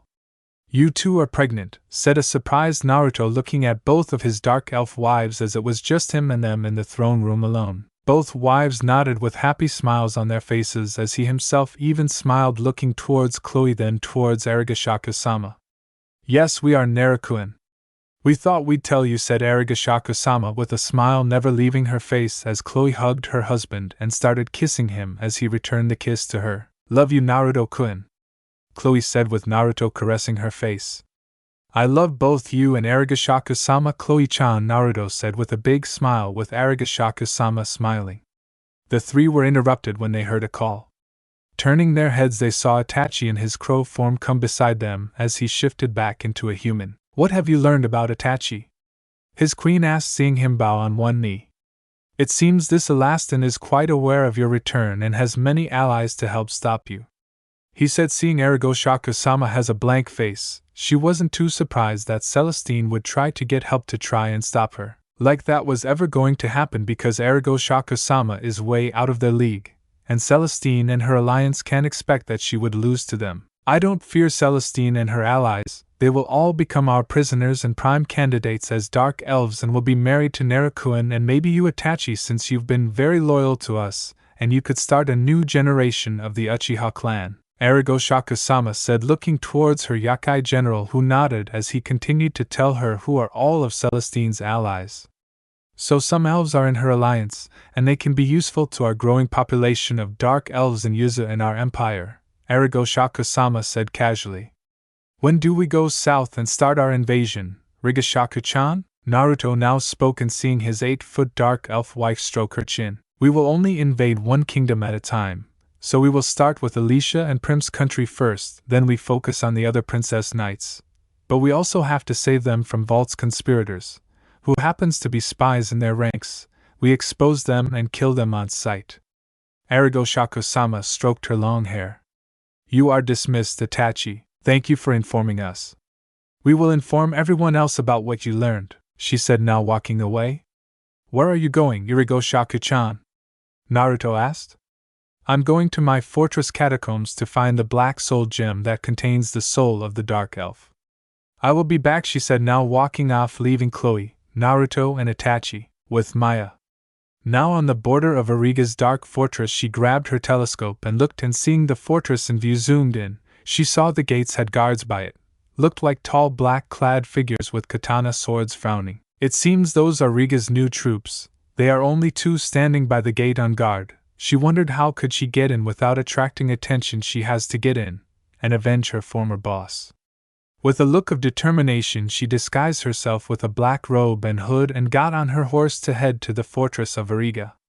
Dark Fortress. Naruto has given everyone the heads up while Hachishaku-sama went to the catacombs to find the Black Soul Gem, as Chloe was beside him on the throne after he told them he dismissed them until they are informed of their upcoming invasion. Rigashaku has returned and is holding a black glowing soul gem as it brightens a purple light. Now that we found the two ingredients, I will return to Yuzu to have the pit ready, leaving Naruto in charge of things. I trust he will lead the first invasion, Hachishaku-sama said with Naruto looking surprised. Before the Dark Elf fusion could say anything, the throne room doors opened revealing Reptile holding an apprehended Maya. Hachishaku, Chloe, Itachi and Naruto turned towards Reptile seeing him hold a woman. What is this Reptile? Questioned Hachishaku-sama. Then intruder, your majesty, I saw her get past the samurai Khan after she defeated them, he said, as he made her get on her knees looking up in shock at how tall Origa was. Maya couldn't believe her eyes. Thank you, Reptile, leave us, we will take care of her, Hachishaku-sama said glaring at the woman as he bowed and walked away. State your business, intruder, Rigashaku-sama said seeing Itachi step towards her side. Your majesty, I've seen this woman with Celestine's princess knights. He started making her eyes widen, then a dark smirk appeared on her face. Maya looked horrified that the man knew of their plans. Well, isn't this a surprise? I never thought a lion princess knight would come here alone. Now state your reasoning for why you're here, demanded Hachishaku towering over Maya who had a look of defiance on her face. I've come to kill you to avenge Volt-sama. Maya spoke with Hachishaku-sama now laughing. Oh pooh, kill. Oh, you are so priceless. I am eternal, I cannot be killed by no one. And Volt was your former boss. You came all this way to kill me and avenge your boss, Hachishaku said glancing down at Maya who scowled. You killed him, you bitch. You killed off the whole Black Dog gang. Maya spat making Hachishaku have a cruel smile. Though Volt is not dead, he has given a new fate worse than death, or should I say she, Hachishaku said darkly making Maya frown in confusion. What are you talking about? Demanded Maya. Perhaps we should show her what I mean, Hachishaku-sama said with Chloe, Naruto and Itachi nodding. In the dungeons. Unable to look anymore, Maya turned towards Hachishaku, Chloe, Naruto and Itachi. What the hell have you done to him? She yelled in horror. We've turned him into a bitch, said Naruto staring at Maya who glared at him. Stop this. Stop. She said not wanting to look at her former boss who's been reduced as a whore. No. Because he's brought this on himself. He's going to remain a bitch in heat until the day he dies. We're looked at his records and planes. He had disgusting plans for you and every woman in our country, creating a sex empire. He even included you in his empire to have you raped against your will as a sex toy. And slave Hachishaku-sama spoke coldly with Maya looking shocked, but didn't want to believe it. No, you're wrong. Volt would never do that to me. She denied it. She didn't want to believe it. You might as well believe it. He has raped lots of women and ruined their lives. He intended to do the same with you along with your band of princess knights to extent even me and Chloe, Hachishaku-sama countered. You should be grateful that my husband, Naruto, saved pretty much every woman here from that bastard, because if it weren't for us returning, this country would have been conquered by Volt much sooner, making every woman regardless of their age reduced as sex slaves to please men and monsters alike. Hachishaku said with a little heat in her voice, with Maya looking away conflicted that her own boss would stoop this low on women. What are we going to do with her, my lady? Asked Chloe glaring at Maya. She's coming back to Yuzu with me. I've already decided her fate since she's the first princess knight to fall prey to us, Hachishaku-sama said grabbing Maya and opening a portal that leads back to Yuzu. Naruto, you're in charge of things until I get back. Good luck on your first invasion, Hachishaku-sama said summoning the bone of a dark elf and black soul gem. Move, humans, shouted Hachishaku-sama with Maya doing what she said since she can't do anything with her hands cuffed as she was shoved in the portal. Before she went inside her portal, she blew a kiss at Naruto. Naruto now has a look of determination since he was in charge of things now until his wife returns. What are your commands? Naruto-kun said Itachi towards his former student. The day we rest, tomorrow we start our invasion on the first kingdom, my wife suggested, he said with Chloe at his side holding his hand, as they left the dungeons leaving the now broken vault alone with the many orcs and orgies who are still raping her. Hachishaku-sama returned to Yuzu through the portal with Maya, who is still cuffed, as she led the rogue princess knight to the bottom of the Yuzu daimyo castle basement, leading her to the pit, and to begin the ritual. Now that they are here, Hachishaku-sama pulled out a pipe from the wall using her monster strength and dragged it to the pit as the water came out, now filling the pit. She cast a quick fire spell to warm the filling water up. While Hachishaku-sama was making preparations for the ritual, Maya is being guarded by two ninja cons who are watching the 8-foot dark elf fusion prepare as she spoke out. "You'll never get away with this. Celestine-sama will stop you." "Stop me? What makes you think that she will defeat me?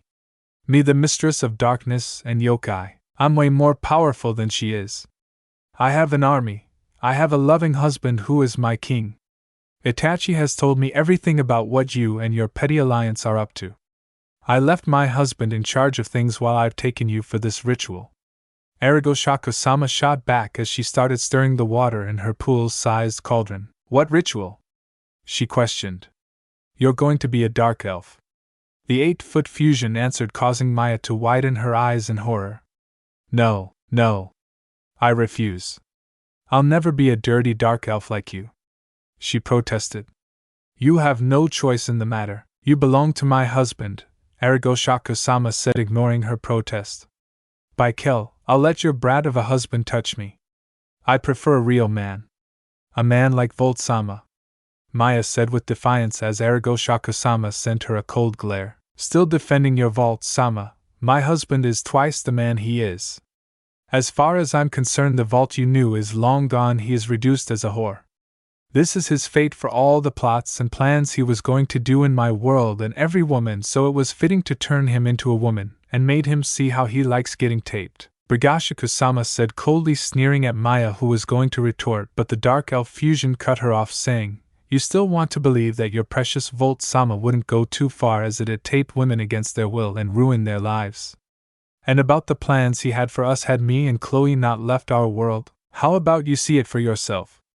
Hachishaku-sama hissed as she tapped the butt of her scepter on the ground, summoning notes, as they flew towards Maya's hands while she caught them, widening her eyes, reading every sentence she recognized as handwriting. Her stomach clenched, feeling sick to her stomach about all the horrible and disgusting things he has done to many women. Having she looked at one note after another, she saw plans involving Celestine and the Princess Knights, then saw plans for Origa and Chloe, but what horrified her more was what he had planned for her. He was going to tape her too. He saw her as nothing but a slut to please him and his men. Once he finds her, he will break her will and make her addicted to banana and to be taped by monsters too.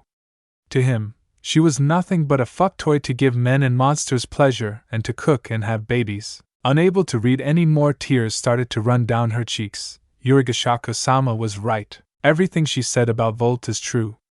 The man she entrusted her life to would betray her like that and use her against her will. "Accepted the truth," spoke Hachishaku-sama, who noticed the woman sniffing and crying as she dropped the notes. "Yes," she whimpered with tears still flowing as she stared at the ground, not wanting to look up. Hachishaku-sama grinned. She could use this to her advantage. She could now convince the woman to be her husband's wife. "Now that you learn the truth, what will you do now?" she asked softly towards the woman. Maya said nothing. She knew Origa wouldn't release her, but after learning the truth about her bastard of a boss, she in a way felt indebted to her and Naruto. It was Naruto who prevented her future fate against her boss, and she can't return to Celestine either for that matter. "I will join you," she said in a quiet whisper, but Hachishaku-sama heard her as the 8-foot dark elf fusion grinned. "Oh? You wish to join me? What about your loyalty to Celestine?" asked Hachishaku-sama, watching the woman. "I no longer have any ties with Celestine. The first want to serve under you and your husband," Maya said, now looking up to Hachishaku-sama. "If you want to join me, you will have to be a dark elf and become my husband's concubine. You will become a permanent dark elf, or are you willing to accept that?" Hachishaku-sama questioned. "I accept," Maya replied softly. "Will you willingly help me and my husband revive the dark elf race? Would you help us defeat your alliance and turn them into dark elves?" she asked again. "I accept, Hachishaku-sama," Maya replied. "Good. Now that the pit is ready, I want you to strip naked and get inside. This will turn you into a dark elf," Hachishaku-sama said, now grabbing a knife and the bone. Maya did as she asked as she stripped naked as Hachishaku-sama took off the cuffs and guided her inside the pit. The red-headed woman went under the warm water. Hachishaku-sama smiled as she began chanting. Bone of the dark elf, unwillingly given, you will renew this human. She tossed the bone in the pit as it caught fire. Soul of the dark elf, unwillingly sacrifice. She tossed the black soul gem that contained a soul of a dark elf inside the pit as the water started bubbling and changing purple. Grabbing her knife, she stretched out her right arm and pressed the knife against her wrist, slitting it, causing drops of blood to drop freely in the pit. Blood of a pure blood dark elf willingly given, she said, letting more of her blood drop freely in the water as it changed red. Maya was deep in the pit as a bright purple light enveloped around her. She threw her head back in pain, feeling her body burn, her body starting to change. The process took 15 minutes as Hachishaku-sama used her scepter to levitate Maya out of the pit. The dark elf 8-foot fusion smiled and the ritual is complete as she stares at Maya's changed body. Maya's red hair grew past her shoulders, her skin was dark just like Origa's, her body was curvaceous, having long pointed ears, a bustier bust, and curvy hips. The woman opened her eyes now, noticing a change in her body. Hachishaku-sama conjured a mirror for the woman to see. Maya couldn't believe it. She's permanently a dark elf for the rest of her life and is a concubine for Naruto. Like what you see? I'm glad you do. Tell me how you feel. Hachishaku-sama asked. I feel great, Maya said, now smiling at her new look. The Celestine's room. The high elf goddess sensed something was wrong, but she couldn't help but place her finger on it. Her door opened, revealing it was Claudia. Lady Celestine? Maya is gone, her bodyguard and commander said, causing the high elf goddess to widen her eyes in shock. Gone where? Questioned Celestine, feeling dread. Dark Fortress. Naruto is currently in bed with Chloe as the two both slept. Tomorrow they start their invasion on one of the kingdoms. South of Ostia they will go after the two princess knights who are sisters. This first invasion without his wife and queen, he was going to make her proud. Now wearing what she had on, Maya stares at her body in the mirror, how much it changed. She's no longer a human, she's a permanent dark elf for the rest of her life. Hachishaku-sama was watching from the door, watching Maya's new form and body of a dark elf. Smiling that the ritual has become a success, now all she has to do is send Maya back to Ostia to assist Naruto and Chloe for their invasion, while she stays here for a while. She will return to Ostia when Naruto conquers two of the princess knights he's tasked to capture. Though she thought about the alliance of Celestines and the alliance vault was in, rubbing her chin, and thought she felt like the alliance vault was indeed needed to be knocked down by a few pegs. But that can wait until she conquers Alicia, Prim and Kagaya. Once she has them in her grasp, she and her husband will target Volt's allies, and she knows the first villain that will fall at their hands. She will target either King Drome the Orc King or Kyle the Bastard Prince. She will get either of them and claim their women, turning them into dark elves. It will be all too easy. Then she will go after the rest of Celestine's allies after she's through with Volt's two allies. Then she thought about the leader of Volt's alliance, the scientist named Kiryu. Though he doesn't deserve death from an empress hand, she's letting Naruto kill the son of a bitch. Leaving Maya's guest room, Hachishaku-sama was heading to the Uchiha side. She's reviving one cousin of her husband. She's reviving Baihan Uzumaki, the Shadow Man. He could prove worthy to be the leader of Shidokans. Once she's done reviving him and creating him, she can grant him command of the Shotokan. Hachishaku-sama recommended this. Once that's done, she can send him and the new improved Maya back to her world to assist Naruto. Back in Ostia elsewhere, I am sure the three of you can handle these simple tasks, complete your objectives, and I will reward all three of you handsomely and give you your desires, said Kuryu on a hologram device that a demon imp is holding. And what makes you think we can accomplish this? Without Volt and his black dog mercenaries, how are we supposed to get the princess knights? And my dear Claudia, demanded Grave Levantine, who is upset about the fall of Volt and his mercenaries. He's made a deal with Volt on letting him enslave his daughter-in-law Claudia and kill his own son. Among him was the minister of the church and a bandaged man named Shamahaza. These three strike deals with Volt and became a part of Kuroinu for their own motives and objectives, such as raping the princess knights and boy. They were not happy when Curio told them about Volt's supposed death and the fall of Kuroinu. Brave Levantine wants to take Claudia since his son, Klaus, never had sex with her yet. His family generation must live on, so he decided to take matters into his own hands and join Kuroinu to get Claudia. The minister is an old man dressed in dark green robes wearing a brown hat. His name is Bertrand. He is the minister of the Holy Church and Kingdom of the sister princess knights Alicia and Prim. He strikes a deal with Volt to enslave Alicia and tape her plus give Volt all of the nuns to his men. And last but not least, Shamahasa, a bandaged mage who was once friends with Kagaya the holy priestess. The reason he joined Kuroinu was to use Kagaya as a test subject for his giant insects for her to give birth to an insect that could rival God itself, yet he has no sexual desires, he desires power. Leave that to me. I will give each of you a good handful of monsters and orcs as your personal army to fulfill your tasks. Once you are done with your sexual desires with your targets, you are to hand them over to me. Is that a fair deal? Kiryu said, pushing his glasses up. We accept. Once we did our part in raping them, you will give me Claudia's child once I impregnate her. Graves said. You can keep Prim. I want Alicia, said Bertrand. We could become partners, Kiryu-san. Once Kagaya is impregnated by my insect of choice, I can give you a whole colony of insects for you to experiment on and mutate, said Shemihaza. Very well, consider the deal done. Do not fail me, as Volt has done, Kuru said with the hologram device now turned off, leaving the three surviving members of Kuroinu to do what was told of Kuru, their new boss since Volt is dead. With Kiryu? Master, are you sure those three will accomplish what Volt could not? Asked his loyal demon named Gore, who was a spy for Kiryu to watch Volt. They better. After they hand over the 4 princess knights, I will reward them with death. They are just pawns, nothing more. We can't allow Riga to make a move. There is no telling when she'll make her move, said Kuryu. What is your bidding, my master? Gore asked. Nothing for now. Leave me until I call you for another mission, the mad scientist said, as his loyal demon imp left. Dark Fortress. It was now the day that the Dark Elfusa Empire started their next invasion, and that was by heading south and going after the 2 princess knight sisters. Naruto is already armed and geared up in his Fox Uzumaki Shredder Predator armor, becoming Uzumaki Shredder as he got on his trusty partner Ripper the Interraptor. Chloe herself got on with Naruto as they both turned to see Itachi turn into his crow form, since he will lead the way. Behind them was Zenitsu, now riding on his giant wolf Ralph. Zabuza and Haku are riding on horses along with Shizen, Scorpion, Sub-Zero and Scarecrow. Naikor Robin and Yujito are on horses, Fool while she could fly.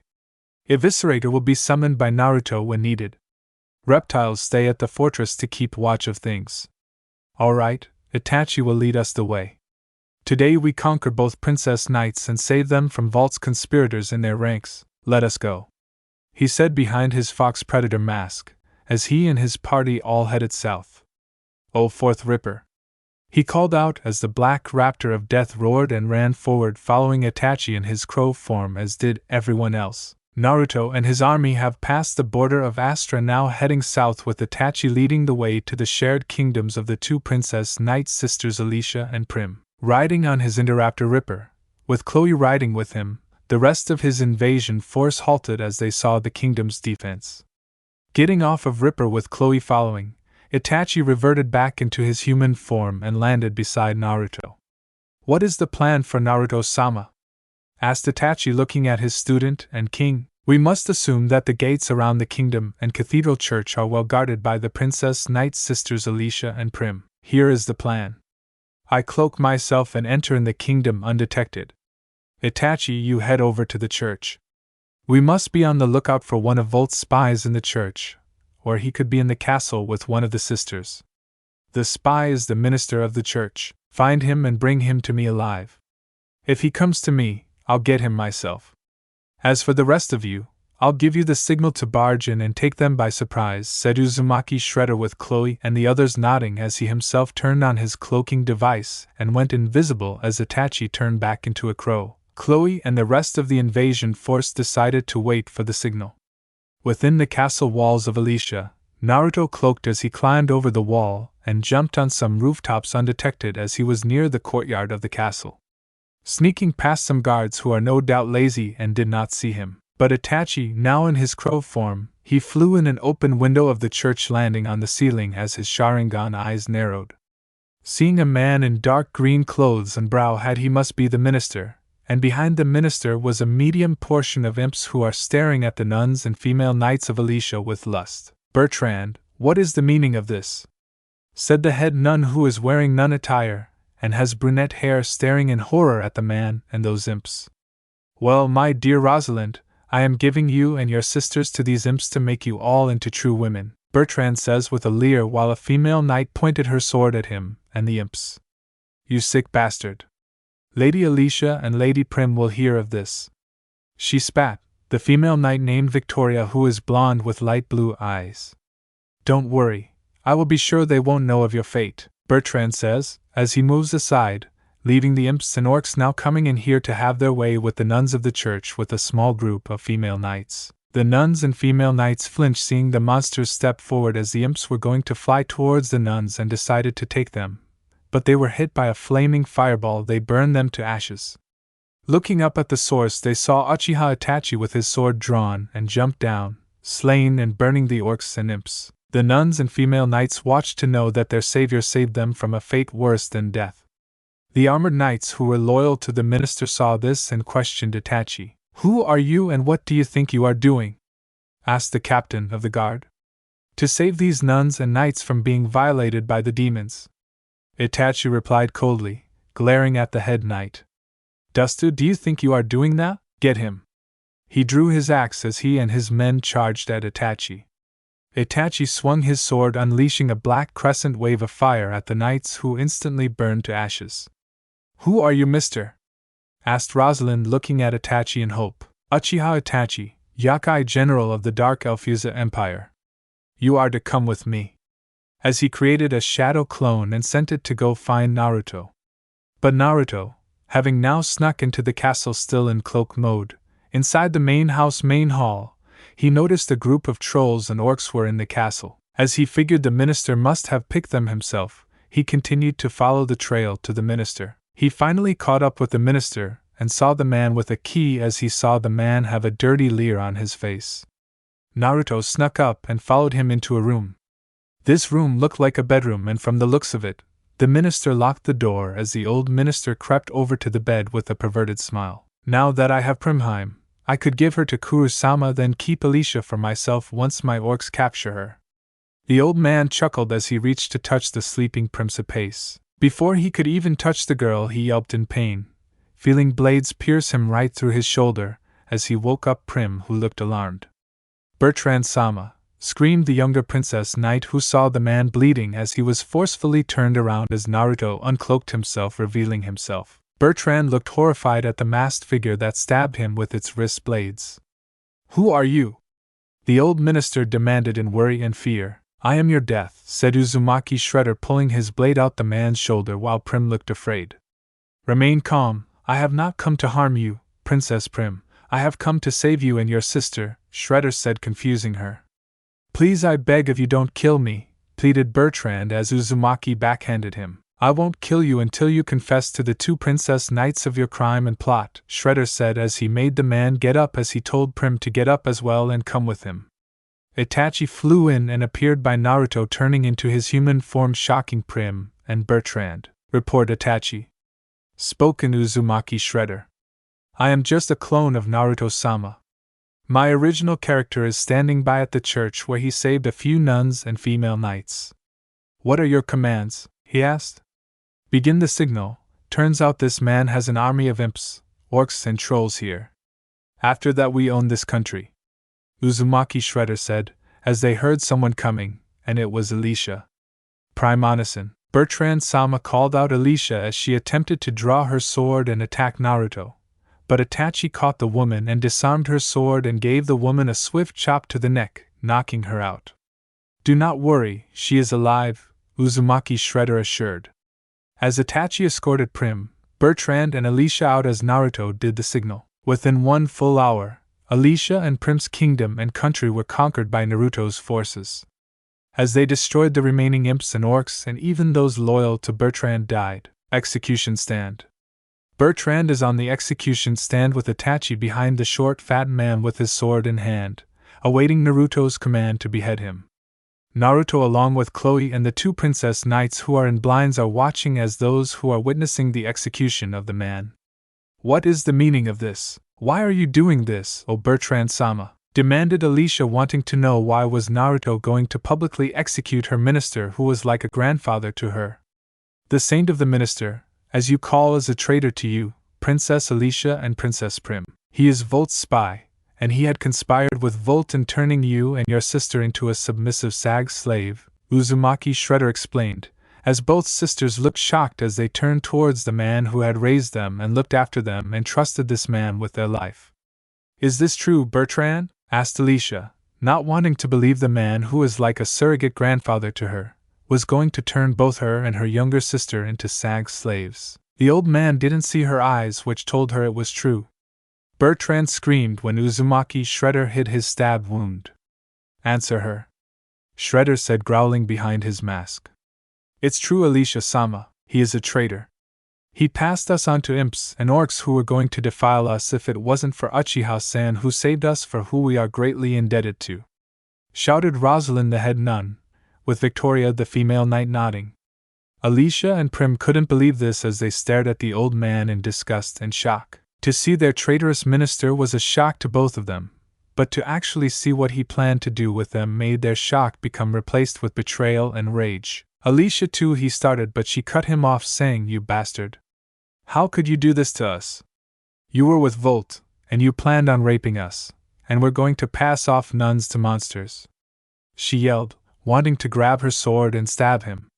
The man was horrified and hoped they would give him mercy as he stared at Shredder. Do you have any idea on what you are doing? You must be the one who's slain Volt. You should be on our side. Even Kurura's side.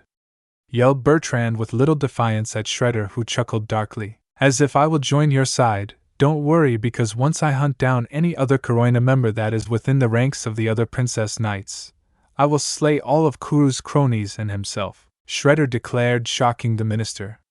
Please, Alicia-chan, please don't have him kill me. I know what I did was wrong, but he pleaded only for Uzumaki Shredder to punch him in the face. She doesn't have a say in this, I do. I decide your fate. I am your judge and executioner. Unless, of course, she wants to plead with me to spare you, Shredder said, now turning towards the two princess knights with Bertrand following his look, sending the two a pleading, helpful expression. Their response was they looked away in disgust, shocking him. I didn't think so, Uzumaki Shredder said as he gave Itachi a nod. Itachi raised his sword and quickly beheaded Bertrand. What is to become of us? Prim worried about what was going to happen to her and her sister. You two are going back to our dark fortress. We have claimed your kingdom as our territory now. Tomorrow you leave. Zabuza took them away, Uzumaki Shredder said, as the demon swordsman nodded and escorted the two away. Naruto-sama, what am I to do about the nuns and the female knights? Itachi asked, seeing Shredder look at him, then at the group who are looking at their savior in a new light. They are yours now, you saved them, they are your responsibility now. Shredder said with amusement as he was smiling behind his mask. Itachi raised a brow and turned towards Rosalind and Victoria, who looked at him with blushes on their faces, along with a few other knights and nuns they were indebted to Itachi. He himself had a faint blush, meaning he has a few wives to actually start a new Uchiha clan loyal to the Dark Alfuza Empire. Far away distance. Bor was watching from afar as he saw the whole thing. It seems one of the humans failed. His master was not going to be pleased. He quickly left to go report to Kiryu. At a holy priest academy, Origa Shakusama is leading her army of Shadokans to purge all priests, monks, priestesses. Balling up her right fist, a white bubble formed around it, and with a punch in the air cracked, causing a devastating earthquake to damage the academy building, statues and everything else that's falling apart. The monk attempts to attack her with his stave only for him to be obliterated by her mace. Avada Kedavra. She asked her killing curse at a priestess, killing her on the spot. Stop right there, you yokai. This is as far as you go. said a black-haired priestess named Kagame. Behind her were more priestesses with spiritual bows and arrows. Hachishaku-sama glared at the girl and her little band. And what makes you think you and your feeble priestesses can stop me? Hachishaku-sama asked with slight amusement in her voice. We've been prepared for this. We heard rumors that a yokai has been attacking many of our neighboring academies, killing our brothers and sisters, yelled Kagam, just ready to fire her arrow. Hachishaku-sama laughed. Ho pa pa pa. Yes, that was me. I've walked all over the elemental nations to purge out all monks, priests, and priestesses, destroying their academies, temples, shrines. Seeing that all of you could pose a threat to me in the future, which is why I'm taking you all down left and right. Hachishaku-sama said, looking at Kagame, who glared. Are you monster? Kagame hissed, shooting her spiritual arrow at Hachishaku-sama, who caught it, surprising her as she snapped the arrow in her hand. Now it's my turn, Hachishaku-sama said as she suddenly was covered in darkness. Black hole! Shouted Hachishaku-sama as she directed her hand at the ground, now covering the whole area in darkness. What's going on? Said a monk who was being sucked into darkness. We can't move. Something is dragging us beneath the darkness, shouted a priestess. Agam looked around in horror, seeing the ground of darkness sucking in everything. What power is this? Kagam wondered, hoping to shoot her arrow at the darkness. It's no use, nothing can stop or defeat my darkness, said Hachishaku-sama with a smug look. What are you talking about? Questioned Kagam. By darkness is gravity, no power can stop it, not even light. Hachishaku-sama explained as the darkness sucked up Kagam and every other priest, monk, and priestess. Liberation! Screamed Hachishaku-sama as her cloud of darkness released everything out of itself, including raining dead bodies of all the monks and everyone. Kagam fell out of it, barely alive. Her power is unreal, Kagam said with fear. Still alive. How about I finish you? As her left fist balled up, creating a white bubble. Vikio-sama, I'm sorry that we couldn't stop this demon, were Kagame's last thoughts as an earthquake punch turned her to paste. Now looking around at all the destruction, a black shadowy figure appeared beside her. I take it you killed the students that tried to escape, did you by Hanuzumaki? Hachishaku-sama said. Yes, I've slaughtered them, as you asked. There are no survivors, Noob Saibit said in his hollow voice. Good work, let's move to the next temple and kill the rest, Hachishaku-sama said, as her, Noob, and her army of Shadow Khans march. Then one day the news of the great priest and priestess purge spread like wildfire. Multiple temples, shrines, and academies had been attacked by a 8-foot-tall woman. Many were destroyed, which put old Imyo priest academies and temples on high alert. Over 9 shrines have been demolished, 15 academies hit, 18 temples destroyed. All dead, slaughtered, massacred. Children who were students killed, even young ones. The higher experienced monks, priests, and priestesses were snuffed out too. Not a single survivor has lived or even told more description on the yokai menace who attacks them. Up north in Iwa abandoned the temple. We have to act now. This yokai menace is killing us all off left and right. I recently lost my stepsister Kagame, shouted Kikyo, the high priestess. We must seek out the east monk and then tell all surviving monks and priestesses to come to our new location, said Moroku, the monk holding his stave. Just what exactly is attacking all of our friends and family out there? Kikyo said with a soft voice. That we don't know, but we know for sure it's a yakai, Moroku said, gripping his stave. All they could do now was pray to Kami to help them, in Iastia, at Celestine's palace. What? Shouted the high elf, shocked at what Claudia had told her. She was told that her friends and comrades Prim and Alicia had been captured by Origa's forces. Their kingdoms are secured by Origa's dark forces. We can't send a rescue team, Claudia said, looking at the troubled look Celestine had. At Miyasagi, Sakura and her anti-demon Kunoichis, said Celestine, seeing Claudia nod and walk away. Dumbfounded, she couldn't believe it. How could this have happened? Jira's lab. The scientist was not happy at all when his loyal limb demon Gore told him of Bertrand's downfall. The scientist growled. It seems he will have to create a bioweapon to fight and combat this boy. It seems like he will have to count on the other two contacts to give him both Claudia and Kaguya. He goes down to his lab and workshop to create a powerful bioweapon to fight the boy or maybe capture the boy. Origa's dark fortress. Naruto is having dinner with Chloe, who is sitting beside him.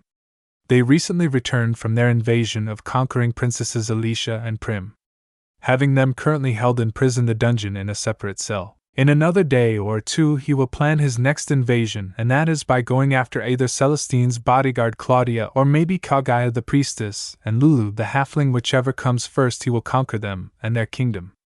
He caught a glance at his sensei Itachi, now surrounded by his own harem, to start a new generation of the Uchiha clan. Naruto smirked in amusement. Even Chloe giggled at seeing the stoic man around such beautiful humans. Rip or the Indoraptor would be sitting by the throne like a dog. Naikor Robin along with Fu and Yujito are sitting at a table by themselves. All eyes were directed at one person, which is Lord Naruto. The three can't help but fall for him. From another table, Haku had eyes for Naruto too, watching him eat and sit with Chloe-sama, feeling a bit jealous that she should be sitting by Lord Naruto. Tabusa, who noticed Haku looking at Naruto, gave a sigh. It seems his daughter loves this kid. Nico Robin looked at both female Jinchuriki and noticed the Haku girl also looking at Naruto. She still blushed when she spied on him having sags with both Hachishaku-sama and Chloe-sama. She wondered what it would be like if he did that with her. Yujito caught this, seeing the raven-haired woman face blushing. The hell is she blushing for? Though Yujito was annoyed. Well, kitten, from the look on her face, something tells me she saw him in action with those two dark elves. Nadabi answered in her mindscape, making Yujito now blush and look envious. No way. No way that Robinson saw him be in action with those two dark elves, hissed Yujito. She couldn't help but feel jealous. Oh, feeling jealous, are we? I believe she saw it and kept it for herself without telling any of us any details. Matabi added in. I'm not jealous. Just leave me alone, Nibi, huffed Yujito in denial. Oh, don't worry, kitten, we will get our chance, and once we do we will have a litter of kittens, chimed in Motibi, making Yujito blush at the thought of her and Naruto going at it and having kittens. Now getting up, he and Chloe head to bed after having a good feast. The girls who were there all watched the retreating forms of the two. Soon we will have our chance at Naruto, Sama-kun, thought Robin, Yujito, Fu, and Haku. Naruto wakes up from his bed as he looked down, seeing Chloe, who was sleeping beside him. She opened her eyes and stared lovingly at Naruto. Warning, Naruto, come, said Chloe, who kissed his cheek as he kissed her back. Warning, Chloe-chan, he said back as the two got up from their bed, getting dressed for the day to go forward with their next plan on capturing the next shield maiden, who so happens to be Claudia. Claudia, from what Chloe told her husband, that she is Celestine's trusted bodyguard and commander of the light forces. They still have both shield maidens Alicia and Prim, who are currently in the dungeon secured until Hachishaku-sama comes back to take them and turn them into dark elves. They wondered if Hachishaku-sama was doing alright and wondered what was taking her. Yet they were patient and would wait for her to come back.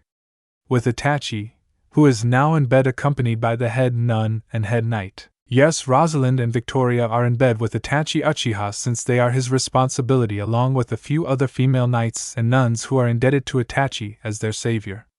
He technically has all the female knights of Alicia and nuns of the church to himself to even start the revival of the Uchiha clan. If only his mother was alive, and wondered how she would react to him having so many beautiful women who would like to be his husband and want his children. Bulls, it is time to get up, he said in his usual monotonous tone. Both women moaned in their sleep as they rose up from their sides of the bed. And we stay in bed with you a little longer, Itachi-sama, said Rosalind, who clutched to his side. I'm afraid we cannot. I have work that must be done today to serve Naruto-sama, Itachi answered. He is right, Rosalind. Let Itachi come do his duty to serve his lord, said Victoria, who got up as the head nun frowned and got up. Itachi sighed as he decided to get up and get dressed and maybe see his lord and master. Drone room. Now dressed in his Predator Shredder armor while holding his mask, he sat on the throne with Chloe beside him. Itachi appeared with a stoic expression on his face. I trust you had a good night. teased Naruto with a knowing grin, with Chloe giggling seeing Itachi frown at him. Not funny, Itachi said with the frown still on his face. He didn't like being teased for having two beautiful women sleep with him. Okay, sorry, let's discuss important matters. Such as our next target and objective, and that is to target Celestine's right-hand commander of her light forces, Naruto said, now getting to the point already. How do we approach her kingdom? You think there's a spy among her ranks? Questioned Chloe, who had a feeling that there is another black dog spy in the ranks of Claudia. It's possible. I've sent a shadow clone as a crow to spy and keep eyes on the kingdom of Claudia. She is married to a young man by the name of Claus Levantine, who is the son of the elderly man by the name of Glaive Levantine, who looks like a veteran knight by the looks of it. There's an ominous vibe rolling off of him, Itachi explained, seeing Naruto and Chloe frowning. So her father-in-law is the spy and is working for Vault, spoke to Naruto with Itachi nodding. Then it's our job to save her, take her and bring her to our kingdom to sit with the other two princess knights we captured, Naruto said with a determined look. Keep in mind, Naruto, that the man could have thugs working and led with him. He might also have monsters at his side too to assist him, Itachi pointed out. We already figured he might have some sort of backup to protect him. Not like it's going to save him from what we will do to him, Naruto said with a dark glare. When do we leave? Asked Chloe. We will leave in the afternoon, prepare our forces, Naruto said with Itachi nodding as he walked away to do just that. Chloe walked away to grab her bow and arrows. Bloodia's kingdom, Levantine Mansion. There stood a bald-headed man with gray hair for sideburns, dark red eyes, wearing his armor. His name is Glaive Levantine, the veteran knight, and is a former general. He is secretly a member of Kuroinu, and the sole reason he became a member was to tape his daughter-in-law Claudia, since his son, Claus Levantine, never has sags with his wife yet. And they haven't had an heir yet to continue the Levantine bloodline. Truly disappointed with his son for not doing that, he decides to take matters into his own hands by doing it himself. He will take her for himself.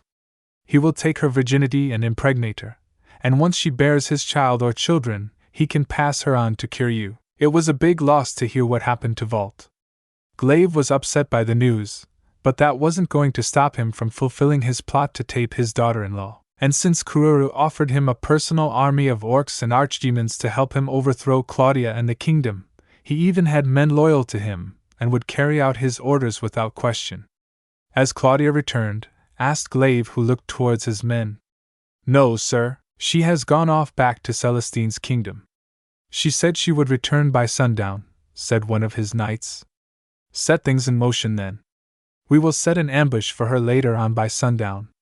Have your men lock down the kingdom, Glaive said as one of his knights spoke up. What about your son, my lord?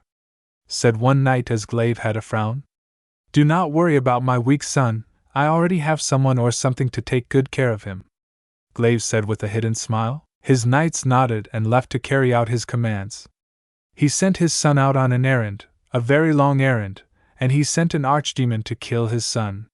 Yes, kill off his son and make it look like an accident by sending him out of the kingdom to travel to another kingdom to deliver a message which was a lie and a trap. Sorry that it had to be this way, Klaus. Had you taken Claudia's virginity and got her plump with an heir to our family, I wouldn't have to do this. But you left me no choice, our bloodline must live on, was his thoughts for his foolish son. Back in the elemental nations, now returned to Yuzu, after laying waste to every priest, priestess and monk academies, shrines, temples, even their dojos. The only ones she didn't destroy were the ones in the daimyo capital, knowing there are more of them there. Her reason for doing this was just to kill any monk, priest or priestess, who will deem a threat to her in the future, and that's not all, to also draw out the East monk, knowing he is in hiding and in exile. Knowing some of the surviving higher experienced monks or priests would seek him out for help. For now she's going to wait. For the time being, she is sending Maya back to Ustia along with Baihan Uzumaki to assist her husband. She will remain here and wait for the East monk to be drawn out in her trap, and once he does, she will go out and kill him along with every monk and priestess. It's all too easy, and after that she goes back to her former home to see how her husband is doing and to see Celestine and capture her. During her stay here in the Uzudaimyo Castle, she has yet found another useful artifact that will empower their empire and forces. She has found the bracelet of Anubis that once belonged to Mateusz Uzumaki. She read the document and information about this bracelet, and that it would grant her an army of jackals. She plans to give this bracelet to her husband. This is the perfect artifact to empower their dark empire. 3 factions of their military forces, the Shidokans, all tribes, the Xenomorphs, a whole massive hive of them, and the last faction of the main forces will be the army of Anubis. Ihan, said Hachishaku-sama, who stepped forward. Yes, mistress, he answered. You are to take this to my husband. Tell him that it will come in handy for him. Hachishaku-sama said, seeing the Master of Darkness nod. She opened a portal to her world as she watched both him and the dark elf Maya walk inside. She closed it as she decides to pay Tsunade a visit and maybe convince the Senju lady to be converted into a dark elf. Back at Ostia Dark Fortress. It was afternoon. Naruto and his forces and those who are coming along are going to Claudia's kingdom. Itachi will lead the way since he knows the location due to sending his shadow clone there, before they could depart. Are you Lord Naruto? Spoke a dark hollowed voice, making Naruto and Chloe along with the rest turn to him. I am, and who are you? Said Naruto, looking at the shadow man. I am Baihan Uzumaki, a distant cousin of our clan and master of darkness and death, but you could call me Noob Sabbat, answered Noob, with Naruto looking surprised to see another cousin of his. Did this mean Hachishaku-sama brought him back from the dead?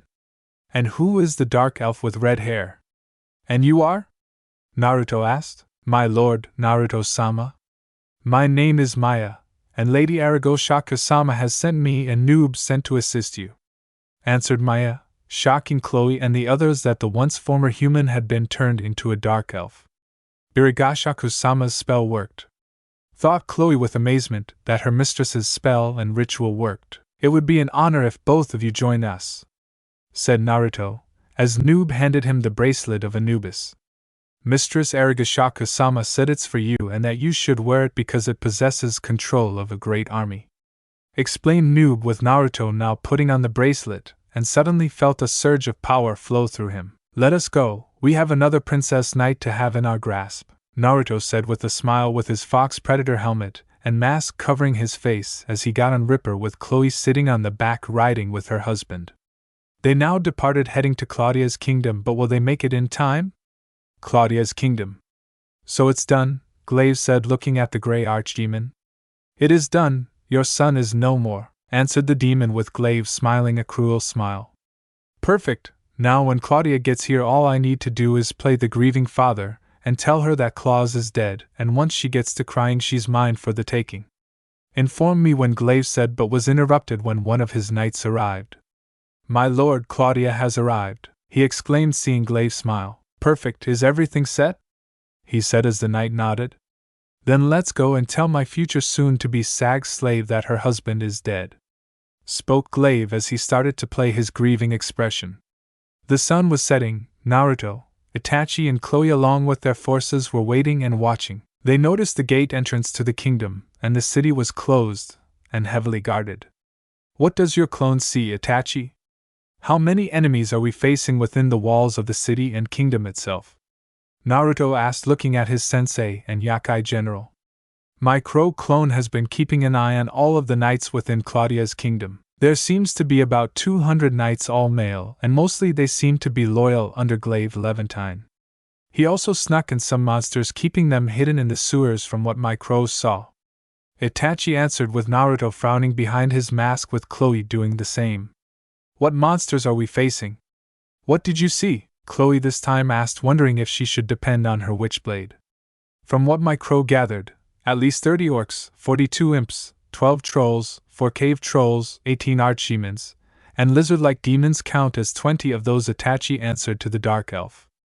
And they are hidden beneath the sewers? Naruto questioned, with Itachi nodding. So we are facing the knights that are loyal to Glaive and the man's personal army of monsters. We can take them. Does Claudia by any chance have any knights loyal to her in this kingdom? Naruto said, with Itachi nodding slowly. She only has a dozen female knights who work under her, and most of them are a part of her light forces to aid Celestine. Itachi explained, with both thinking on how they should do this. We spare the female ones. The male knights that are loyal to Glaive can rot in hell. Naruto said, with Itachi looking tense. He raised a brow. What's the matter? Naruto asked. My crows saw Claudia and she's being summoned to Glaive, Itachi said, with Naruto and Chloe narrowing their eyes. Have your crows stay on her. Everybody take your positions. We're going to charge our way in. Naruto yelled out as his bracelet of Anubis started to glow with power as black sand started to manifest on the ground itself. Of Claudia. Claudia had recently returned and was on her way to see her father-in-law, who had bad news to tell her. She told her night officer Angela to go on her patrol. Her night officer indeed did what she was commanded, and would have to see the other female knights among Claudia. Claudia continued to go down the hallway. Little did she know one of the hallway windows was open and a black crow flew in as its eyes had the Sharingan, and flew up to the ceiling, knowing the darkness up there would give it stealth as it continued to follow her. She stopped at his door and knocked. Come in, said Glaive as she walked in and closed the door. The crow flew back out the window and went to watch from another window on the perch. Father-in-law, what seems to be the bad news? That one of your knights told me when I entered the gates. She asked to see him put on a grim look and looked solemn. My dear, I have very troubling news. It's about Claus, he said with his fake grim tone and expression playing the grieving father. She widened her eyes. What happened to her husband? Claus. What happened to him? She asked, hoping this wasn't what she thought he was going to say. I've sent him on an errand out of the kingdom walls. I sent 2 of my best men with him to protect him from harm, but unfortunately one of my men came back and told me that a monster killed Claus, he said, lying through his teeth, knowing it would be convincing. She gasped, widening her blue eyes, trying to prevent tears from coming out. No, it can't be true, she said, not wanting to believe that. My dear, I know that you don't want it to be true, but it is, Glaive said, pulling out his son's finger with a ring on it, and Claudia's marriage. She looked truly heartbroken when her husband died, killed by a monster. She started sobbing as she ran into Glaive's arms, hugging him, crying. As he returned the hug, There, Claudia, my dear, it hurts me too that I lost my son, but worry not, because I will take good care of you. He spoke, patting her back with a twisted smile on his face. The crow narrowed at Sharingan eye. Back with Naruto and company. She's in the room with him alone. I saw through his lies he had his own son killed.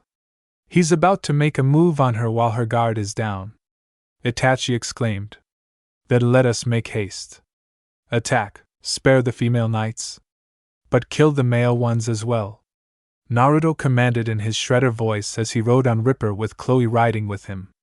Noob teleported in darkness. Maya rode her horse along with Senku, Zabuza, Haku, Scorpion and Sub-Zero falling in behind. The army of Anubis howled as a large portion of them charged with their king and master. Even the Shidokans are joining the fight.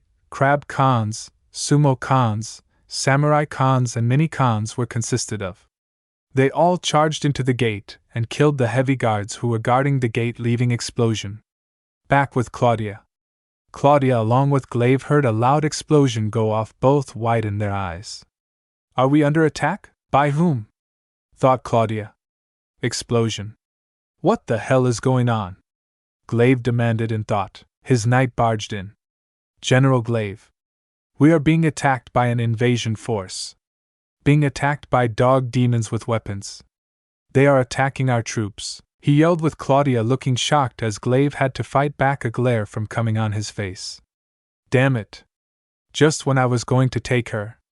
He growled in thought as he looked at Claudia. Angela is in danger. I have to check on her and the rest of my knights. Claudia said, getting ready to leave only to be grabbed by Glaive, who she looked at in surprise and confusion. Father-in-law, what are you doing? She asked, now seeing him have a cruel look. Don't resist, you're coming with me, my dear, he said with an evil smile as he nodded to his knights who all came in. What is the meaning of this? We are being attacked, father-in-law, Claudia demanded as she was surrounded by his knights. We are leaving, Claudia-chan, and you're coming with me. After all, I did say I was going to take good care of you, did I? He spoke. What is going on? Unhand me this instant. Tell them to let me go, she cried as he ignored her. Take her away, we are getting the hell out of here, he said as they tied her with chains and gagged her. Unleash the monsters. They will be our fodder to escape, he said as he and his men were leaving with a chain and gagged Claudia, who was struggling.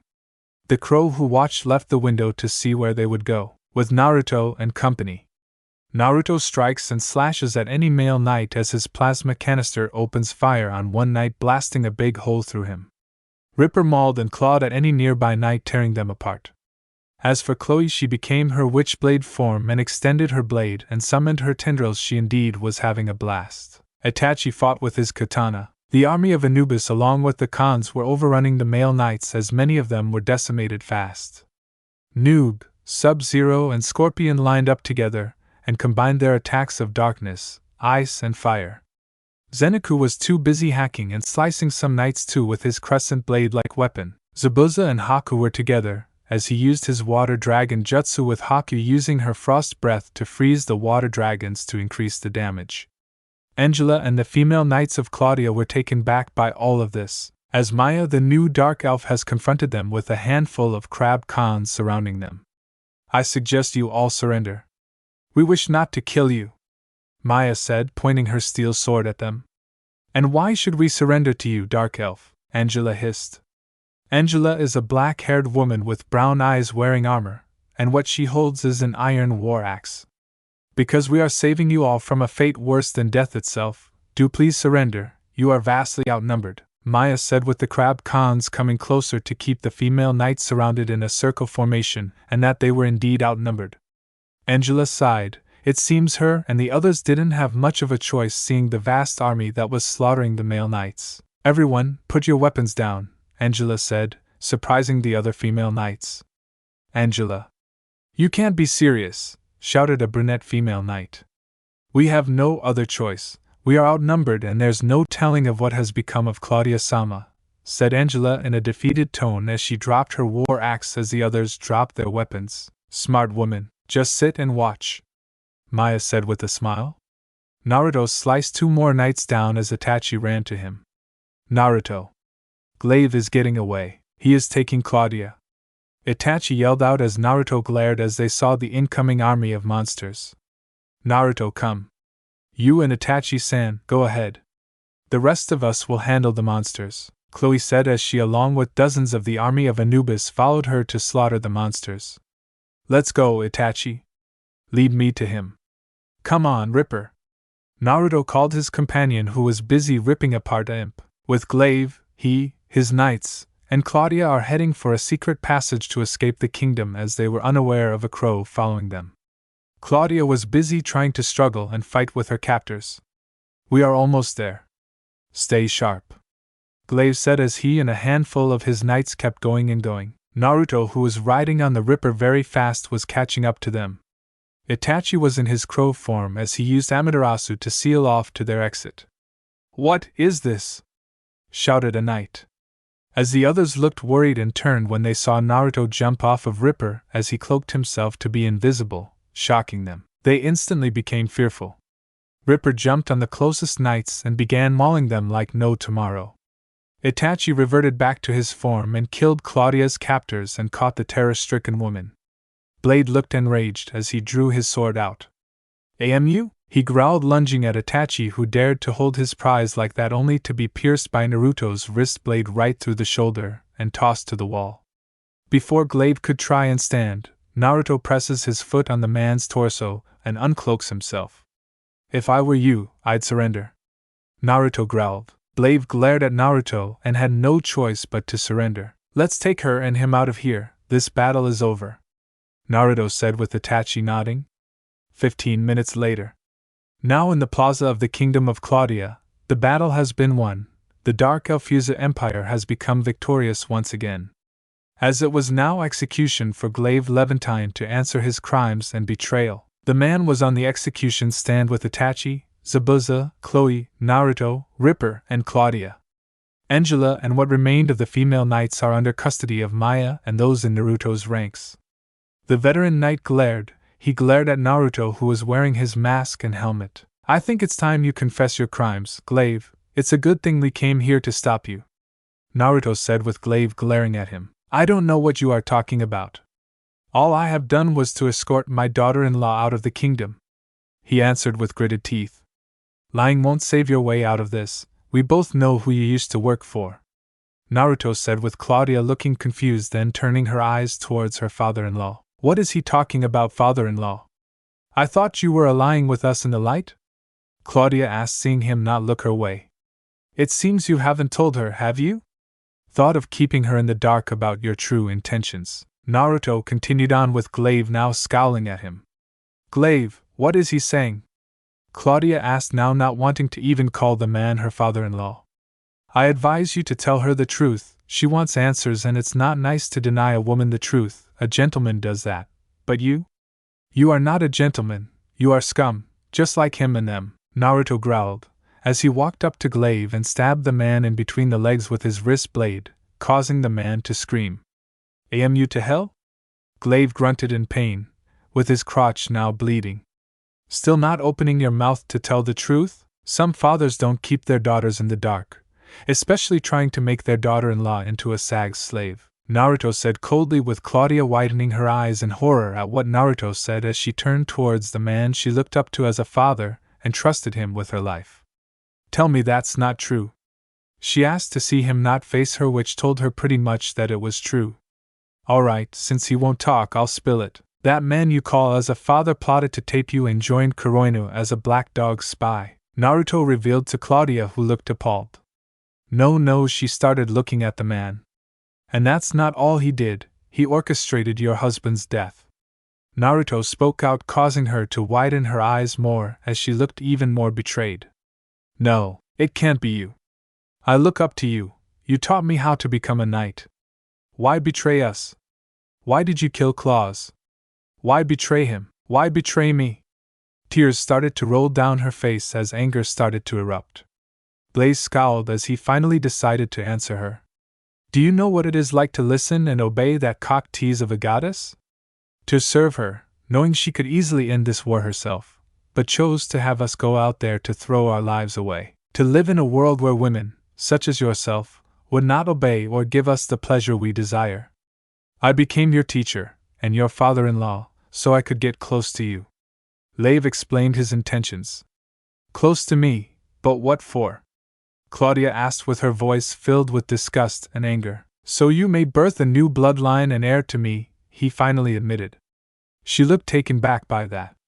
So you did all of this just so you could have me defile me? Claudia now glared. My hopeless son didn't have what it takes to do the deed. He didn't have it in him to take your virginity and to create a new heir to the Levantine bloodline. Had he done that, there wouldn't be any point in me doing this. So I did what I had to do. I couldn't afford to wait any longer.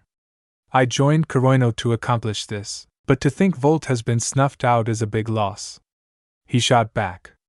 And yet you still went through with the plan to take me and force me to carry your bastard child. Claudia hissed. Yes, no matter the cost, I went through with it, and I have no regrets whatsoever. He spoke, seeing her along with the female knights glaring at him also. So this also means that the male knights, our friends, were in on this too, which explains why they were killed in the invasion and we were spared, Angela said with Glaive nodding. You bastard, I should gut you for this treachery, Claudia said. Humph. You won't kill me. You don't have it in you to do it, said Glaive with a smug look. Apparently, I can allow her to kill you, Naruto said with Claudia looking up at him in shock. You can't be serious? Glaive asked. Try me, Naruto said as he gestured towards Zabuza to uncuff Claudia as Naruto tossed her a random sword. All the color drained from Glaive's face. She grabbed it and looked towards Naruto and the man she once trusted with her life. Go on, kill him, Naruto said. She looked at the sword, then focused on Glaive now, who was sweating in fear. She stepped towards him. Wow, Claudia. Let's be reasonable here. You wouldn't kill me now, would you? Please, Glaive said, hoping to sway her into not killing him. She gave him a look that he has never seen before, a look of great vengeance and furious anger. Claudia, please. I'm your father-in-law, he shouted, seeing her raise the sword up. You're no father-in-law of mine, you are just a sick dog that deserves to die," she yelled, as she quickly beheaded him. His body fell limp as his head rolled off the stand. 2 spies down, and 1 more to go. After that deed was done, Naruto had commanded Zabuza along with Maya to take Claudia and the female knights away, and they were going to be transferred back to the Dark Fortress. Before Naruto could go and get on Ripper, he heard Itachi call him. "What is it?" Naruto asked, as Itachi pointed up at the hill far away who was watching the whole execution. Naruto followed the look and saw Gore, who then decided it was time to leave. "Send a crow after him, maybe he will lead us to our last spy and maybe find out about Harry's whereabouts," Naruto commanded as Itachi wasted no time and created a shadow clone as it turned into a crow and instantly flew after Gore. "For now, let's get them back to the fortress," Naruto said as he called Ripper and mounted on the Black Raptor of Death, with Chloe getting on next. Since they won another victory, an invasion plus captured Celestine's right-hand bodyguard and commander. Now all that was left was Kaguya and Celestine herself. The monks who survived the Great Monk Purge, Kikyo and Miroku, had gone to go look for the East Monk, hoping to get his assistance in stopping the Yakai menace that is killing all of their friends and loved ones. On their long travel and search, they went deep up the mountains of where the East Monk would be hiding. "We must make haste, we hope the East Monk will help us somehow," said Miroku, with Kikyo having a grim look, still saddened by how she lost Kagome, her twin little sister. "He should be at the peak of these mountains, his spiritual aura is way above," said Kikyo, as her and Miroku continued their path up the mountain in search of the one who sealed away Hachishaku-sama. Meanwhile in Ostia, Celestine's kingdom. "What?" Celestine was shocked that a right-hand bodyguard, Commander Claudia, was captured, and she heard of Glaive's death. Just like what happened with Prim and Alicia's kingdom, the same thing happened with Claudia. "Is Origa's forces that strong?" asked Ruru, the halfling who heard of what happened to Claudia's kingdom. Those who are present in the meeting could only be silenced, not sure what to make of this. First they lost Maya, then Prim and Alicia, now they lost Claudia. "You think we should infiltrate Origa's kingdom?" asked Asagi, the demon Kunoichi Slayer, knowing she, Sakura, and Murasaki can all go there and see how they can rescue the 4 princess knights. "No. It's too risky. Who knows what army Origa has," Celestine says, feeling worried. "I fear this prophecy is just the beginning." "We must not make haste," spoke Celestine, worried for her comrades' fates, knowing it will only be a matter of time until they are turned into dark elves and must sleep with this boy Origa has around her. "What are we to do with the loss of Maya, Prim, Alicia, and Claudia? I even heard General Glaive Levantine was killed in the invasion," spoke Nina, looking at her friend Celestine. "I can call in a mass legion of the Thalmor to help us win this war against Origa Discordia and her forces," offered Alanwen, with others turning towards her. "How long can this legion get here?" asked Celestine. "Hopefully, I can ask them to get here in 3 days," Elenwen replied, hoping she could contact her superiors to send a legion of Thalmors here to assist in this war. "Then it's best if you get to it. I'll contact the Yukaka squad, Shirane Mizuki, and her daughter," Asagi offered, seeing that they needed all the help they could get. "Let us hope we can at least stand a chance." Celestine sighed as she wondered if she should seek guidance from the realm of the Almighty, the realm of the other gods. Dark Fortress. The Dark Elf Yuza Empire has returned back to the fortress, now transferring Claudia and her knights to the dungeon. But before Claudia could be sent down there, the busted woman had lots of questions going on in her head that she did not understand. The Dark Elf Chloe saved her? And why did the Dark Elf with red hair look so familiar? Why did she look like Maya? But more importantly, who is the man in armor who saved her from a fate worse than death? And revealed Glaive's plans. "Wait! Who are you? You in the armor?" Claudia asked as she needed to know who this man was. Naruto, who was still masked, turned to her. "I want to know the man who at least saved me and my knights' lives," Claudia asked, keeping her eyes on Naruto. Naruto, of course, pulled the tubes from his mask and started to remove his mask and helmet, revealing his face. Claudia could look shocked. Mouth agape, a boy saved her life. "My name is Naruto Namikaze Uzumaki, King of the Dark Elf Yuza Empire," Naruto introduced himself. She couldn't believe a boy saved her life, she feels eternally grateful. Maya escorts our guests to the dungeon, Naruto said, with Claudia now looking even more surprised when she saw the red-haired dark elf step forward. Maya, Claudia said in a shocked tone. How's it going, Claudia? Maya said as she began to lead Claudia and her knights to the dungeon. You're a dark elf, how? The busted knight asked. You can thank Lady Hachishaku-sama for that, Maya said, making Claudia look confused at the name. Hachishaku-sama? You mean Hachishaku-sama? Claudia spoke. Oh no, she goes by Hachishaku-sama now, Maya said, as they went deeper. Claudia and her knights were put in separate cells and were given food and water. Claudia sat there in her cell wondering how Celestine-sama would take the news of her being captured. All right, now that we captured Claudia, we will begin our next phase, Naruto said, sitting on the throne with Chloe sitting on his lap and Ripper sitting beside the throne. I still have my crow on that demon who watched us. I have a feeling he is a spy, Itachi said with Naruto nodding. At work, maybe then he will lead us to where Kiryu is and find the last Kuroinu spy that is targeting one of the princess knights. Speaking of them, how many are left? Asked Naruto with Chloe leaning on him. There are Kaguya the priestess, Ruaruru the halfling, and Celestine who are left now. But there's more, another princess knight by the name of Princess Ketchu, High Elf Princess Nina, 3 anti-demon Kunoichi Saseiji, Sakura, and Murasake, and a help knight by the name of Ingrid. 1 princess knight named Enriata along with a mercenary named Helga, and a queen named Lena. They all formed an alliance with these people in an attempt to defeat us, Itachi said with Naruto and Chloe frowning. As if they can defeat us, they stand no chance in winning against us, Chloe started with a smirk. Knowing that it makes no difference that their combined alliance cannot defeat their powerful empire with 3 dark factions at their beck and call. The Shidouken tribes, the Xenomorph Hive, and lastly but not least, the army of Anubis. Celestine is a fool thinking her pathetic alliance could defeat them, not to mention that her mistress Hachishaku-sama is definitely a force to be reckoned with. Nonetheless, they can't hope to defeat our empire. For now, we will not focus on them. When Hachishaku-chan returns, then we can focus on them. We have bigger fish to fry. Starting off by knocking down Volt's friends down a peg, we will start with the scientist named Kiryu, Naruto said calmly with Itachi and Chloe considering it. Itachi, send your crows out to the mentioned alliances. I want to keep tabs on them, Naruto commanded with Itachi nodding as he produced more shadow clones and turned them into crows as he pointed at the open window as they all flew out and prepared to go spy on the alliance and princess knights.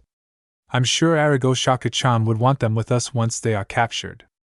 Naruto spoke with Chloe stroking his face. Meanwhile with Kiryu, the scientist slammed his fist on his desk glaring at his demon imp Gore. Damn it! Now that fool Glaive failed. He hissed angrily that the only 2 spies of Kuroino failed and were killed by Naruto. He wasn't even sure if he could depend on the last spy to capture Kaguya. What must be done now, Lord Kiryu? Asked to look at his boss. Inform the last spy. Tip him off to go grab Kaguya now. We must not let that brat get to her, Kiryu said glaring at his loyal demon imp who nodded and decided to take his leave. Just how could things go to hell? How do his plans keep blowing up in his face? How is Naruto doing this? How is the brat outsmarting him? How will he inform his other allies of this mess? Beside rather irritated now thinking and planning on what to do now and how he could strike back at Naruto. Little did he know, in an air vent, there was a crow with a Sharingan eye as it narrowed its gaze on Kiryu. Back with Naruto. What did your crows see? Asked Naruto. The crow followed the imp. It showed me to a fortress, yet inside the fortress is what looks like an underground laboratory of some sorts. We've located Kiryu's whereabouts, and the spy is named Shimuhas. He is tasked with going after Kaguya. Itachi answered with Naruto narrowing his eyes. You think you can send your crow after this?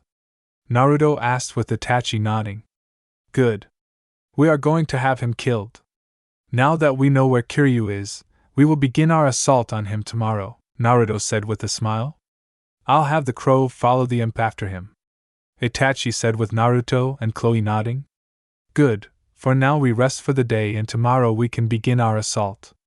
I hope Hachishaku-chan makes it back, Naruto said, getting up off the throne with Chloe following.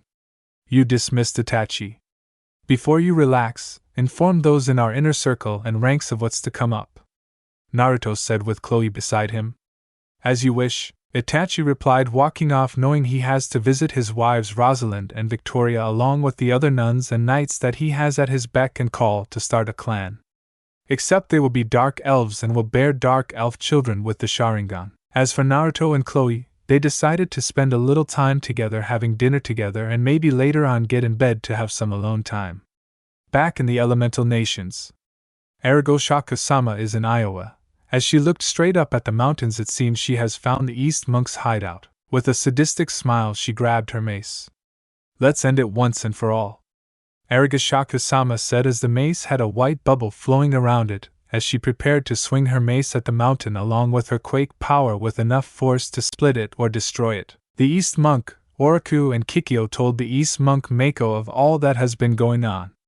The old great monk was silent and paled as he started having PTSD flashbacks of a certain 8-foot woman who had done those sorts of deaths before. So she's back and free after all these years. I've dreaded her return, he said grimly. Which is why we need your help. We believe it's Hachishaku-sama, said Kikyo looking at the old man. Oh, Kami, let me find that spare Gizasili head ink as she did, he said, but was interrupted when the ground started shaking and trembling. What's going on? An earthquake? Shouted Miroku. No, she's here, Mako said. You fools, you brought her here. He screamed as the mountain shook and trembled. We have to get out of here before the mountain splits. Or worse. She's tearing it down, yelled Kikyo as her, Miroku, and Mako were trying to get out. Hachishaku-sama was at the bottom of the mountain as she reeled back her mace, powering it up with her quake power. With one final swing she hit the mountain, causing it to split. Tremors snaked their way up to the mountain, destroying everything in its path, leaving giant fissures as the mountain was crumbling and tumbling that it was actually falling apart due to it being split into two. As for Mako, Kikyo and Miroku are trapped inside his hut as the hut fell inside the mountain of where they would be crushed and buried alive in thick rocks and rubble from the earthquake she unleashed upon the mountain. Half the mountain is gone, and no doubt what's left of it fell inside and killed the East Monk. Smiling at the deed she's done, she goes back to her kingdom and will head back to Ostia to see how things are going. I hear that you are well respected and feared for your job, said Kura, looking at the stranger in front of him across from his desk. Of course I am. So what is it you need me to do? The stranger asked, looking at the scientist. Here you of course held out a photo of Naruto in his fox predator armor, and pushed it towards the man who took it and looked at it. Do you think you can handle him? All of my other acquaintances have failed to take him down themselves. And I was wondering if I could depend on you since I looked at your record, Kura said with his hands together, keeping his eyes on the stranger. Kill Naruto, and I will pay you handsomely for your work. I'll also pay extra if you can kill those loyal to him. Kuru spoke, pushing his glasses up. Not a problem. Besides, I'm definitely in the mood to get killed, the stranger said with a grin, turning away. And your name by chance? Kurura asked again, making the stranger turn towards him. The man took off his cap, revealing his long brown hair and a long ponytail, blue eyes. My name is Duo Maxwell, the teeth said, he said with a grin, leaving the scientist alone to his thoughts. Puru himself grinned. This man should be able to do the job right as he reviewed the records of Thysid, the proclaimed god of death. This man alone wears a suit of armor black as the night itself, stealth is high and undetectable. He wields the energy scythe and is armed with deadly shoulder guns or headgear guns and has a buster shield to boot. He seems perfect and a good match to strike at Naruto. He cannot wait for Duo to be successful in beating that brat. At Dark Fortress, Naruto is currently prepping up his fox predator armor, sharpening his wrist blade, now knowing in the morning he will lead his legion to fight and kill Kiryu. He set his gear and stuff ready for tomorrow's war and battle. Chloe is reloading all of her arrows and sharpening her daggers as she looks down at her witchblade bracelet, having a feeling she will need to call upon its power to crush all who harms her husband and herself. But Shemihaza. It was night time as the bandaged man was currently heading to the cave which held his hive and bugs that he plans on using Kaguya with and any other female, he was told by the imp, Now was the time to go take Kaguya since he heard the other two Bertrand and Glaive were snuffed out. Nonetheless, he will not fail Kiryu. How could things fall out of place? He didn't know why, but he stopped as he suddenly smelled smoke, widening his eyes. He quickly ran to the cave which held all of his bugs, so many species he had in there. Once he got there, he looked shocked that his whole cave was set to blaze, burning away his hive. No, no! He yelled, watching all of his beloved bugs inside the cave burn and turn to ashes. He looked around for the culprit that did this, looking enraged, only for him to be quickly set to flames by black flames, which he screamed, feeling his body being consumed by the black flames. He turned and saw a crow with a bleeding eye look directly at him. He screamed no more after the flames consumed him whole. The last member and spy of Kuroinu is now dead. The crow flew off, having done its job to burn away every insect and the man himself. Morning. Naruto and all of his legion are now getting ready for battle to storm and attack Kuru's fortress, as they had arrived with Itachi leading them the way.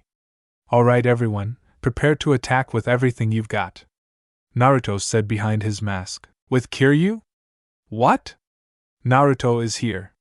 Damn it. Send all monsters to attack. Unleash all assets to attack and defend the fortress. Kiryu. You smiled. But it's party time.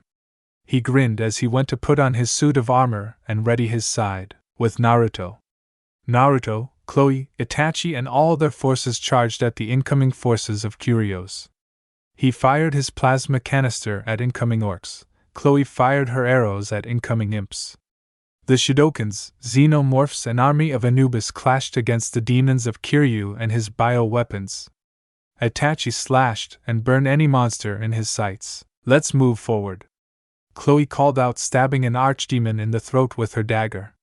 Ripper pounced on any creature, ripping them to shreds, only to be shoved by another creature, sending him into a rock.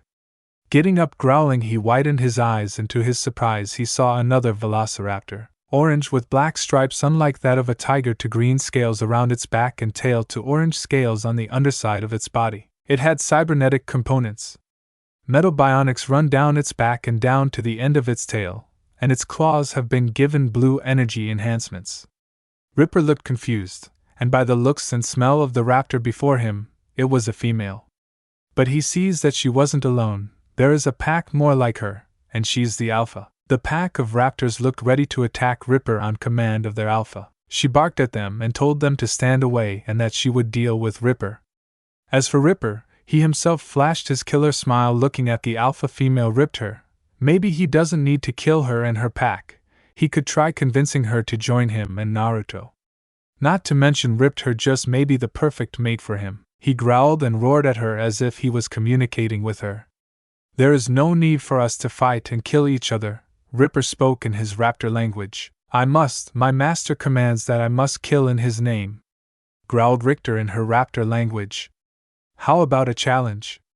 We will have a mating dance of the duel. If I win, you and your pack side with me as your alpha male, he growled, seeing her snarl. And if I win, I will kill you and bring your body to master so he can dissect you, she replied back. Agreed, Ripper replied as both him and her lunged at each other, with her pack standing back observing the fight between their alpha against the male black raptor. Naruto and Chloe are currently in the lead and are heading to the fortress entrance. A pack of xenomorphs were in front of them, guarding them. They hissed and sensed something close nearby. An armored figure uncloaked itself as it raised its beam side and instantly sliced the 5 xenomorphs in half. And who must you be? Naruto asked, staring at the black-clad armored figure with a beam side and what looks to be a shield on its left arm. I am your maker, I am decent, Duo said behind his armor. Stand aside unless you want to die. Naruto growled at that of A. Don't make me laugh. As if you could bring me down, the master of death, the god of death, Duo said arrogantly behind his armor as he readied his scythe. Chloe, head to the fortress, he said, but she shook her head. No, Naruto, come, we are doing this together, she said as she instantly called up on the power of her witch blade, transforming. Alright, 2 versus 1. I'll take both of your lives, Thistle said as he charged at them with his scythe and hand thruster lit. Both Naruto and Witchblade Chloe charged at Thistle. Thanks for watching my video, and make sure to check out the author of this fanfic. Link is in the description. See you next time. Till then, sayonara.